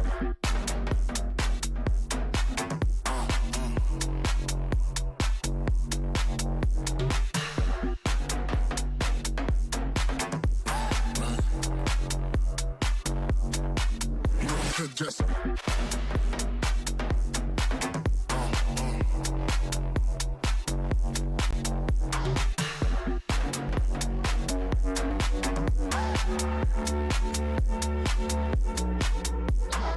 Oh, man, you need some headphones, bro. You know I said just. You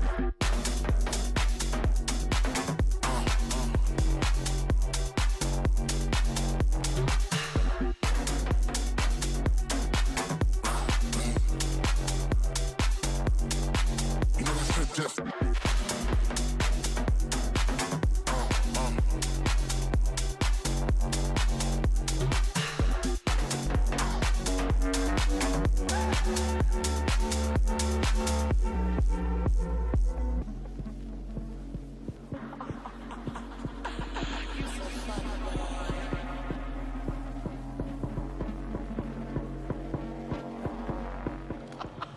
All right, that was a little mean. I enjoyed it. Listen, when I dance, it's a real benefit, not for the camera, okay? I'm just so glad we got that once. Like, I've been hoping. See y'all later. I'm gonna. Oh, okay. Well, as Orbital rolls down the stage another time. I'm Foop. That's Orbital. We're back on the desk again. We're back with some more Rocket League hanging in the balance, almost like a chandelier, but it's like the one that's like hanging precariously, so it's going back and forth, you know. But these teams have made it. That was the quarterfinals behind us. It's the semifinals ahead of us, and it's still best of fives, but win and go on.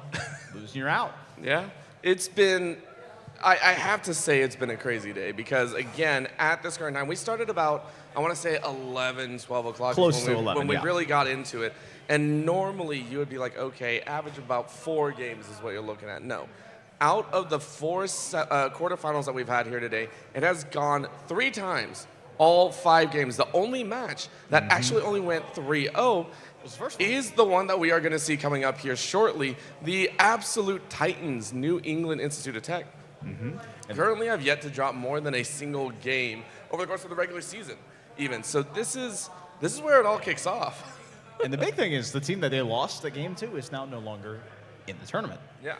But you look at that last 3 that they had, it was a lot tighter than they've kind of used to. It was only 7-4 in that goal differential. And so they have to know. They're not overlooking teams. I talked to the coach ahead of that game. They are not overlooking teams, but they looked immortal. Yeah. As you look at a team that's undefeated, they're rolling through everyone up to playoffs, and you're like, all right, it's going to be tough. And all of a sudden, they stumble. They do get a 3-0, didn't drop a game, but it bleeds. Well, that kind of happens when you trip over your own feet and, like, kick yourself, right? Like, that's what kind of happens, I think. I haven't kicked myself so hard I needed to bleed, but, you know, like, I guess so. I mean, when you're playing that hard, I would assume so. Like, they were going hard, and it's just like, oh, man, I tripped and stumbled. I don't think it's going to happen again, right? Like, I really don't, but it is true. They went so hard, and that's why that 3-0 series, you cannot take that at face value. You cannot take it at face value that it was just a 3-0. It was a fight all the way to the bitter end. So you have got to take a look. But again, this is also on the side of, I believe, Clark Red that we're going to be seeing come out here, who Cougars and were Tigers. ridiculous. Yes. Like, I mean, it was 2 beautiful series. I mean, you talk about 3-0, then we get to see one of the cacophony of 5-game splits where we go the whole distance and we're just going, who is going to have it? And Clark had to pull it back a little bit. I mean, it got exciting for them in the mix, but able to close it out, and that's what good teams can do, is they can put on a good show, but then know how to finish it and then move forward. But now the ultimate test, it's a pinnacle test. an undefeated team. You lost to them before 3-0 in week 4. You've had some time to prepare, but you got to put it all out now. Yep, I'm very excited. This is also what I like to call the battle of the spear and the shield. Taking a look at New England Institute, if you watch in the original series, they were very aggressive, whether that be against themselves or against the opponent. Very fast-paced, very aggressive, taking a lot of shots on goal. If you remember Clark Red's matchup, the reason it went 3-2 is it was consistently both teams going blow for blow of defense, blocking shots left and right, getting some of these crazy things moving. So I'm very excited to see what wins. Is it going to be the spear or is it going to be the shield? Well, usually in Rocket League, the spear is the heavy-sided because the more chances you put on offense, the more chances you have for scoring goal, and you're keeping the defense on its side. So having a strong defense is absolutely necessary, but you don't want to rely on it too heavily. So, sword or shield? You know what? For funsies, I'm going to say the shield. I'm a very defensive player. All right, I will answer opposingly, of course, but I think the sword can have it. But most importantly, this is the NECC. This is the playoffs. We got a short little intro video, then we're throwing it to our wonderful casters.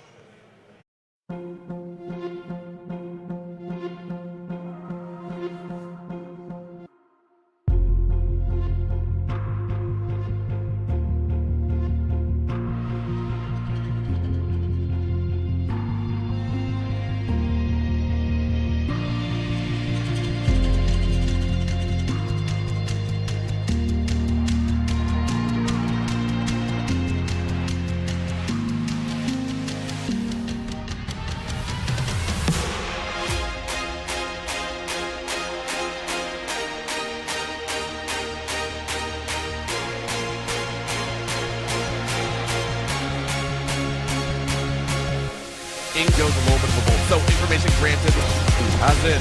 Has been spotted out underneath, but spotted but not looked at. That's 2 for the Chamber. Chamber looking for P1, get the 3rd. Looking for a 4th, and you get it! And Ace to kick things off! Alright, I see you! I see you! The refresh is live. The right click will come through as well. Vola from behind. 1, 2. Sybil gets it to half though. Looking for a 3rd. It's Vola to keep them alive. A 1 versus 1 as it stands. No updraft available. Bowkeeper, the shot misses. But they still have the spike to half. Oh my God! It's a 4K from management on the likes of their boost, as well as just double committing. The communication has been there, but not been clear. It's about as clear as muddy water. Oh my goodness! Galleon, did you just get this off the tip of your nose? Hold on. Just enough. Like just the air off the side of the ball to safely navigate those waters, and it becomes a 2v2 in a hurry. Trying to be able to get straight off the rip. It's going to be chilly that is oh so hot. That's 2 in a row for the Lancers. You know, it's really fun being able to hear me in a promo video. That's pretty cool. I don't know, but I didn't pick those clips. Apparently, they're good enough to be able to match up to our semifinals going into this awesome LAN. Of course, as presented by the NECC, but showcase here at All Systems Go. I have one of their awesome lattes. This is the honey bun. So yeah, zoom in right there. Yeah, if you want. If you like what you've been seeing, make sure you zoomed in too late. Okay, I don't know what you're doing in a pro. But you're joining me, Hail Monkey Man, alongside Alt Charge. And Alt Charge, they're taking you out of the picture, but we're all in framework now for our second round of playoffs. It's the semis, where everything gets even hotter. Yeah, and this is the game I've been looking forward to the most ever since Game 2 of quarterfinals wrapped up. Clark Red against New England Tech, the 1 seed, the Titans of New England Tech. They've got a real challenge in Clark Red. Clark Red played so well in their best of 5 that went the distance. They won Game 5 in a 1-0 shutout. This team's defense is unbelievable, and you were telling me during the break a little bit about the last time these two teams met. Yeah, this was, of course, everyone was 3-0 swept, except by Holy Cross, who was able to get 1 game off of this otherwise really just like undefeated style from New England Tech. But when you look at what was done last time around, Clark University, they did get 0-3 swept, but 2 of those 3 games were by 1 point. Lots of scoring was able to happen. So we know, based on what we've seen today on LAN, that their defense can post up in those clutch moments when they need to, but it's about doing so here in a different environment. We're not online. This is on LAN, and you got to be able to put it up right now. 1 and 4. This is that traditional showcase. Let's go ahead and check out the rosters. Yeah, we're familiar with these lineups. C. John, the Turquoise Orange, and Killstar going to be locking it down for Clark Red. This is a team that the last time they met New England Tech was week 4.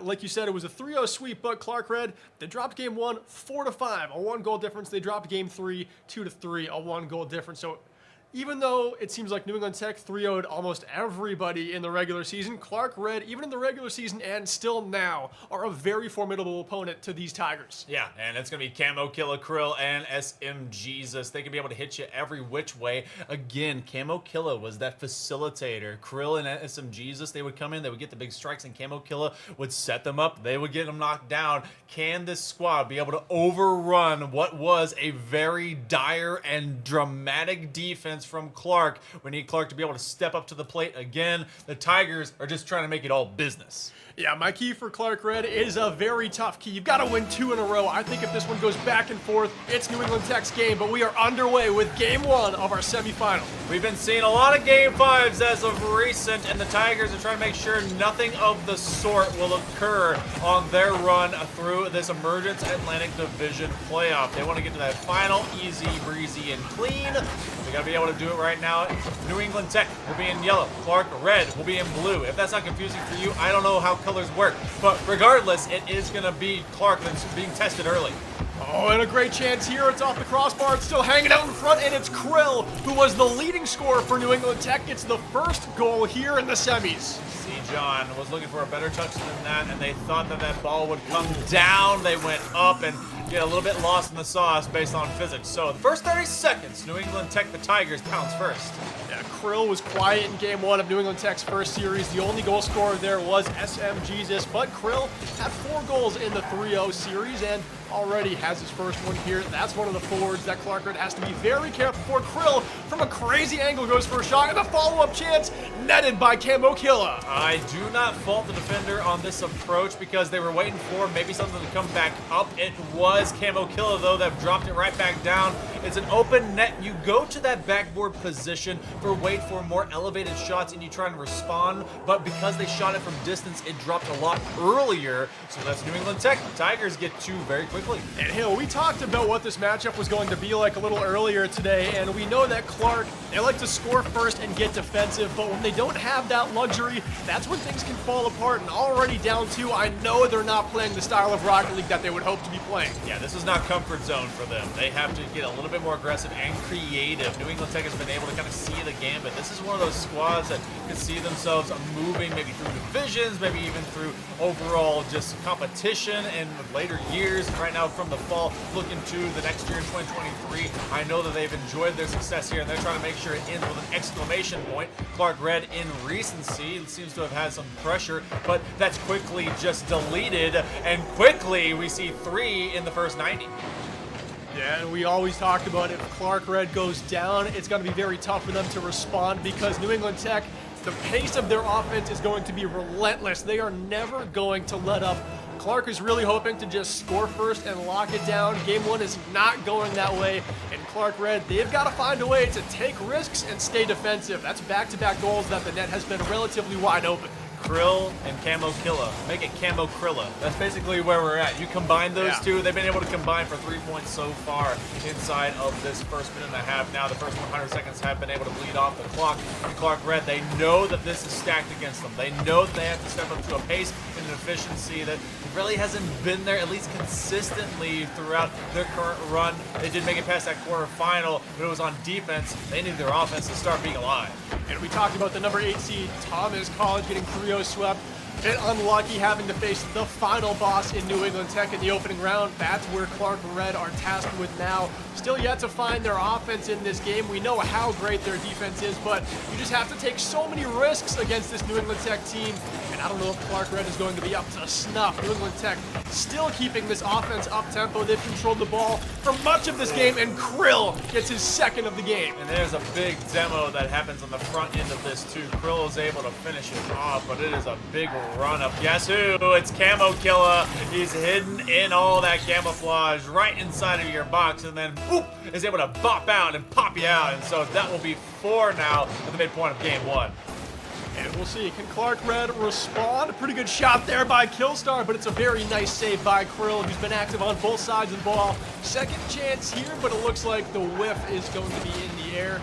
And right now we do see Clark Red just kind of struggling to get those secondary shots off. They're panicking that they have to get back to their own net fast. Game 1 is going to be a wash unless you can score 4 goals, so it's time to take chances and just see if you can score against New England Tech in Game 1. A couple of moments of success for Clark Red. They've been able to win in kind of those dribble challenges, being able to get first touch approach, but the connection and the confidence on the second man and the third man from New England Tech has been so sure-handed and surefire for a win that they cannot advance up the field, which is rough. With the takeaway, again, single touches like that, but the strike comes through, it just makes what I'm saying come true, and that's 5 now for New England Tech. And look at this shot by Krill. You know he sees what's in front of him. Very few players will say that the most valuable spot to shoot the ball is lower half of the net, but Krill knew where the defender was. He knew he wasn't going to score up high. That's a great bounce shot to get under the defender of Clark Red and make this one a 5-0 game. New England Tech is making a statement. This is not the struggle they faced in Game 1. If anything, this is the Cougars having to receive what is a very rough start. We saw this kind of outcome whenever NECC was playing earlier and trying to be able to make a fat statement, but that was from a lower seating position. This is the king of the castle treating the likes of the Cougars as if they're just a dirty rascal. The Tigers are the bigger, badder cat in this cat fight, and there's only 90 seconds left for Clark to start getting ready for game number 2. Yeah, right now, Clark can throw away this game, and that's totally fine by me and everyone else in the building, but they should set a goal of just scoring against this New England Tech team. A shutout doesn't mean much because this one is already a wash, but if they can just pocket one, that was a great save there by SM Jesus. It's a good chance, but it just speaks to the defense and the all-around team play of New England Tech. They're gonna score a lot of goals, and they're gonna be so difficult to score on Hale. Now, Clark is definitely one of those teams that starts off kind of slow. We saw their defense able to step up to the plate and answer a lot of questions, and that took time. It took us going through 5.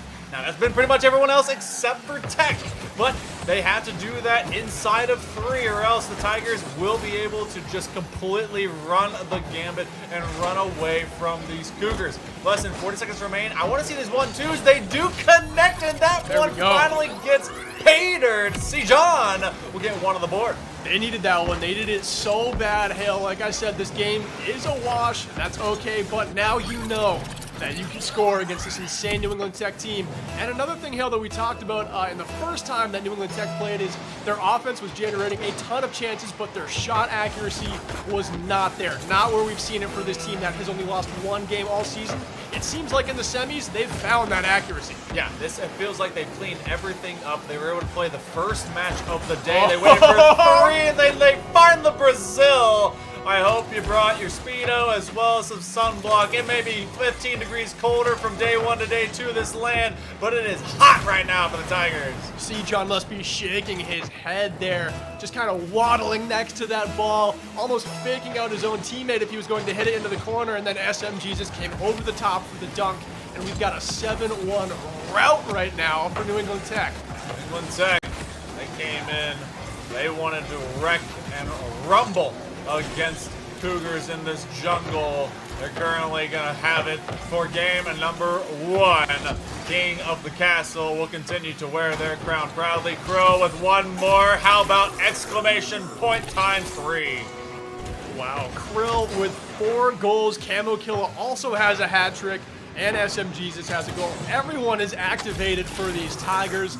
And in just the final second here, they make it an 8-1 game and win this one.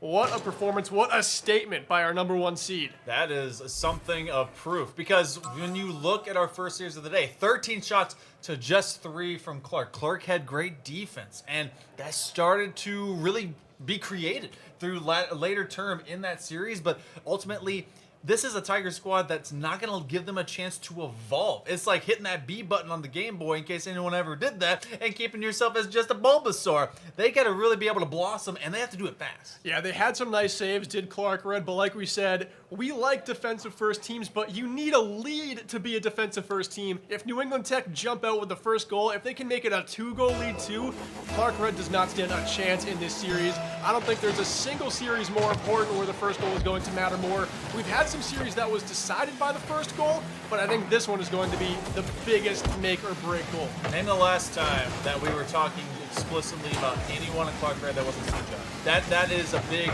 key right now. Haven't been able to talk about Turquoise Orange or just any plethora of opportunities that's been developed by Clark Red. It has been all about what is in New England Tech doing things right. Camo Killer doing all the right things, but that's a big save. Guess what, Turquoise Orange? I get to say your name now. Great save. That's the kind of defense we're used to from Clark Red. A great save and then a clear from C. John, bailing out Turquoise, who could no longer stick with that ball after that incredible sprawling save. Here's a one-time chance right into the lower 90. Krill gets the first goal of game 2. It's always Krill or Camo. SMGs just to fill the gap. That was a great pass, and then just stick it to the ground with some duct tape, but it just keeps moving in a straight line. So again, first on the board are the Tigers in the first minute of play here in game 2. And already Krill has more than doubled his goal total from the quarterfinals. He's sitting at a total of 5 just in the first 6 minutes of this series. Krill is performing out of his mind right now. And this is just like we talked about. New England Tech, they've scored the first goal. Now Clark has to play the style of Rocket League they're not used to. They take chances, and it does not pan. Krill gets his second. New England Tech, that's a great challenge. Turquoise Orange was trying to just go for an extended bit of ball control, and they used their flip early to get it out in front of them. They then burned their boost to be able to get that one on center to the top of the box, but with no one level behind them, that option to their left basically evaporated on the interior challenge. Pretty good awareness there by the offense of New England Tech. And Hale, do you think that Clark Red, now having to play this attacking style, not getting to favor on their defensive skill, being down 2 goals, do you think they have a chance in game 2, or are they already looking ahead? We haven't seen this team come back. Chances are always there. The probability just starts to wane. They need a score right here. They had 3 chances to do it. First one fell off the backboard as a supplement to anyone going for it. That second strike should have been money, but that one instead is in the red in your bank account, and they're going to be talking about you in the negatives. Got to start going more positive. Yeah, that one had to go in for Clark Red. New England Tech is not going to give you a lot of chances like that, especially not a lot of second or third chances like that. They had 3 chances to score, and now C-Jung comes downfield, but Camo Killa is easily there in response, and New England Tech get the ball moving forward once again. Turquoise Orange, that's a big boot. That's going to force SMGs to at least get a connection. But that's an outside angle! Oh, it goes to the near side post. Tough read, but I like that they're at least going for it. This is very awkward as Camo Killa has to be able to take control. A 1v2. They come up on the favorable side of it. Krill will put it into the stripes. Awkward backward flip as well. They do maintain a good defensive posture. Clark Red need to cool their jets, need to be able to get in rotation, need to get possession and run it down. Yeah, Clark Red, their offense is looking better in this game, but they've just not hit the net when the net has been free. Here's an aerial try. It's going for the far post. Krill is there. It's still lingering in front, and there's SMGs to save the day and keep it a 2-0 game. It has been a relatively quiet series for SMGs. We've been talking about Camo Killa, we've been talking about Krill, but SMGs has been filling the gap, being that dark horse, just objective and variable when they need to. How many times now in the last, 45 seconds have we seen Clark Red crashing the net with 2 at a time? I feel like they could be able to split that up, but they also feel like they don't have that pressure unless it's in the numbers. Yeah, this is a team in Clark Red that knows how to play defense, but they don't know how to come back in a game where they're down like this, and Camo Killa makes him pay again with a breakaway goal and a wide open net. Camo Killa, not even hidden. He's pretty much seeing everything. Krill with a fantastic doink to redirect that one upfield, and wherever it may lay, it was up to Camo Killa to read it. The defense couldn't get a single touch on it, so it's as free as open air. Sub 2 minutes remaining. New England Tech are continuing their scoring run. It's currently a 10-1 difference through 2 games. And I don't know how Clark Red adapt in this game, because we know they're not going to favor well if they play their style, and it seems like their style of offense isn't working. What a come across save by Camo Killa. Comes off one of the walls. lands across the goal and makes the stop. Oh, is that going to bounce through? Not quite. Turquoise orange, but that one's going to go onto the backboard and another attempt. See, this is the rotation. New England Tech being very, very clinical as these Tigers take 1, 2, and multiply it just to the nth degree to be able to put Clark Red continuously started on their offensive spread. This is going to try at a clear, but it takes all of one man to ruin it, and Camo Killa is that man. And now we've got 60 seconds left in game 2, still obtainable for Clark Red, but they've got to score fast. And so many times we've seen Clark Red double commit, but we haven't seen it, I don't think, once from New England Tech. They know the pressure is not on them. They can take their time and develop plays. Clark Red are trying to make anything happen by throwing cars at it. It pays off there. Killstar gets a goal. Hey, they get one. Killstar gets one. That's the first step towards success. You have to be able to get another. They've only been able to get 2. Now, through nearly 2 full games of Rocket League, gotta burn and turn as fast as you can earn those opportunities and shots. They're gonna make them for themselves. They're pretty good off face-offs too, Hill. This is a team that scored a lot off of face-offs early in their game 1. In our quarterfinals, we'll see if they can do it here. They need one. We're in the final 35 seconds. Clark is still down 2, but this is far more obtainable. Clark is playing way better than they did in game 1. Yeah, this is a completely, well, maybe not completely different squad. C. John is elevating. That's going to be communicated. Oh! It goes to the crossbar. A second approach. Do they Harlem Globetrotters? Oh! Yes, they do. But they keep hitting the backboard. Put that just an inch or so beneath it, and you've got yourself a 1-goal difference. Instead, the Tigers are able to find some defensive fortune. Now, with the counterplay going downfield, that's off target. It will fall wide, and the clock will continue to fall with second after second at a premium that the Cougars cannot pay. It'll be match point. New England Tech, a few scares late, but nothing that they're too afraid of. Hell, I'm not gonna lie. Clark could have won this game. They had 3 chances with an open net with about a minute in, and then at the end they had another few chances with open nets. New England Tech was actually giving them some free real estate, but Clark just could not hit the net. They couldn't get it on target. This was maybe the only winnable game they're going to have against this Unreal team that almost never drops games. You really hope, you really, really hope they understand how close this was. Don't get too frustrated. Yeah. If you ever get frustrated, you got to turn that into just motivation to do what the woulda, coulda, shoulda was and what it will and can be going into the future. They were literally 3 shots onto that bar, any of them bending down, and they would have been at one goal ball game. Well, we'll see if Clark Red can actually get the offense to go in their favor. Game 3 with New England Tech on match point. Could punch their way into the championship, but Turquoise Orange opens the scoring, and now Clark can play their game for the first time this series. It was the woulda, and the coulda, that shoulda, and they finally get it. It's Turquoise Orange that's able to finally suppress that crossbar that was the 4th man menace in favor of the Tigers. So Clark Red, do we change their makeup completely? We know they can play with that 1-up lead. They have to play it very, very well if they intend to do that style. Oh man, this one off the backboard, tricky. Oh, Clark has a 2-goal lead. Now they can certainly play their style of play and go for long goals like this. This is how Clark scores. They boom it down into your end, running 3 defenders, and they crash it. And that one results in a goal. C. John, beautifully done. Krill was in a squishy safe position, but that's a tough read as they were coming out with some pace, and that off-pace shot was able to get away. Now, if you're Clark Red, you definitely know that you have that style in your back pocket, but as long as New England Tech, the Tigers, are opening these chances, why not run through an open door and be able to multiply as much as you can and be able to create this very deep deficit? But still, it's all of 2-0. We know New England Tech can score in a hurry. They got 7 in the first game. See John to the midpoint of the crosshair and the pitch. So we start all over again. It's still just the first minute. Still just the first minute, yeah. It seems like a lot more has gone by in this game, but it really hasn't. And I've also noticed that for the first couple times, New England Tech has double committed. It's been Camo and Krill going for the same ball. It's happened twice. I think they're kind of panicking to generate some offense now, down by 2 goals.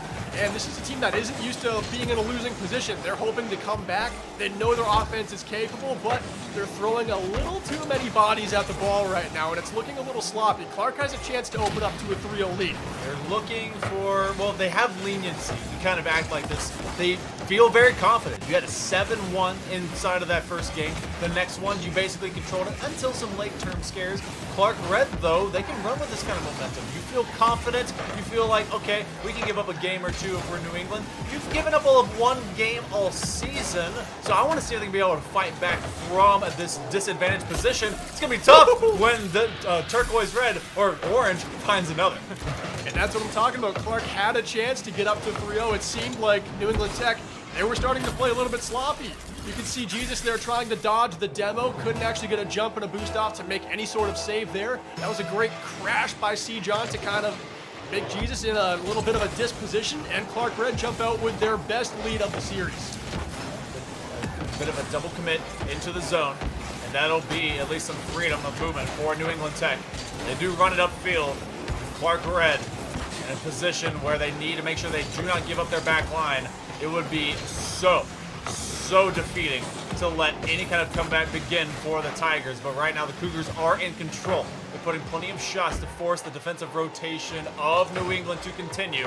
As Krill sights this one out from C. John. And that's just a great putback loft. Krill's going to try and chase it, but they're elevating to that level of play, and they're keeping Tigers from getting any free aerial space. Yeah, they're just going back and forth right now, having defenders back, making New England Tech take risks, and once again, they're caught with an open goal. 4-0 Clark. This is a New England Tech team that has only lost one map the entire season, and it looks like we're going to see Clark Red take the second map off of New England Tech this fall. Does that affect you in a great manner or fashion if you're the higher seed? Yeah, you're playing a little bit loose, you're playing a bit undisciplined this game, and you've been enjoying the kind of, all right, we're basically undefeated save one. Does it really mess with you too much?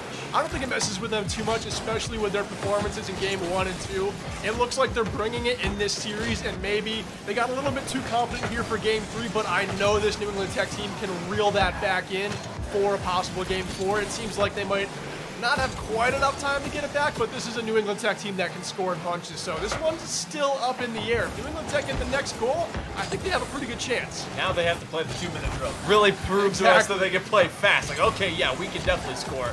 But it's also Clark Red's defense that's being put a bit of a testament to them as well, and that's going to be even tougher when it's 5 up. I'm starting to think the comeback play to try and, say, hey, we can totally do this, maybe out of the, realm of possibility. Yeah, I think that is the dagger right there, going up 5 with under 2 minutes. That's a great goal from Killstar. I think it secures the win here. New England Tech is now looking at game 4, and Clark Red, you've taken a map off of a near perfect team in your division. It must feel fantastic, but you can't set your sights ahead of this. You've just got to take it one game at a time, and scoring first is going to be so important because that allows Clark to play this style of game.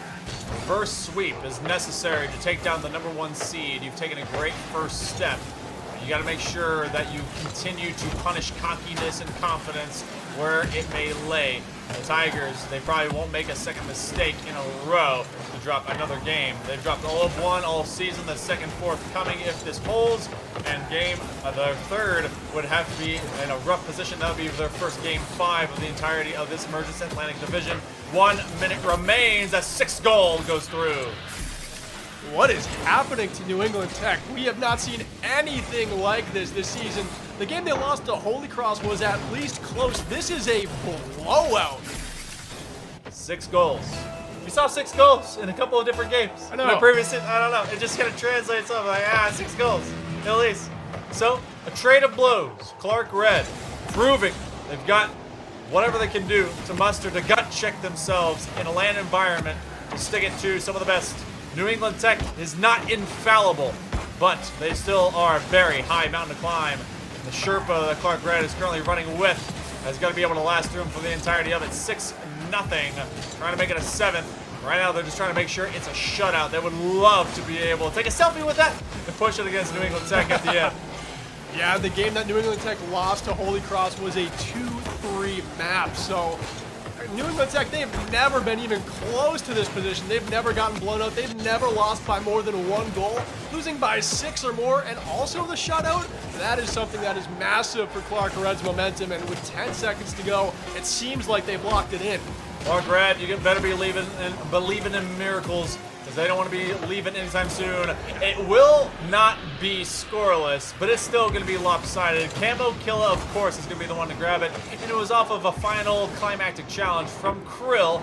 And finally, we'll be approaching at least the last few seconds here of game number 3. Every single moment is death's door for Clark Red. And New England Tech can at least say they still have not been shut out this season, but they have officially doubled the amount of games they've dropped, and they haven't dropped one in weeks and weeks. A nice little own goal there. Just a little consolation prize for Turquoise Orange. Thank you very much. Boom. Hey, you know what? If anything, this is one of those setups where, hey, did you guys get Braziled on purpose? Like, oh yeah, we got Braziled on purpose. That's exactly what happened. Yeah. If they can meme a little bit going into the next game, it probably helps their morale. So I really don't mind it. I think the own goal is quite funny, to be honest. It probably lifts up New England Tech a little bit after what could have been a devastating loss if they were taking it overly seriously. Yeah, this is one of those like, all right, well, this got a little bit out of hand. They played a little bit too loose. The discipline wasn't there. We were talking about inaccuracy in the first series, and that's why it was so close. This one is not going to be a 3-0 sweep. In fact, will be their second game loss of the entirety of this fall split. But you also, even if you've been memeing and scheming, you got to make sure that you can shut down Clark when they've been dreaming. And Clark still fighting for this reverse sweep. New England Tech, they know they're still on match point. They could go to the finals with a win here, but Clark just made a statement in game 3, and they need to keep it up. The first goal is so important for Clark, more important than any other team. It allows them to play that style of Rocket League that they love and that they find success with. If New England Tech score first, they could be headed to the final. See, John. One good touch. Oh, what a floater by Krill. I was thinking that one didn't have enough on the angle, but it's Camo Killa that makes just a good touch away from C-John, and it's the 1-2 combo. Camo Killa and Krill, they're able to kill it through, get the first goal for New England Tech. And now, does Clark Red play their style of play anyway, or do they take those risks and fight for just this one goal that they're searching? New England Tech, they could lock down the defense, but honestly, I think Clark Red play the same defensive style of play and try and generate offense from those long clears like they've done all playoffs long. I think if they double commit or send all 3 forwards up in the offensive zone, they're going to get in trouble, and New England Tech is going to pile on goals like they did in game 1. What a purposeful back pass that was. That's true soccer play that happened just a moment ago, as they really going to stretch this pitch north and south to be able to get onto their own back pass or back half and then move it forward. They maintain possession, but it will not be in their favor right now. They lose out on a goal lead, and that defender doesn't make a connection. Killstar is going to be chasing after Krill, and C-John will be able to disrupt the next forthcoming shot. Turquoise Orange with a takeaway from Camo Killa. That's Krill back on the forward run. They're going to have SMGs that's right behind them. Got to be able to get this one away from the post. It takes too many players from Clark Red to get it out, but they at least do. Yeah, at least we're able to get the clear like you were saying, Hale, and now they'd have to get some offense going. They are playing their defensive style of play, which I love to see. They're not throwing it all out there every time they get the ball in the offensive zone. They're playing their game. That's the game they need to play to beat New England Tech. Just one play at a time, not taking too many risks, not risking double commits. High clears, get it into the offensive zone, and try and pull one home. That's a great shot, just above the bar, and they can't follow up. Oh, that's unfortunate because it had great pace and just was a little off angle. There is no home run swing, but it definitely seems like there is multiple shots that eventually turn into the same thing here. And New England Tech is taking the multitude and the majority away from Clark Red. C-John loses possession. That's going to be through. No, it's a big save for Turquoise Orange. Wow, Clark Red, you are doing so well defensively in your own end. The offense has been quiet, but it's still a 1-0 game. Thank God for your defense because you are still in this one, but let's not forget the season's on the line. At some point, you have to start getting desperate for goals. You're going to run out of time, and currently you're down. You're not playing with the lead. New England Tech can hang on. They can keep it in your end. Does Clark Red start taking some risks soon? Gotta start looking at least what they have to do within a 2-minute expanse. Do you do more in the first or the second? That off angle, C-John, he was just trying to move it through the box. Jesus, which I think this is their first goal, someone in that range. They haven't had a whole lot, and they'll be credited with one here. It was kind of a team play between both teams.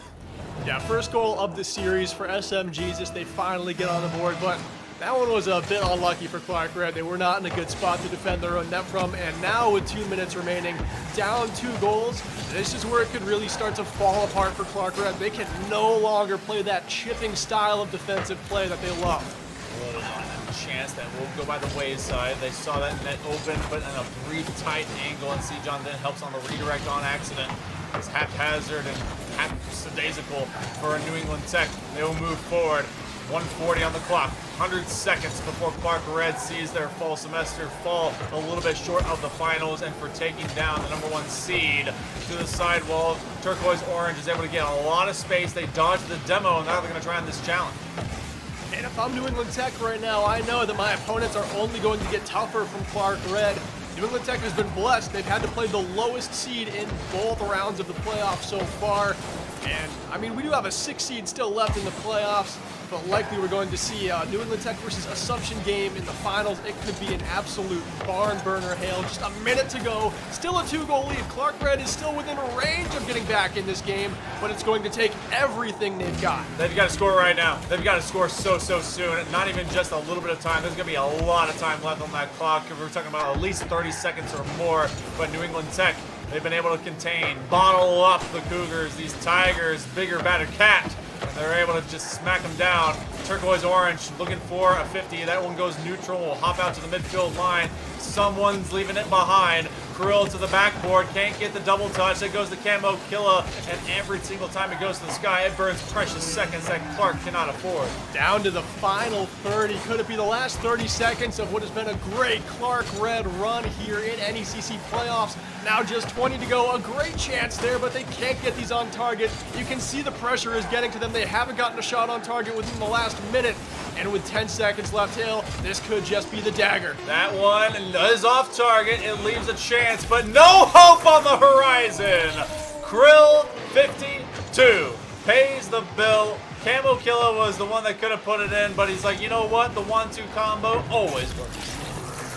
So we have seen New England Tech lose a map in playoffs. They are beatable today, but they will be victorious in back-to-back series. And New England Tech is going to be headed to the final. The #1 seed, who was the final boss by destiny, finally makes it. And they are going to be the opponent of either Assumption or, hell, do they have a shot? The #6 seed.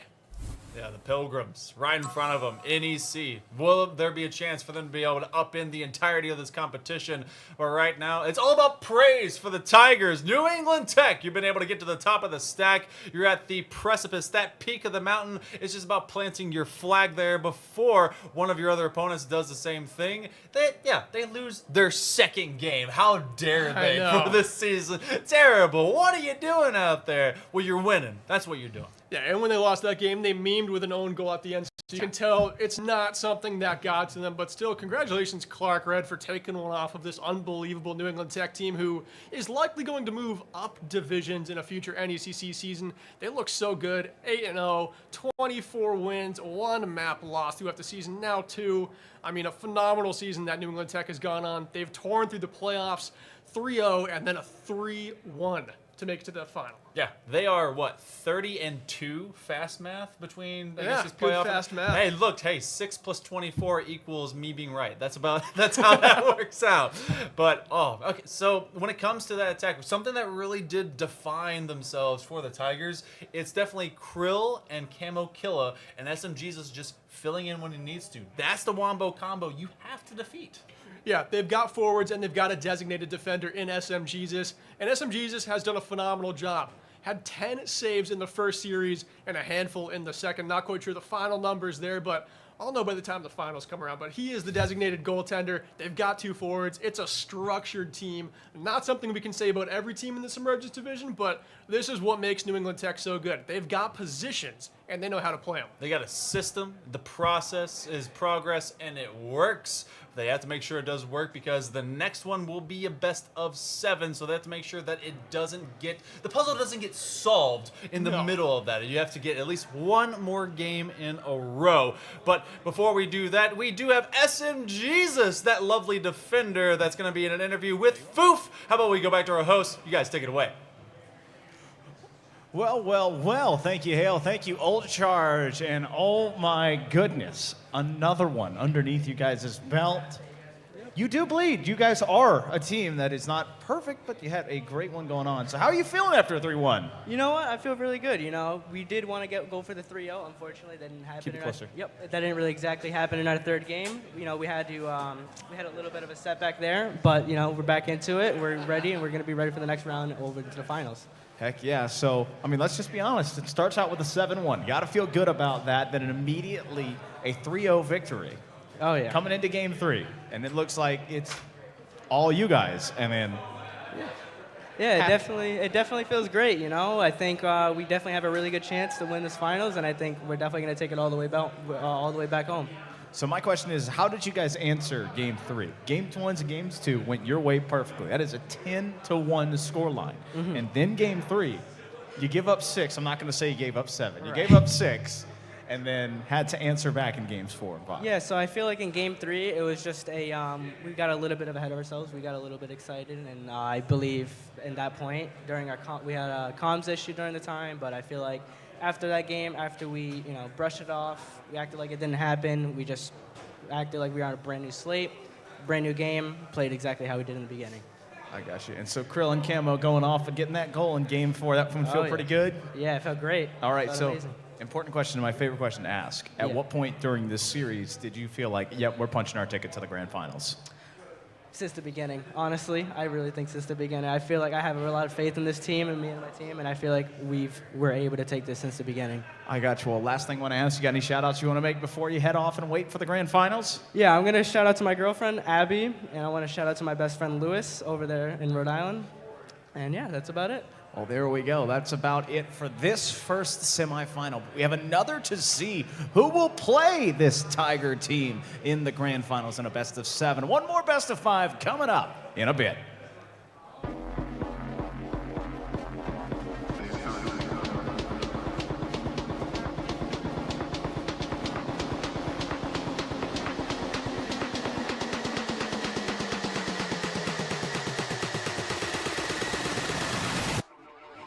I said just.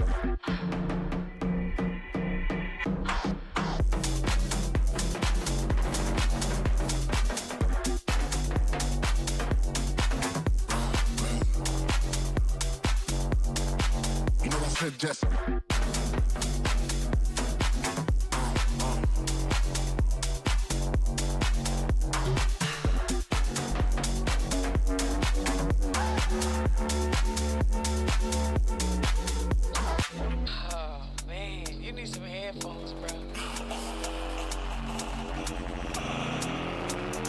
Just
We're online, ready to fire away. A digital breeze from cybernet seas. We may not make it out of the bay. Just unwind, it doesn't matter anyway. Try not to freeze or throw away the keys. The predator is now the prey. Things could be different. Things could be alright. Things could be innocent when dark becomes light. We're online, ready to fire away. Powered by a dream, connected to a screen. The Revo's in 4K.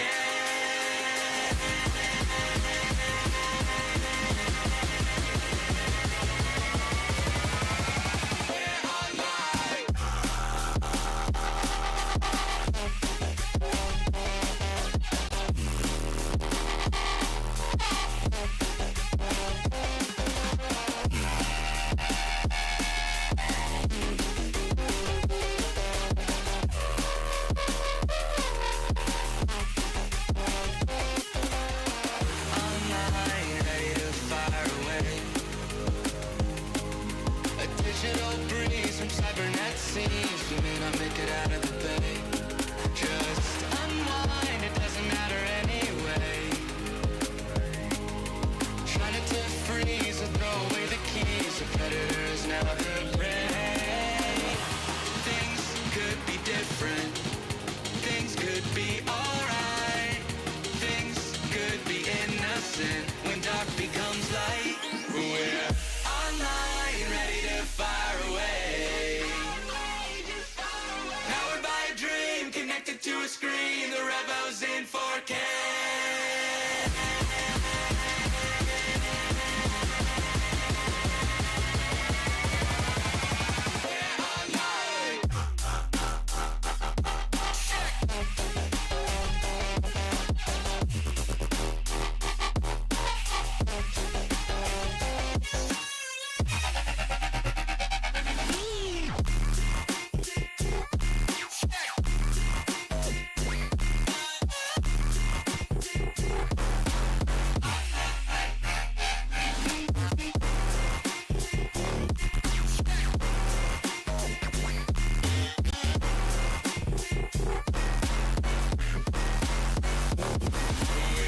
Online, ready to fire away.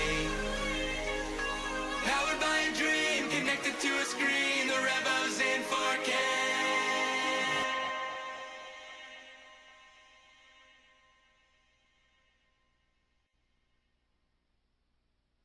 We say our goodbyes and light up like fireflies. 'Cause there's so many things left to explore. I don't wanna hold you back. Your heart is safe with mine, and I can't find the words to keep you, but I don't think I want to. 'Cause we're living it up for love, living it up for love. Just keep living it up for love, living it up for love. Whatever is good for you, I'm good with it, I'm good with it. Whatever is good for you, I'm good with it, I'm good with it, I'm good with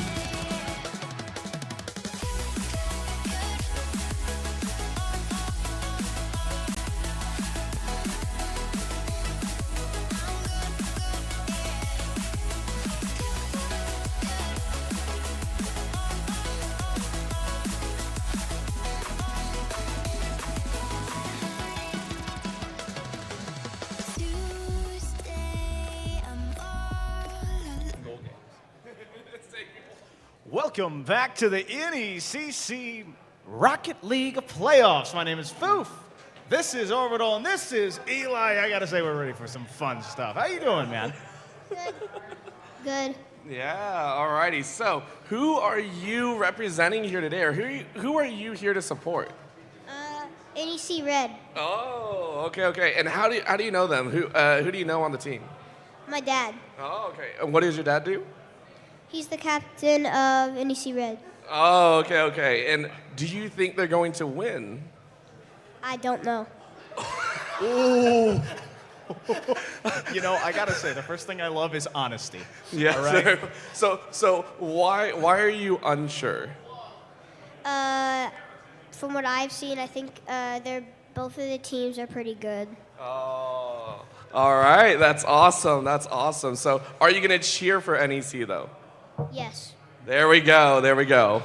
Well, you know, we got two fun teams sitting up here. It has been a run, and I'll be honest, Orville, Eli, it is a race to 3, with it being a best of 5. We saw one before, went to 4. This semifinal is going to be threatening to go the entire distance because both of these teams have already done it. They've had their medal tested. They have made their way. It's just one game, one series to either continue on or end your season here. It's going to be a good time. So, Eli, any final words you want to say? Maybe some words of encouragement? I hope both teams have fun time in the match. All right, there you go. I don't think I could end on any better words than that. Good luck, have fun, and it's time to throw to the casters after a video.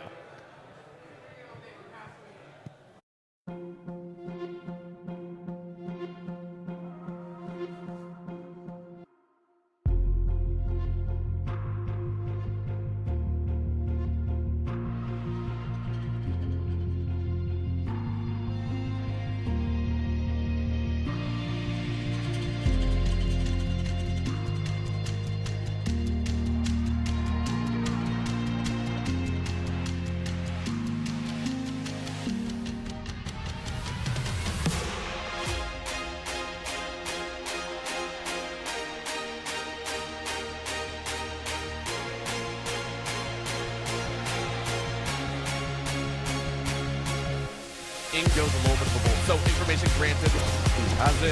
Has been spotted out underneath, but spotted but not looked at. That's 2 for the Chamber. Chamber looking for a few more. Get the 3rd. Looking for a 4th, and you get it. And Ace to kick things off. All right, I see you. The refresh is live. The right click will come through as well. Vola from behind. 1, 2. Sybil gets it to half though. Looking for a 3rd.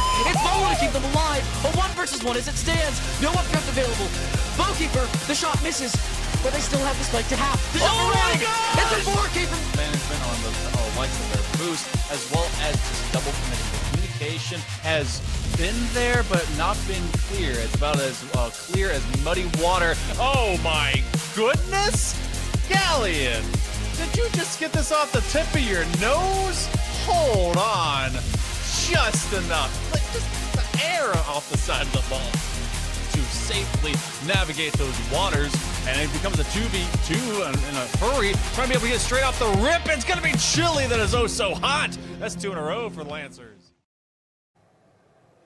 Welcome back, everyone. What a awesome interview. I think that was Eli that was able to join us, and of course, I think they're ready for a future in some esports hosting. But for right now, we're getting ready for our second semifinal. It's the final round before the final round of this entire bracket. I'm Hill Monkey Man in the booth alongside Alt Charge, and this has been a very stellar competition so far. It's been so great. 3 quarterfinals in a row that all went to map 5. Absolutely insane. And we saw the #1 seed New England Tech lose a map. They looked a little beatable in round 1, but they got the 3-0. In the semis, they did not get the perfect 3-0. They did get blown out on game 3. Here's the bracket as it stands. New England Tech, the Tigers, and the #1 seed are waiting in the final for one of these 2 teams coming up. It's Assumption versus NEC Red. NEC Red, the 6th seed, who had a phenomenal Map 5 win against New Haven Academy. Hale, remind us all how that happened. Mr. Nick. That's how it happened. The hero, the legend that made it 1-0 in game number 5. They were the one that started everything out for NEC Red, for the Grims in game number 1. And though their offense went quiet as New Haven, the Chargers were containing them. It was at the leadership and at that forefront that Mr. Nick was able to bust their way out.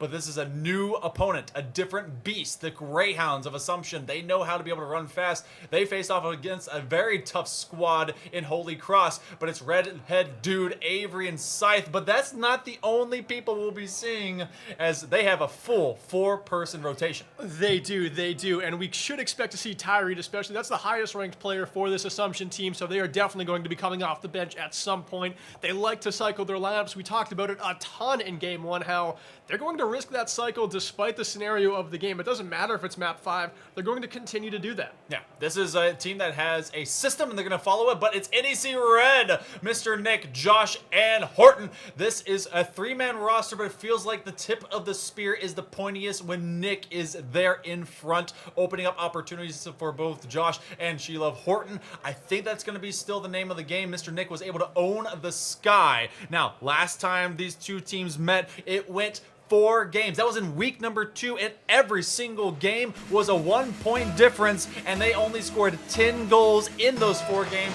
This could be a low-scoring venture. This could be a low-scoring venture, and it is underway. The last semifinal. Who is going to be the New England Tech opponent? It is going to be decided in 5 maps or less. And we are 10 seconds in. Hale, I wanted to touch on, too, one thing about this NEC Red team is they have the toughest playoff bracket to the final if they make it there. They had to play a 3 seed, now they have to play the 2 seed, and if they get to the final, they have to play the 1 seed. Talk about a run if they're able to make it. NEC, the Grims, they've got to be Titan killers to be able to own the throne for themselves. But a best of 5 lays in front of them to prove that they can be able to muster up that level of effort and outcome. Through the first 40 seconds, NEC's been on their heels looking for a midfield touch. That is going to be left out in the open as no one has any boost. And they're trying to be able to work the edges. Horton is going to leave it for Mr. Nick, who has a ton in reserve. And there's been a long gap. These teams have had a really big rest in between their quarterfinal and semifinal games.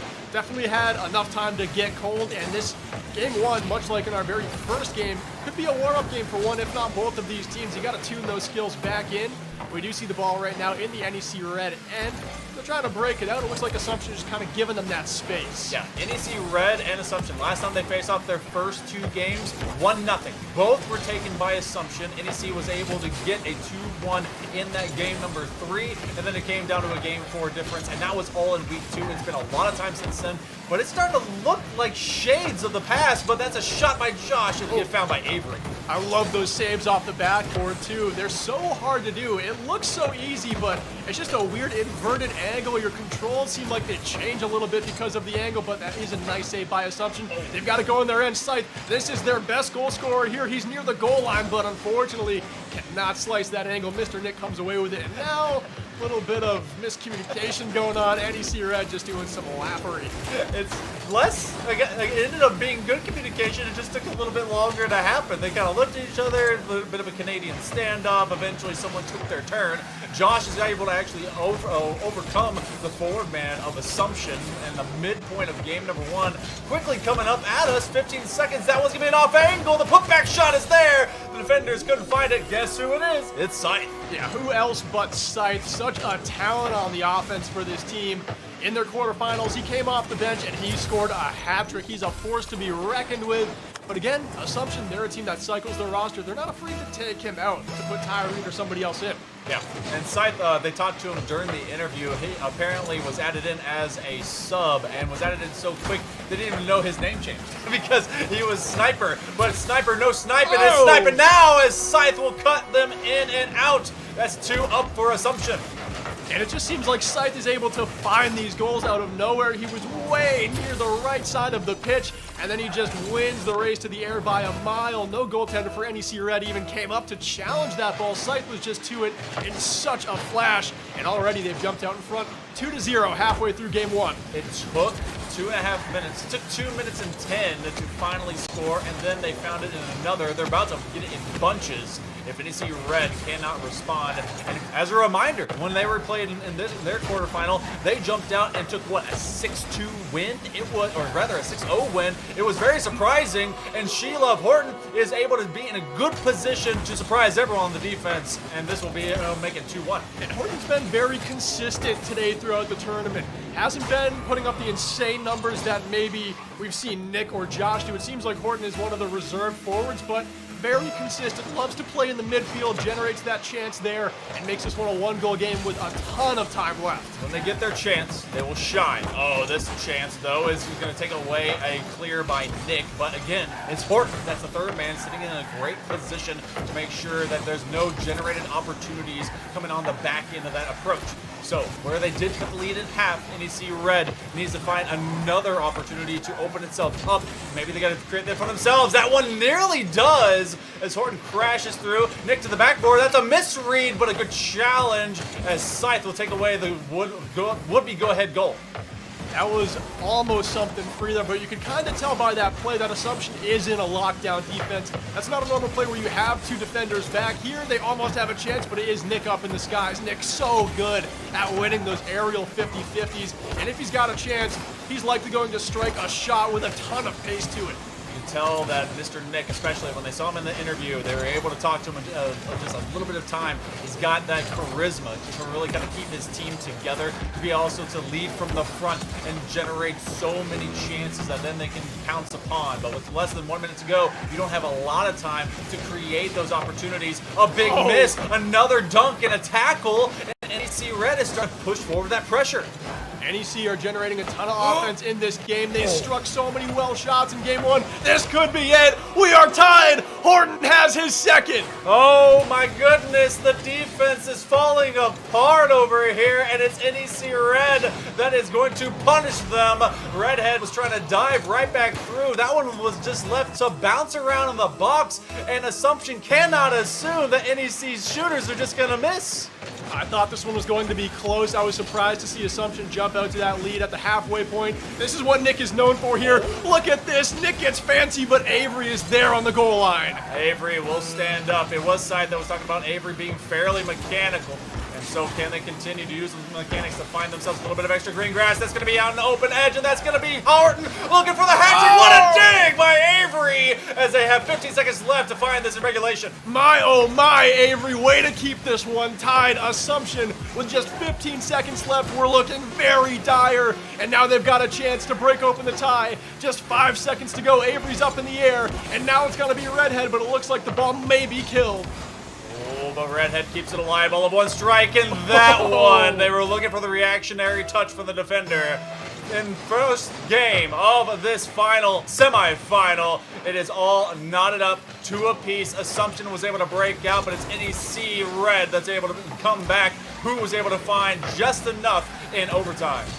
And we know that NEC can perform in overtime. They had to do it in the quarterfinals. They are so good under pressure. Their 6th seed in this tournament seems to mean absolutely nothing. This team came to win it, but they're taking it one game at a time, but they live for these big moments. Boy, Horton has to be able to make a connection. Left in an awkward position. They were nearly sideways, but they do find just enough on the ball. Mr. Nick gets underneath it, turns into a one-on-one. Get another touch over Redhead dude, but slamming on top of him. That's going to be Avery with a takeaway. Mr. Nick is going to get rid of Sight. It doesn't matter because Josh is going to make sure this stays in the forward half. NEC on that tackle. They're looking for a sub 1 minute win. Won't happen as Assumption is going to try and press onto the offense.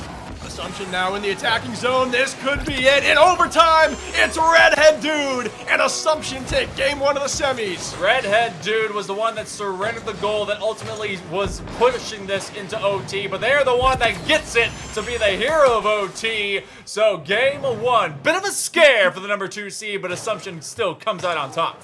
Very tough game for Assumption. They go up 2, and then they are answered by the NEC Grims. Wow. They know that the Grims came to play. They know that none of these games in this series are going to be easy. Hail, what a start. This one did not disappoint. Going into overtime, and what a finish. 19 shots between these two squads and all of one different. I believe that was NEC Red. They found some late muster, but they were just up short, and it was that one extra shot, and probably was in OT, that was by Redhead Dude, that was able to make that one be the difference. So it's It's the comeback kid mentality. It's Mr. Nick that will be able to find those chances. But shout out for Sheila Horton to be able to really guide them that way too. Yeah, Horton was relatively quiet in their first series, but really came to play in game 1 here. Was just in the right spot. It was positioning, and that's kind of what they're relied on. They're a lot of the time, they're the player in the back end. They're the player who wins the midfield battles. Nick is the flashy playmaker. Josh gets a lot of goals as well, but Horton, that's just your old reliable if you're the NEC Grims. Assumption, though, it doesn't matter how reliable Horton is. They took game 1, and they have an early chance here, but it's off the crossbar and out. Wow, Ty Reed has made their way onto the pitch, and this is a freebie. Put it through. Yes, they do. Josh is able to get this first one. Bit of a miscue on this jump. So NEC will be able to punish where the opportunity exists, and Josh just finds it on that back line. Good goal there from Josh. Take what is given to you. 20 seconds in, NEC Red.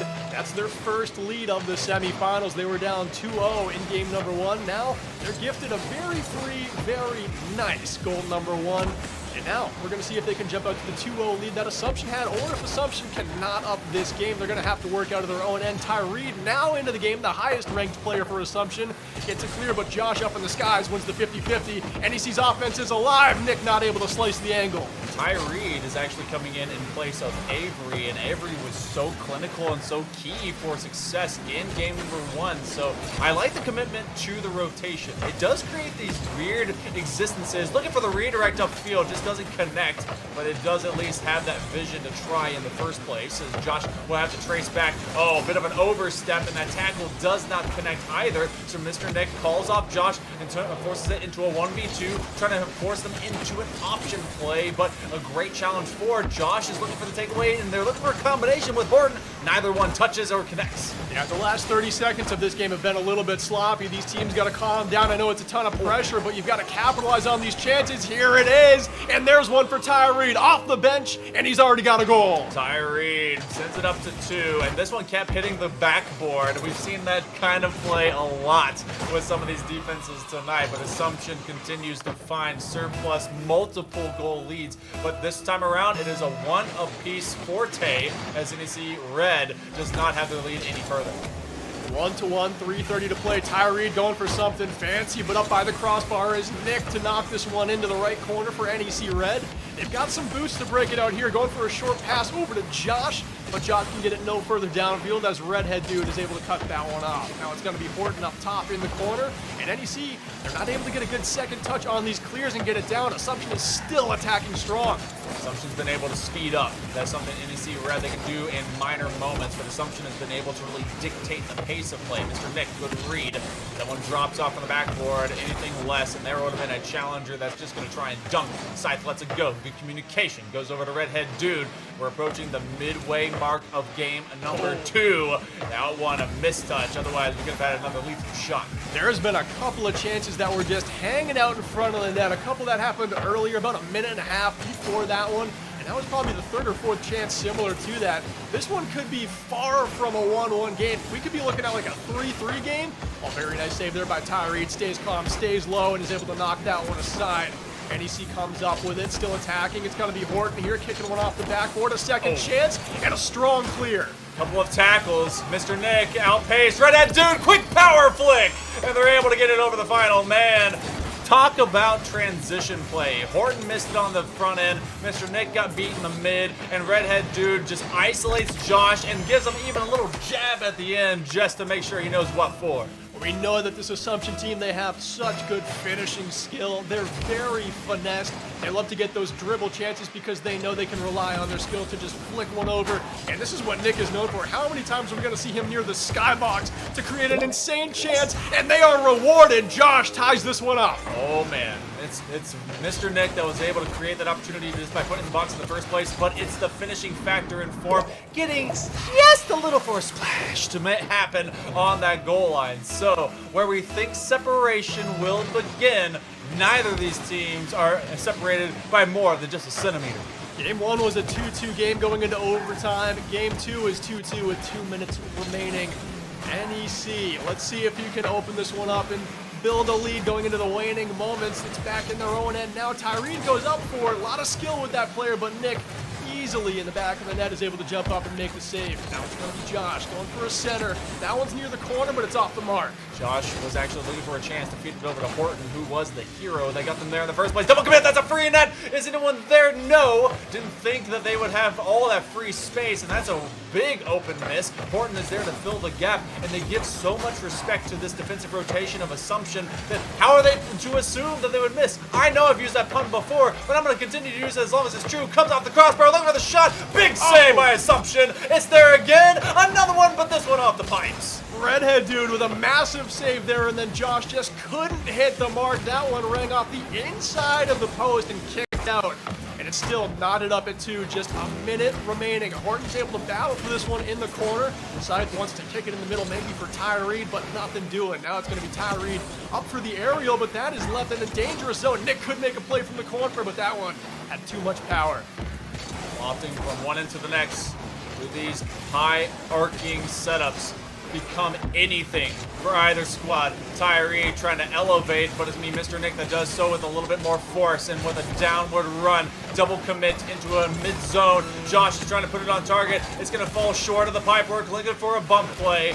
Less than a half minute to go. We could have another OT here forthcoming. It'd be the same as the first, but it's going to be NEC that does at least one better to keep in this series. And this just shows the growth of NEC throughout the season. I cannot believe this team comes into the tournament as a 6th seed. It looks like Mr. Nick and company are some of the highest skilled players in this tournament. Good chance there with just 5 seconds to go, but at midfield it looks like this one could be headed to overtime. A save at the buzzer for Tyree. Still though, they've got to spike it.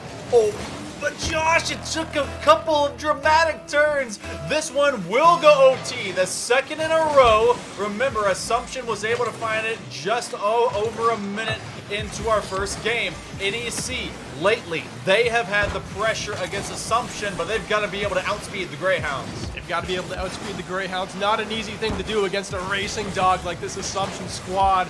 Still, though, they're controlling this one in overtime so far, but they've got to make these chances count. Nick is going up for some crazy aerials, but there's always a goaltender back to the Greyhounds, it seems. That one's a centering approach. That goes all the way down. What a redirect! Tyree! It's match point in a hurry. Only 31 seconds into overtime, and now NEC Red must reverse sweep. Wow, back-to-back games, back-to-back 3-2 Assumption wins, and what a goal to end that one in overtime on. Such a great one-timer play down the pitch for Tyree. He delivers in a huge moment, and look at the shot totals. These two teams are firing. 10 shots to 8. We were only one short of a combined teams total of 19, but it was actually better for NEC Red in that same factor. It was the smart just vision on the pitch to play for the counters, and that's exactly on that transition play what we saw out of the Greyhounds. Assumption making sure they do respect Mr. Nick and how hard he can run down, but now they're trying to run out their time. Assumption just one map win away from going to the final. They've got to take down NEC Red, and NEC Red, a tough spot to be in, season on the line, hoping for a reverse sweep and nothing shy of it. Less than 5 minutes. Tyree is under control. Avery is back on the pitch, and this is probably the scariest composition that Assumption has. You have Tyree, Avery, and Scythe. Not speaking nothing less of Redhead Dude. There's a lot of efficiency in this particular makeup and evolution. And NEC Red has to be able to take it down. Mr. Nick, less than a half tank of boost, looking for a floor pinch. But you see how far back that both Horton and Josh are playing. They have to be able to answer the depth and speed of Mr. Nick. And it looks like they've been able to really keep Mr. Nick pretty quiet so far in this game. Nick does not have a goal, which is not like him. Josh has 2 and Horton has 2. Nick has been kept quiet. He's generated some goals, sure. I can think of one that he generated for Josh just last game that was totally designed by Nick. And here he's got a chance, and finally he breaks it open. Nick gets his first of the game and gives NEC the 1-0 lead. You called him up to the deck. He says, I'm swinging for the fences, and I'm going to make sure that stat line has me involved. So Mr. Nick, off of some out-angle speed, is able to find his first goal. Something we thought would have happened in game number 1. It took to game number 3, but that's when they need him most. That is when they need him most. He made the hero plays in their quarterfinal series. He made the one deciding goal in overtime, and he made the biggest save of the tournament in map 5 of their first series. So Nick, he comes to play in the big moments. He was kept quiet for the first couple. Oh no, a gift Tyree is given, and Assumption tie it up. You know what? It's white elephant time. You don't know exactly when it's going to come and who it's going to come from, but it's when it happens, you take it. Makes it through 2 defenders. Mr. Nick was streaking towards it, but Ty Reed, they will get that credit. So the minute 16 here into game number 3. We're knotted up, and it's something that NEC, they have to just keep grinding. They've done fairly well. A mistake, though, will be the end of it. Mr. Nick doesn't get there in time to try and get the lead back. You would hate to see a series that has been so good like this be decided by mistakes and free goals. So far, they've taken skill. We've gone to overtime twice. It's been a beautiful series despite a 2-0 lead for Assumption in the series. Right now, I'm just hoping for clean play, highlight goals, because that is what this deserves. Backboard, looking Ty Reed, trying for a double. Avery at least stays nearby, but they're not going to be able to shadow play for much longer. Josh is trying to be able to get this into an opportunity to get Mr. Nick in a striking position, but it's Josh that is met by a lot of traffic. Port will lead it back into the sidewall. Josh flings his way out of the way of Mr. Nick. Now Josh is in the back end as an option for Mr. Nick, and they double trouble in the middle of the pitch. Now Horton is in trouble as they're really back. Oh, Horton couldn't get that one off the backboard either. It's an ugly looking clear here for NEC, but it seems like they finally get it done. Horton's second chance goes, and now it's high and into the box. A chance for Josh here. He can't get steam on the shot, though, and it's going to be an easy Assumption clear. Maybe not.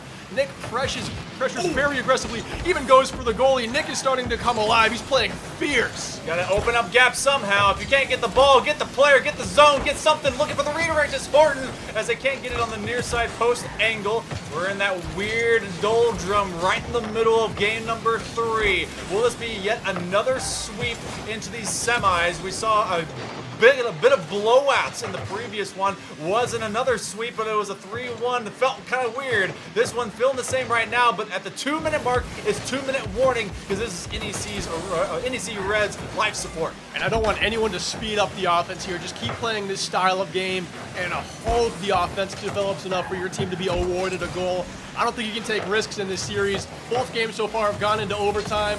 You don't want to give up anything free, and you can see that both NEC and Assumption are always having a goaltender back. That time it was Josh, but Horton was even farther back there. Nick cycles back. Great rotations we're seeing for the NEC defense. They're not taking chances. They're letting the plays develop for them. Assumption trying to beat the first defender for NEC Red on that sidewall. 80 seconds coming up, but this is now a turn of the tables as NEC Red is doing the same thing. Big challenge by Josh is allowing both Nick and Horton to rotate. Minute 15 to go. That one's off pace, but it's on target. It forces the defense to at least go for that touch. Nick doesn't have too much boost, has enough to be able to get into recovery rotations. That's to the sidewall. Defense makes a blunder. Does anyone sunder it? That goes to the backboard as well. Nick is going to be the next in rotation, but they go to the corner instead. It's a feed by Josh. They don't stick around for it. Oh, that's a nice hit off the corner, though. Still in a dangerous spot for Assumption, but a strong, clear, lofted down. Horton is back to collect it. Takes it toward his left side wall. Very fortunate bounce for Assumption, but they don't have a forward to capitalize. Instead, it's Nick there with a booming clear, and now a chance to strike, but that one wide of the net. That one could have been dicey, but instead, it's icy. Assumption. They know they're in control. Do we see a third overtime in a row? 30 seconds. The crowd says no. Ty Reed is able to find another one, and this is 2-1. Less than a half minute remaining. Ty Reed on the bench in game 1, comes up with 2 goals in game 2, the overtime winner, 2 goals in game 3, one of them being the go-ahead goal in the final 30 seconds. What a player, what a story here if they're able to hold on. NEC, though, they've still got time, and we know they've got heroes on their team. Assumption just on the north side of Worcester, Massachusetts. They've got the hometown crowd with them, and they want to be able to make it to that final here for the Emergence Atlantic Division. 10 seconds remaining. NEC trying to be that New England hero as the Pilgrims run forward. Seconds ticking off the clock very loud, but it could be Assumption being very proud. They want to be able to get a 3-0 sweep. Ty Reed, final touches. That will not hit ground just yet. 0 second time. Mr. Nick needs to be that hero. He was able to get him just above 0. Looking for one more. That hits the ground. It will be Assumption, the number 2 seed, heading into that grand final. What a series. I know it was a sweep, but we couldn't ask for much better. 2 overtime games in a row to kick this one off, and then it took Tyreed coming up with the go-ahead goal in a 2-1 Game 3 to give Assumption the sweep.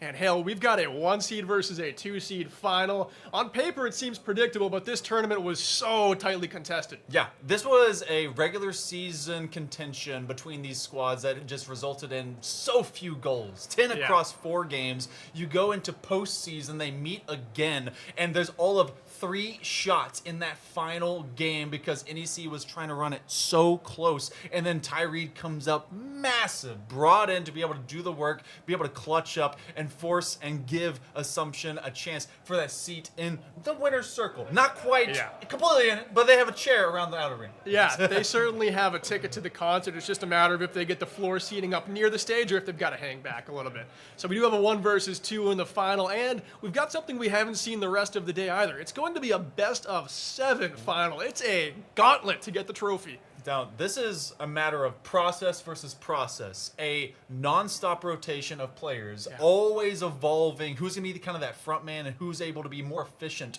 in their style. That is the likes of Assumption. Does that process be able to work well going against New England Tech? That is a scary squad. They don't have to rotate because their players are so good. Yeah, and it is a scary squad. And even though this is a 1 versus a 2, New England Tech, they swept Assumption in the regular season. So they know they're not just the #1 seed. They are a titan in this division. They deserve to be the champions just by how their regular season went, how their playoffs have gone. But Assumption, they've got their eye on the prize. They know they've made it this far. They've seen New England Tech be beaten today for only the 2nd time all season, and they know they can do it 3 times, maybe 4 to get it done in the final. This one could go the distance, Hale. Yeah, it very well could. It's going to take a massive amount of effort. But guess what? That's what all these teams are here to do, especially at this All Systems Go Esports bar. This place has been fantastic. I am jiving and thriving off of a lot of caffeine. I had the honey bun espresso. That thing was delicious, by the way. Shout out to the bartender. Great ideas. But they have some great food. I had the barbecue chicken wings. They have pizza out there. And, you know, this has been a great venue for all these schools to really showcase their skills. It's been a lot of fun to hang out here all day. We're going to be hanging out for one more best of 7 series. We have an interview with Tyreed on the side of Assumption. Desk, over to you. Well, I guess I said ready a bit too early as I was making sure we had everything good, but thank you, Hale. Thank you, Ult Charge. And man, oh man, our grand finals are set. #1 versus #2. Congratulations. Thank you. Down goes the sign. Yeah, it feels amazing. I mean, seeing New England Tech take that that first place spot and then end up in the grand finals. I mean, we had a really close series with them during the regular season, so I think this is definitely going to be a great rematch. Super fun to play in, super fun to watch, but I'm ready. That's all I could say. Well, talk about being ready. Game 1, obviously. Get to sit back and watch it. Come in Game 2. The old adage, stepping off the bus, throwing darts. Get one in the regulation, and then have the OT goal. And then come in Game 3, continuing over to get the one that pushes you guys into the grand finals. How does that feel? It feels amazing, honestly. When the chemistry is finally just hitting and you just know your teammate is going to hit you with that pass that you can easily lay up and put into the net. I mean, there's no better feeling, I promise. But it feels really good. I mean, sitting the first game, it kind of gave me an idea of what their play style was like and how I was going to play. We kind of do the same rotation that we've been doing so far. So the first game, so I think next game it's going to be. Oh, do you want to let this out? Do you want to let them know who's playing, or are you going to keep No. We won't talk about that yet. But yeah, I mean, sitting on the bench kind of gave me an idea of like what everyone was playing like, how everyone was feeling, and once I came in, I just had to basically adjust to what I was seeing, and I feel like I did a pretty good job of that, and it paid off. But well, I have to ask the most important part here, Mr. Reed. This is something that it's unusual for having a 4-man roster and what I'd call a revolving door. As you guys are not only, it's not one player, it's not like we're rotating our third in and out. You guys are rotating the whole bench. Like, I love this, and I am enjoying it thoroughly. Has it been an adaptation for you guys, or is this something you guys have been just been doing all season? So basically, we started off with a starting lineup, and that was me, Ryan, and Avery, and Eli was our sub. Most of the regular season, it was just me, Ryan, and Avery playing the games. And then there would be every now and then where either I wouldn't be able to make the game or Ryan wouldn't be able to make the game. So Eli would step in and play that sub position. And he honestly did an amazing job and has come extremely far from going from the bench to being up here earlier today talking. But he's definitely made a ton of improvement. The way that we kind of started to do the rotations with every single game is like we felt that everyone kind of brought like their own like unique play style to the table, and I feel like it kind of throws off the other team because they don't know what to really expect because they're not getting a constant like fluid like opponent. They're getting just like a constantly revolving team that has different strengths at times and different weaknesses at times, but it's kind of hard to find out what that is when the team's again constantly rotating. So I've definitely enjoyed doing that as a team. I feel like it's worked out in our favor, but yeah, that's kind of how that's ended up. Well, I have one small thing I want to say. A very wise man once said, you need to be formless like water. That is what you guys do, staying formless on the offensive and defensive side with these different rotations. But I just want to put it in perspective for you. You are possibly 7 games away from getting a trophy. Yeah. And congratulations. Good luck. Thank you. Most importantly, I'm Foo. This is Tyler Reed. This is the NECC. We got the grand finals coming up next. We'll be taking a short break, but after that, we'll be right back.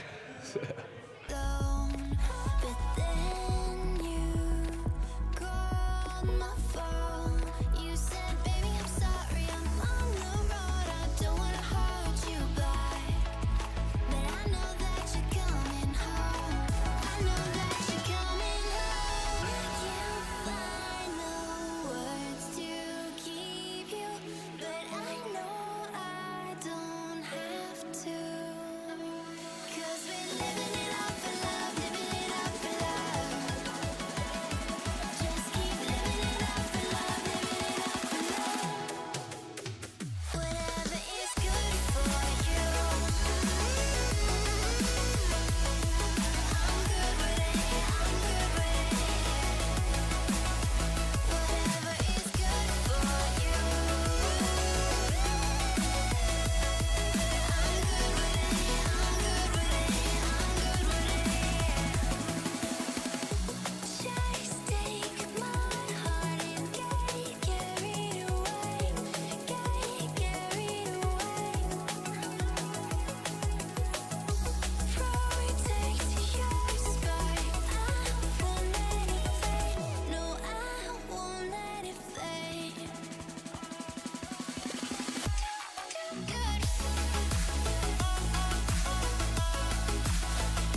You always make up something, you know I try to pray for you. Even when we're touching, you always make a fuss. Okay, I'm patient, don't test my patience.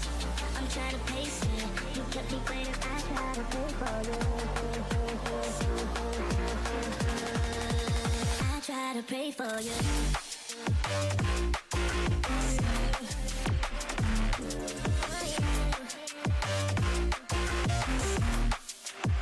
Try to play for you.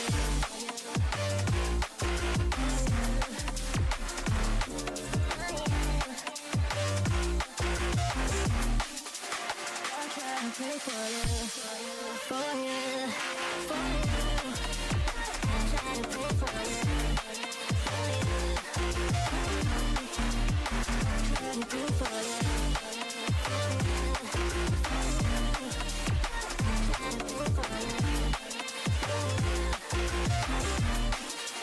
I try to play for you. I pray for you, even when there's nothing, you always make up something. You know I try to pray for you, even when we're touching, you always make a fuss. Okay, I'm patient, don't test my patience. I'm trying to pace it. You kept me waiting, I try to pray for you. Okay, I'm patient, it cannot wait 'cause you test my patience. I try to pray for you, for you, for you. I try to pray for you.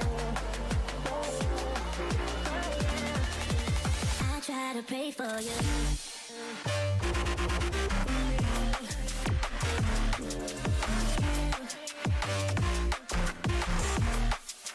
I try to pray for you. I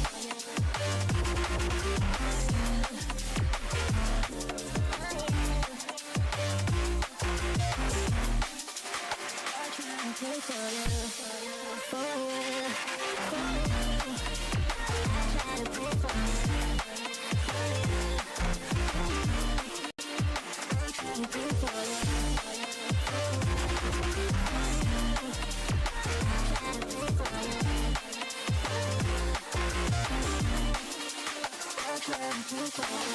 to pray for you, for you, for you. I try to pray for you.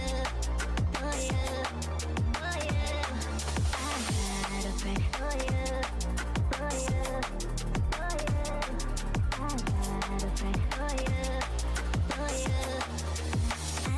pray for you.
Hold your breath and hold me tight. I'm messing with your mind. My eyes are sharp like your blade. I drive your mind insane.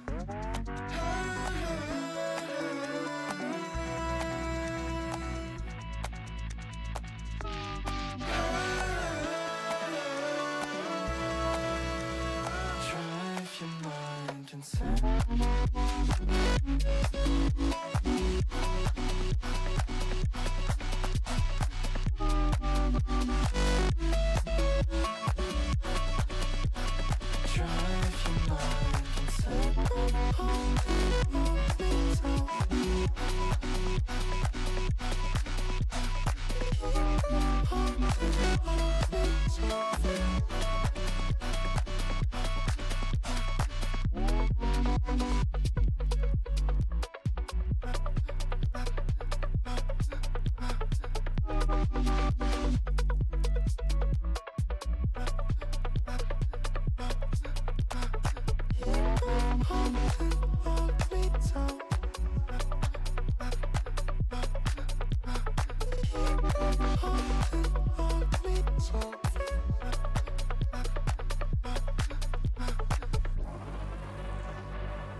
righty, and we are here ready to go. And there's a brand new face here. This is Amber. Of course, I'm Orbital Daniel here, but this is Amber here with ASG. All systems go. Amber, how are you doing today? I'm good, Daniel. How are you? I'm good. So you here with All Systems Go, it sounds like you've been here for quite some time, but can you kind of explain to us, what you're doing here with ASG and how you came about it?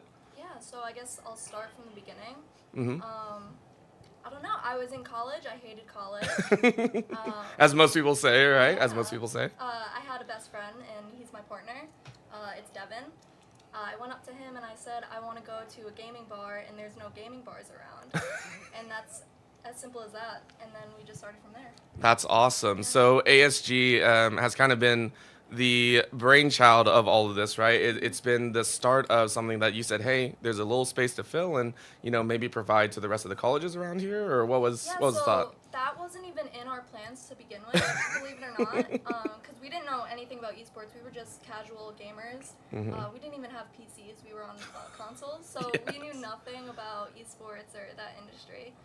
It wasn't until we went to an esports conference, and we were like, oh shit, like, can I switch it? We allow one. Sorry. But Or that's two, it was awesome. kinda twice. It's okay. But that is amazing that an esports conference kind of let it go. And when was ASG kind of built? When did it first come about? The idea, I think, was 2019, and then we opened 2020. That's amazing. Yeah, a little bit. It was after COVID. It was after COVID lockdowns we opened, so That's we're building awesome. out all through COVID, which is tough. That's so cool, and to see it thriving now. I mean, we've had an audience here the entire time. Is this something that you're hoping to branch out even further? Like, are new locations being built, or what's going on here? In the future. Hey, all right. Now that's awesome. And now talking about something a little bit more in the future, I know we've been talking, at least here on the desk, about ASG Connect, this initiative that's being brought about by you as well as Devin, right? Explain a little bit more about what it is, because right now all we know is it's a connection of the students and the colleges here. Is there more to it? What's it really about? Yeah, so it's going to be a free platform for students, high school students, and they can go on there, sign up, find colleges that are looking for players for their esports programs. Oh, that's cool. So just almost like a directory of all this information. And I'm guessing you're starting here in Massachusetts, but is it going to be almost like a global situation or international? Or Anybody around the country can sign up. Wow, so more national. Sorry, I said international. I'm sitting. I'm like, that's a little bit far, but that is an amazing drive. And and I know you're hitting colleges. Is there any link to maybe like the high school scene as well? Maybe getting high schools involved as well and make like a pipeline from there, or is that further down the road? Hopefully, yeah, we're working on it. We're working on anything that can work. I think that the colleges and the high schools, they need somewhere to play too, so we're open to it all. I mean, yeah, because you guys built this amazing facility and it became so large, right? We're hosting the NECC here for some of the playoffs. And do you have even more leagues that you're planning, or are there more events planned for 2023 at least? Yeah, so in 2023 we want to start Valorant League, and with the exposure we think we can make it happen like February, March. Oh, okay. So if you're building a Valorant team, this is the place to be, right? Go ahead and take a look. Where can they find you? Is there a website that they can check out? Or? So our website, and then Discord's always active. Discord's our favorite. We're on Instagram, but that's more of kind of like the bar scene, the hangout scene. But Twitter, Discord, definitely reach out in Discord. Okay, Yeah. this Discord is there. So go ahead. And where's the Discord exactly? The Discord is on our website. It's linked at the top. Oh, okay. So find out. It's linked everywhere. You can find our Discord everywhere. So is it All Systems Go, or is it ASG? What is it? All Systems Go MA. MA, okay. On Instagram, and then on our website, it's allsystemsgoma.com. Okay, well, there you go. So you can go ahead and check it out. If you're tuning in here, this has been an amazing time here, Amber. Thank you so much for the amazing interview and letting us know a little bit more about ASG, because I think it's amazing, right? Over the last 2 days, we've seen so many schools come in and out of this facility, and it's amazing what you built here. So I hope to see it thrive even more. Thank you. Yeah. Of course, with that, we're going to go ahead and throw it back to Foof to go ahead and get us started for the grand finals of the Rocket League Emergence Series. Please do not go anywhere. Foof, take it away. Ladies and gentlemen, this is the NECC Grand Finals. My name is Foof, and I've been your host for the past 2 days. And now we stand with 2 teams left of an original 8 in the Emergence Rocket League division. One team walks out with a crown placed upon their head. One has to wait till next semester. We are looking at a number 1 versus number 2 seed in a best of 7. A race to 5 to see who can find the will, the way, the power to become NECC champions. On one side, you have the Tigers of New England Institute of Technology, standing tall, an undefeated 8-0 regular season record. 1 game lost, a plus 23 game differential coming into the tournament, rocking a plus 12 goal differential. You've got Camo Killer, you've got Krill, you've got SM Jesus, you've got the NET Tigers waiting at number 1 seed. But across the pitch, you've got the Greyhounds looking, waiting to try and find their mark. Much akin, very different to their opponents. They're rocking a quartet. You see, this team perhaps has found the secret tune of Rocket League. Not a trio, not 3 players, but 4, rotating, looking to find angles, plays, passes, and more. And this squad worked their way through the bracket. They've seen 5-game splits. They just swept to get here. And now it is pedal to the metal. This Greyhound team has 2 runners, 1 footballer, and 1 martial artist. They bring a varied background, but all of them locked in for the same goal, to become NECC champions. And in just a few moments, we're going to be throwing it over to our casters, because that best of 7, a race to 5, is only a few minutes away.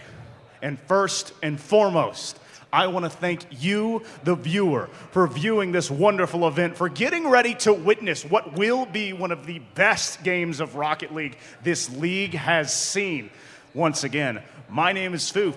This is the NECC, and this is the Grand Finals.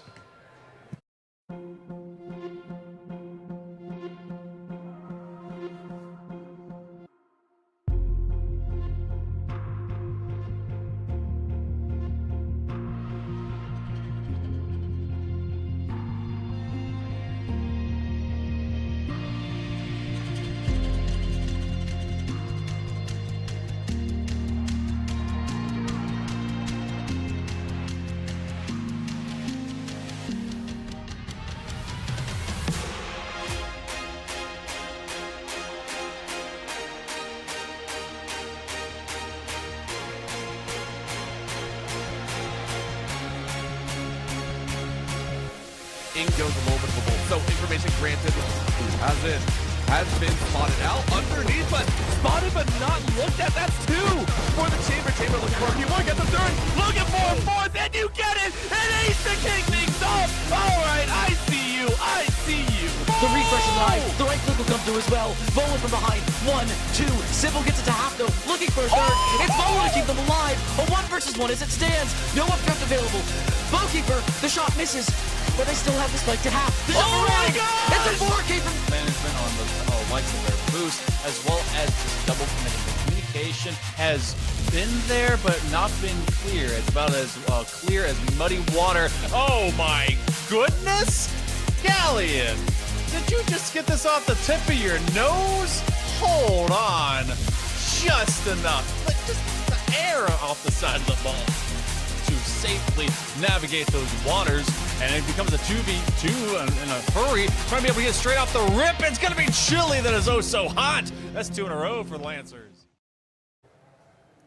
Welcome back, everyone. It's time for those Grand Finals here for the Emergence Atlantic Division in the NECC. For the final time here up in the booth, I'm Hail Monkey Man alongside the always amazing Ult Charge, and we're going to guide you the rest of the way through this competition. It's been a fierce bracket, Ult Charge, but we're ready for the finality of it. It's been a fierce bracket indeed, Hale, and we've got the finalists, the 1 seed and the 2 seed, those that were destined for greatness in this division after the regular season. It's It's New England Tech, the Tigers, taking on Assumption, the Greyhounds, who just came off a 3-0 sweep.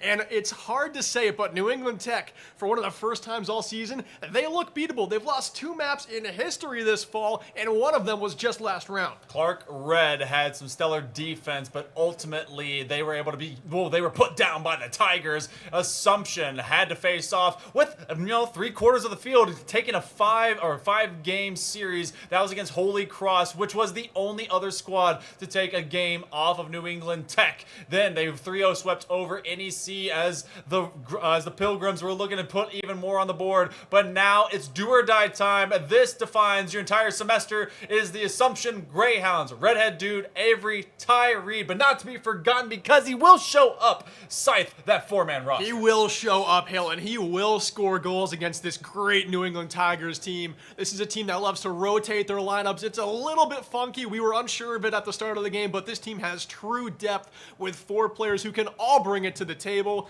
And then on the side of New England Tigers, they've got 3 killers in their lineup. They've got 1 player in Krill who has been lights out this tournament, the only one with double-digit goals. Camo Kill also, and then SM Jesus going to be the defender they call on in case things get dire. SM Jesus knows how to keep everything cool, calm, and collected on the back line, but it is a wombo combo of Krill with the finishing factor, but Camo Killa that sometimes hides themselves in traffic to be able to create those opportunities. Can the Tigers be sussed out? This 3-man roster does not trade themselves out. They would have been running it down every single time with this composite Tiger attack. I need to know, in your opinion, we've got best of 7, so it's a race to 4. You got to be able to get there before your opponent does. Do you trust in the process of the Greyhounds or the Tigers more?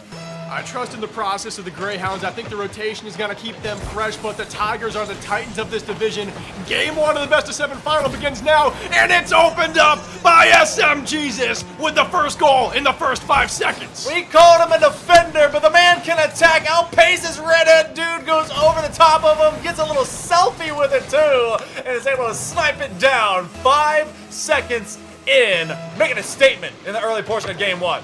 What a shock to Assumption. Of course, it's Rocket League. You're ready for those early goals, but now you need to respond. New England Tech, their offense can run away with games. They generate so many chances. They're so accurate. They put so much pace on their shot.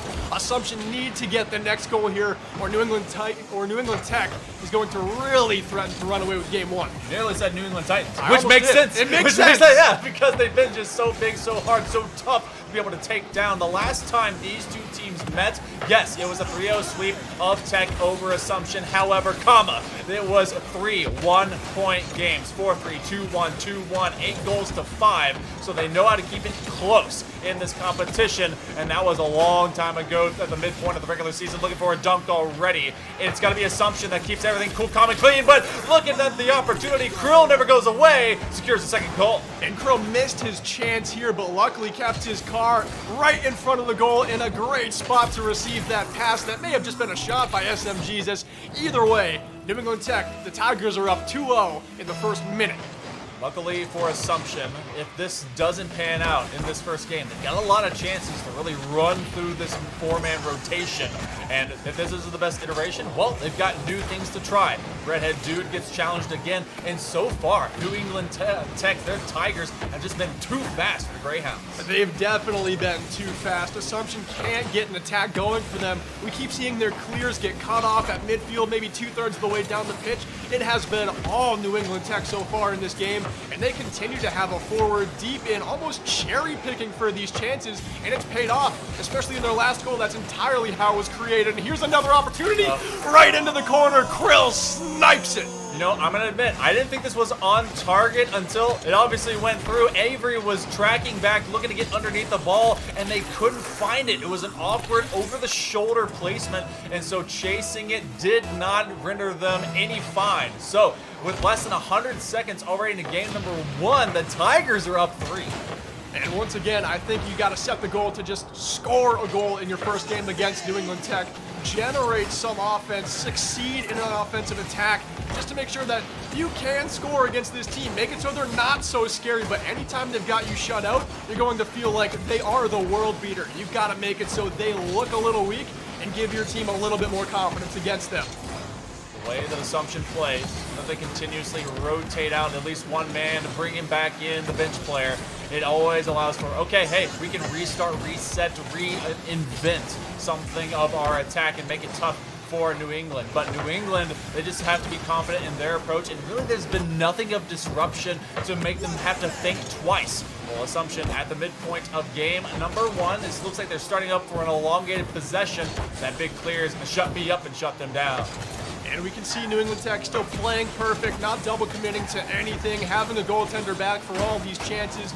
We saw them take way too many risks in a blowout against Clark in the semifinals. I don't expect to see that in this series. I expect them to stay to their game plan the entire series through. And it's a long one. This is the first best of 7 these teams have played all semester long, so it is a gauntlet of Rocket League to end the season. VO3, it's a sprint. VO5, it's a jog. VO7, that's a marathon. We're not doing VO9s out here. But best of 7, you have to be able to keep yourself very cool. And it's about making sure you stay focused the whole time. And that's where coaching moments really come into play. Bit of a miss, but it is followed up by Krill after SMGesus, who started off all the scoring. That's a bit of a takeaway. Redhead dude takes away from his own teammate. Minute 40 coming up on the clock. And you saw what SMGesus did on that last play. He committed to his miss and went downfield to be the cherry picker, to be the forward. It's okay if you make a mistake as long as you make your positioning after it valuable. That's a great save up top there from Cambo Killa, but still just struggling for the Assumption team to generate offense. Oh, and a freebie as Krill is able to get it by Assumption. They had actually looked for this to go a little bit taller. Krill just maintains ball possession. What a trap. Instead of going high, that plays more of a mid. It was a bit of a line drive shot, but stays fairly low. So sub 90 seconds remaining here in game 1. The Assumption crowd, the hometown crowd, the north side of Worcester, Massachusetts, is all but silent.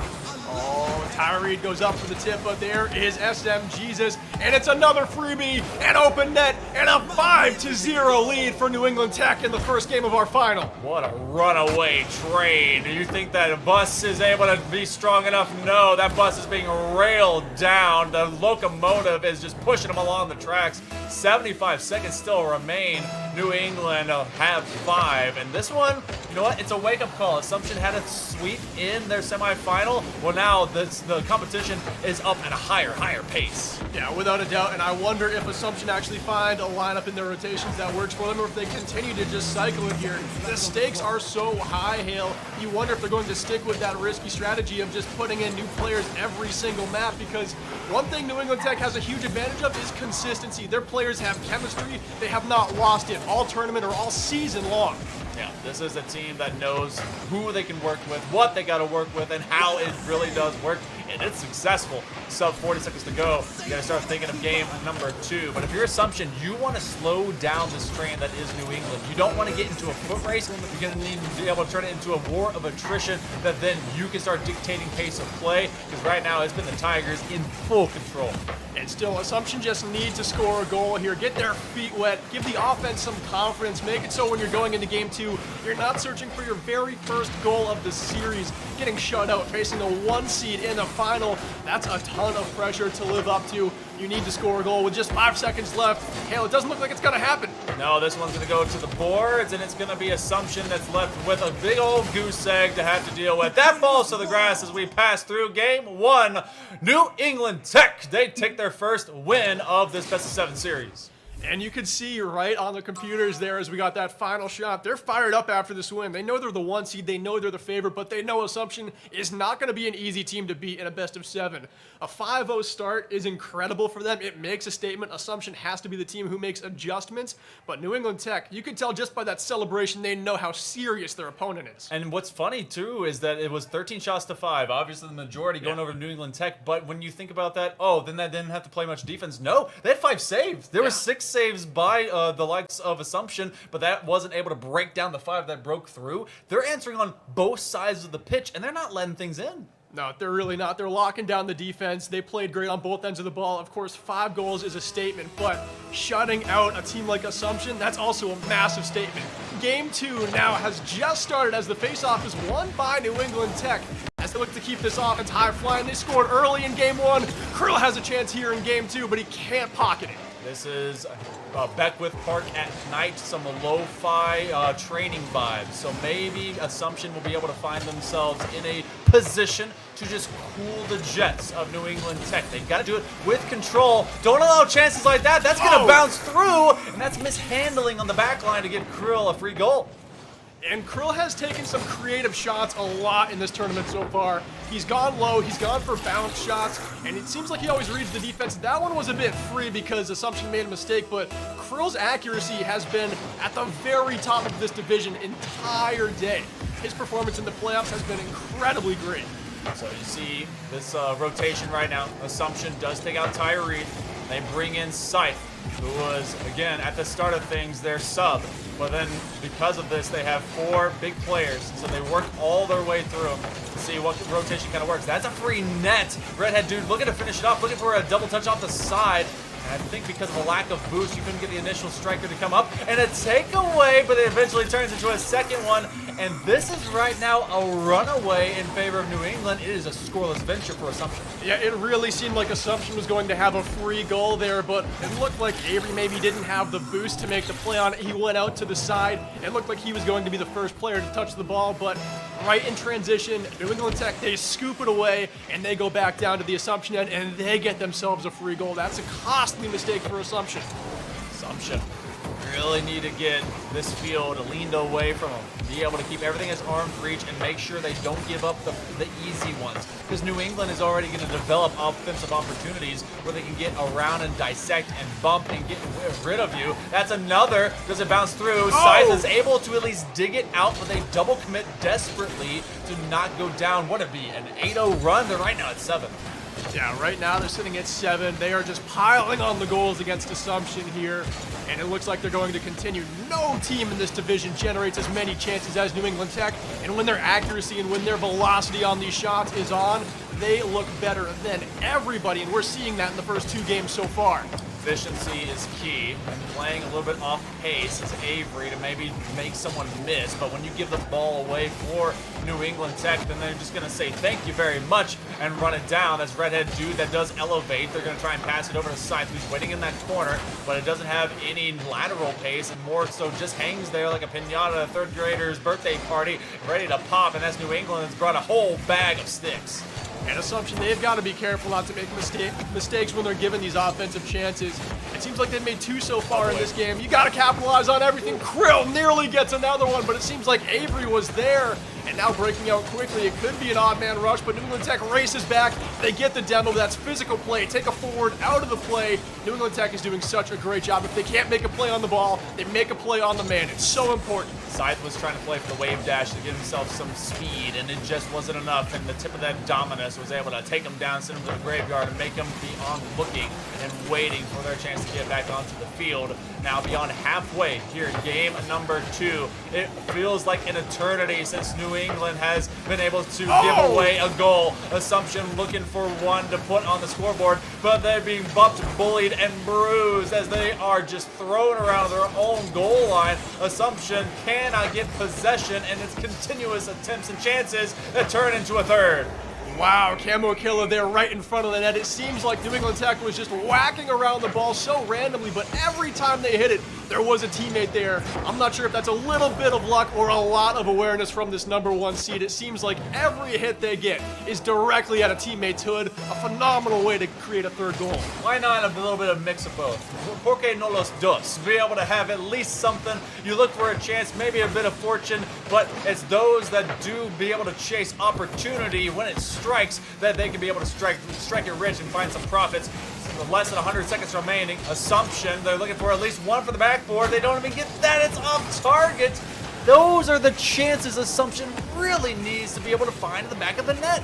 Yeah, New England Tech is not going to give you a ton of chances. We have not seen Assumption capitalize on a single one they've been given.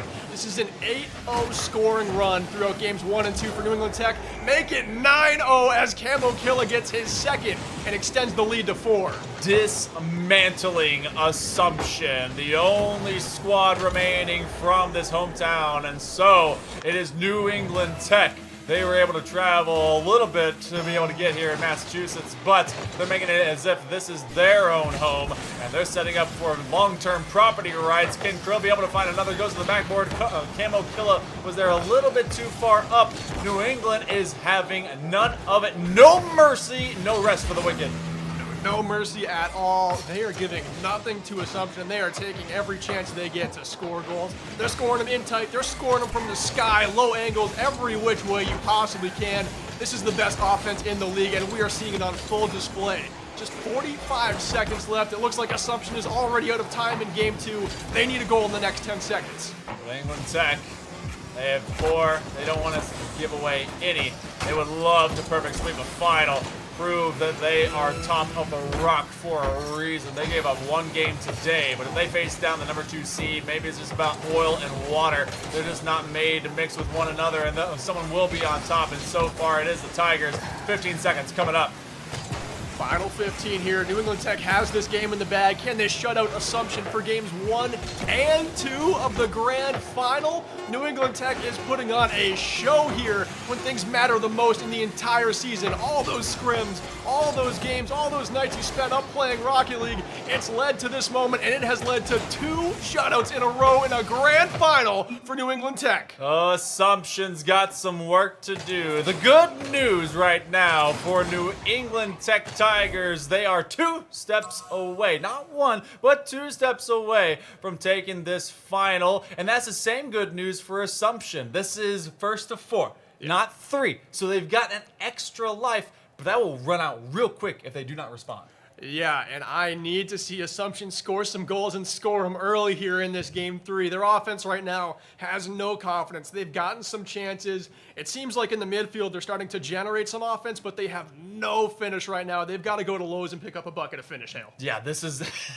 they got to be able to put a whole bunch in there and dump them in. Be able to finish off shot chances when they have it because they're so few and far between. We got to see 1 chance. It just went wide. Inaccuracy. Maybe it's the nerves. Maybe it's the LAN. Maybe it's the magic. Maybe it's just the Tigers. But Greyhounds, you got to start woofing. Do Greyhounds even bark? I'm pretty sure they do. You got to start running, right? Yeah, they got to. Come on. Oh, man, early chance. Krill almost puts it home. SMGs hits one off high off the backboard glass.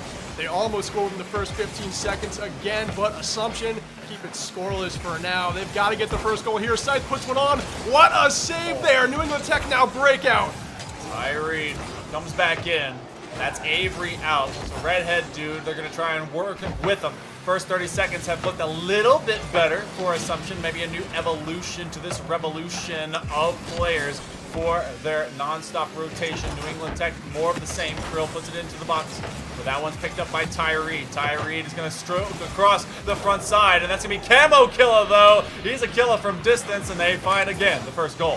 His 3rd goal of this grand final. Krill has 5, SMGs has 1. And New England Tech, they set it a 1-0 lead. They've scored first in 3 games because Assumption has scored no goals. Pretty easy to score first if that's the case. And they do it again within the first minute. They're scoring the first goal, they're scoring it early, and they're piling on. That is 10 in a row.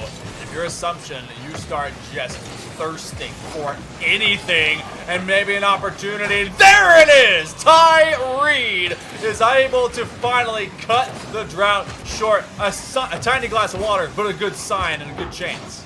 Finally, they're able to get a goal. That's a beautiful, hard shot from Tyree. That's what they need. On the mark, with pace, nothing wide. New England Tech is not going to give you many chances. You have to make them all count. Tyree, the highest-ranked player for Assumption, shows us why. He does not miss there.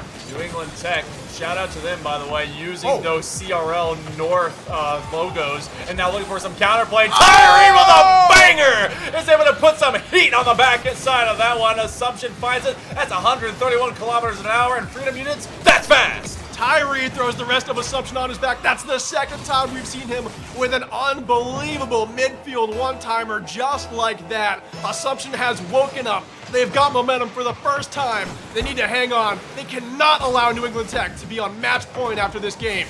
Oh, and that one's going to be shut down. Guess who? Tyree shows up, but they got to show up again. That's going to be Scythe that fills the gap. This current iteration of the Greyhounds is looking a little bit more promising. Camo Killa is going to take away the direct line beamers that have been on target, and they're going to try and elevate, but it doesn't turn into much more than hard or soft rotations into the corner. A takeaway as they get it away from one. Camo tries to keep it up, but that's Redhead Dude on the midfield approach, and then trying to do the same thing again. They actually over-rotate Tyreen, but that's enough to create this kind of weird atmosphere in the middle for the second try, and that's going to be Krill. It's haymaker after haymaker as we're tied again. All tied up, but this Assumption lineup is finding success against New England Tech for the first time in this series. It's just Krill and Camo Killa being so talented as forwards. That is Krill's 6th goal in the first 3 games here.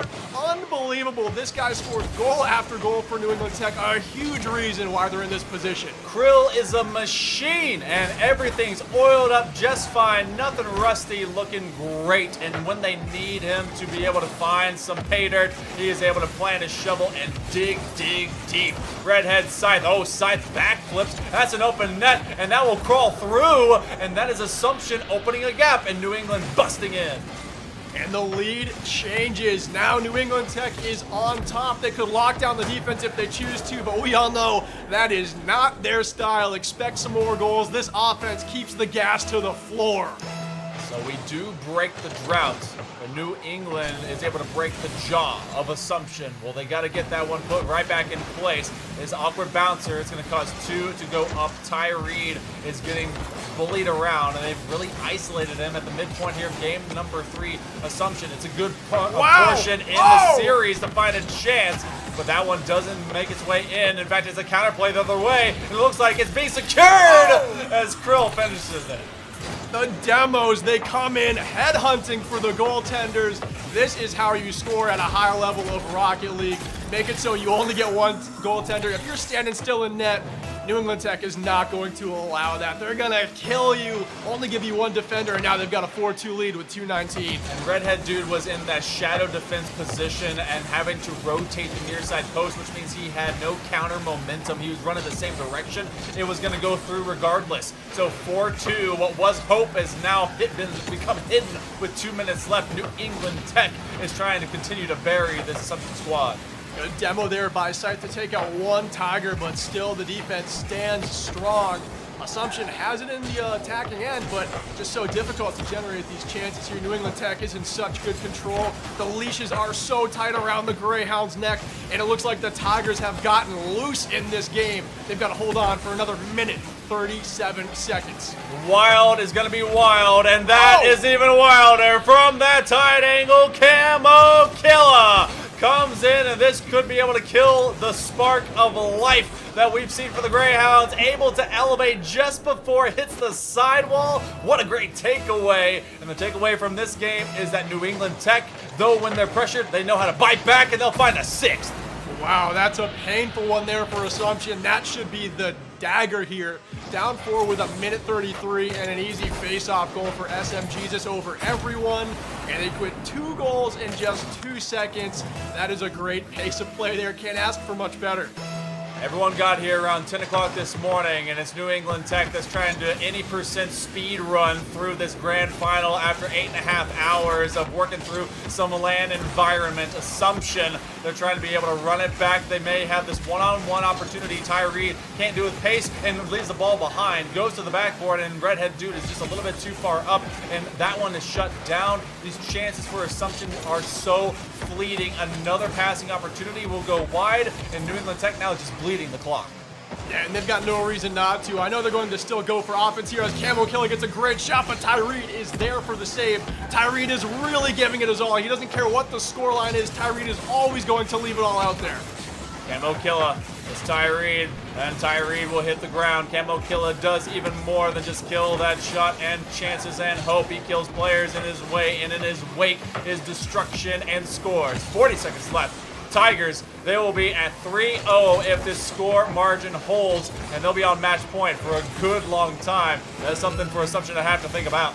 And this is a Tigers team that struggled with their accuracy, but all day long, they've been generating an incredible amount of chances, just an onslaught of shots in every single series they played. Accuracy was only an issue in their first series, in the semis, and in the grand finals. They have been dynamite, just shooting darts, sniping corners. It's been insane play from the #1 seed, and everyone can see why they've lived up to this record. It feels like New England Tech has been on a victory lap since game number 1. And though they were stutter-stopped whenever it came to game 3, they have responded well, showcasing they can come back from behind.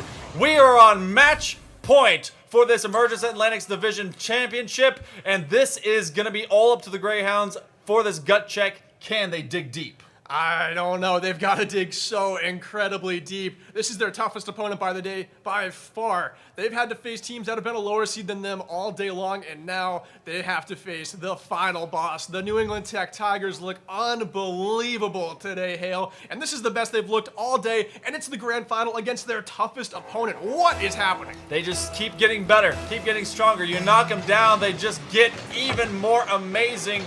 So, the only way the Greyhounds can be able to race to 4 to get that one for themselves, they have to reverse sweep the #1 seed, who's dropped only 2 games all semester long. Less than 5 minutes to go. Assumption has to play perfect. And it's a 4-game reverse sweep, not your typical best-of-5 reverse sweep.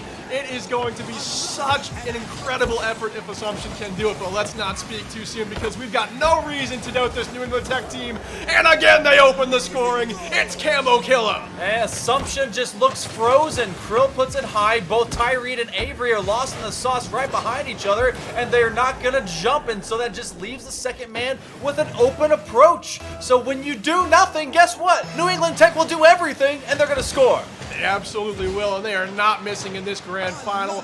Very good team save there by SMG and Camo Killa to keep this one a 1-0 lead. Oh, Tyreed gets back facing his own end. He gets it above the bar, but Krill is there with the second effort and extends the lead to 2. That's a bar down ski in this area, and that's a bar down and in for everyone else. Krill with the consistent follow-up. Man, he has been able to just be a juggernaut on the scoreboard. That's 2 inside the first minute. Assumption, they've got to find something deep down, because otherwise this runaway train is just going to be picking up non-stop speed. Yeah, Krill is level 99 accuracy. He's got the skill cape for all your RuneScape gamers out there. He has been so good. We know he puts pace on shots, but he has not missed in this grand final. It's incredible. The man's got 8 goals. Oh, that's a high percentage. That's pretty good. Get picked up by anyone at this point, but this Emergence Division has been ruled by New England Tech, the Tigers. This is their jungle. You're just simply a visitor in it. But for the first minute and 20 off the board, that is the defensive effort by Tyreed to get back into it. As Redhead Dude is out of the rotation, Scythe has to be able to continuously rotate as fast as he can. We saw them be the best shooter and the best goal scorer for Assumption. Off of the redirect, they're trying to be able to get one. Can't bury it behind Krill. Krill is so good, doesn't commit to the center of the net there. He's able to hit the brakes and make a back-flipping save to kick it into the corner. And now New England Tech once again break out. This one's on target. What a save by Avery. And they are able to just do enough, just enough, but just enough doesn't be able to pay the bills for the entirety of this season, this series. They're looking towards the spring, but you got to finish this one off before winter is in the dead cold of it, because they've been nothing but cold against the heat of the Tigers. The breakaway, this one finds its way through. Hope exists.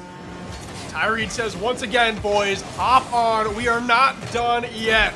I do not want to get swept by the #1 seed. I know that Clark took a map off him. We've got to do the same.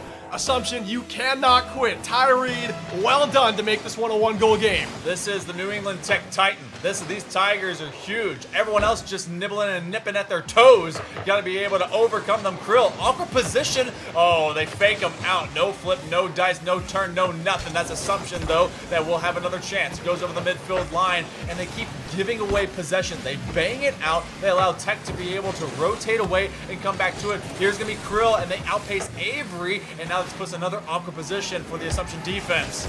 Oh, so awkward indeed, and Krill capitalizes, making it just an extended lead. They have their foot on the necks of the Greyhound, and they are not letting up. That is a rough bit of imagery, but it is oh so real. That is a tiger that is tasting just a piece of its final dinner, and it could be a hot dog for these Greyhounds. More than halfway into game number 4. New England Tech. They got to be able to shut down Assumption. Assumption has these sparks of life. Been able to run the perimeter a couple of different times. That's a great touch, but it's challenged even better by Krill, who has been MVP level performing right now for the Tigers. Without a doubt, Krill is the best player in this tournament today. Every single series, he scored the most goals for this New England Tech team. And what a performance he has in the grand finals. 9 goals already, hunting for double digits in this best of 7.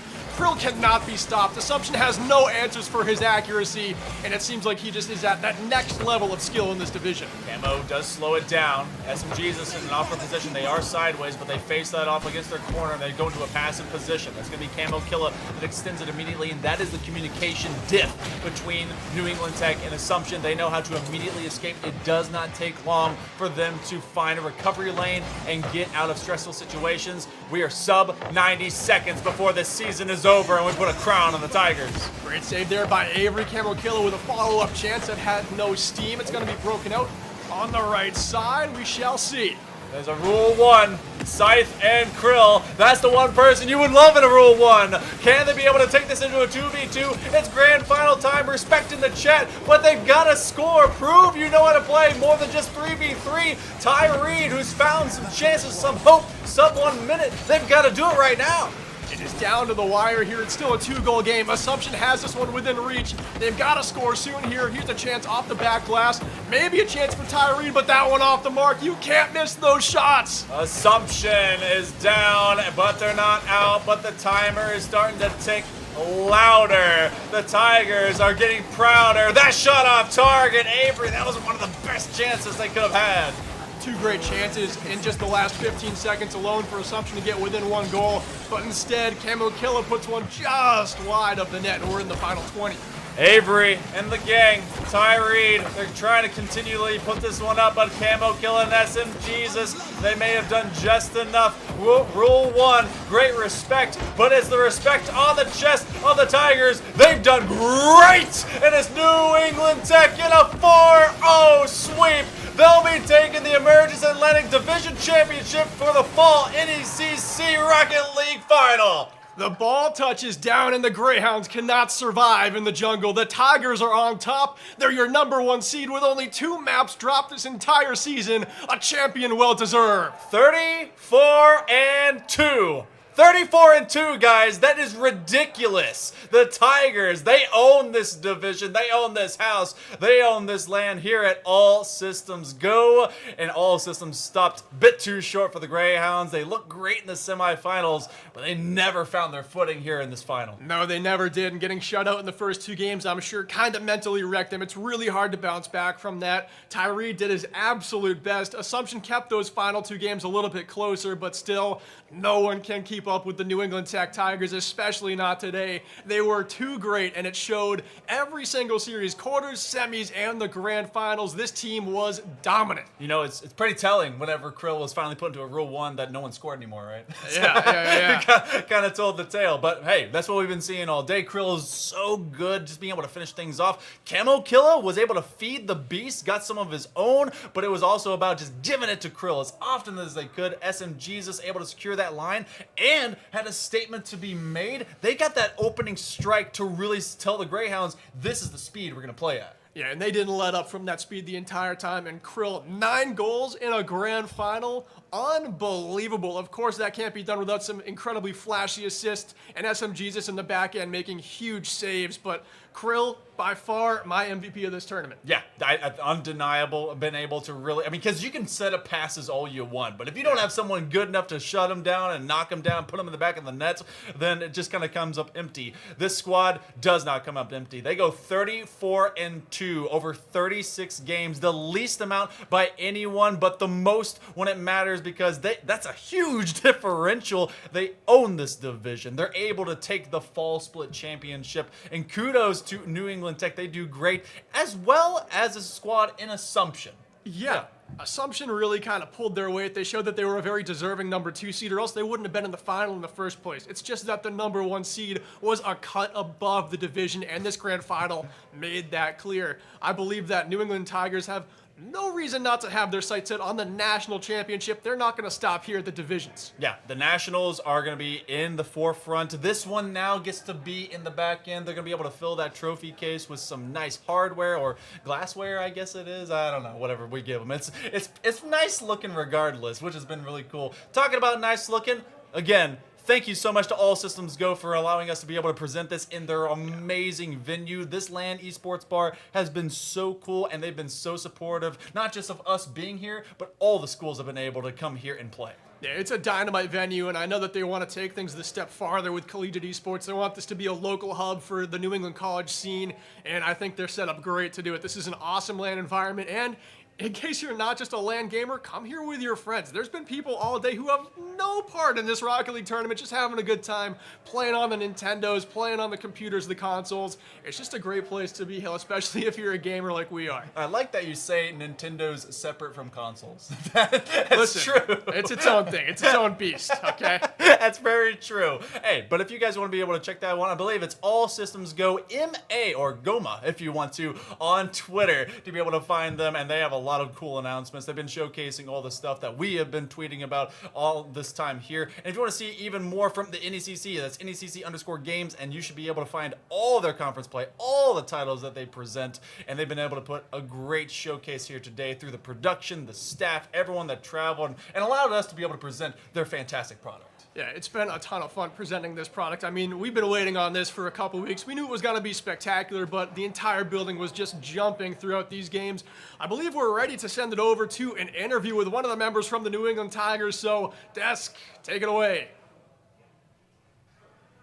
Hello again, everyone. Oh.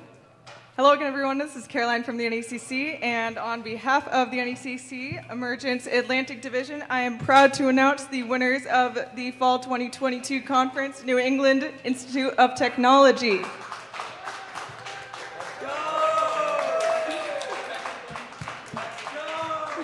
All right, and now we're going to hand it over to our fantastic host, Foof, who is going to do a little bit of a team interview.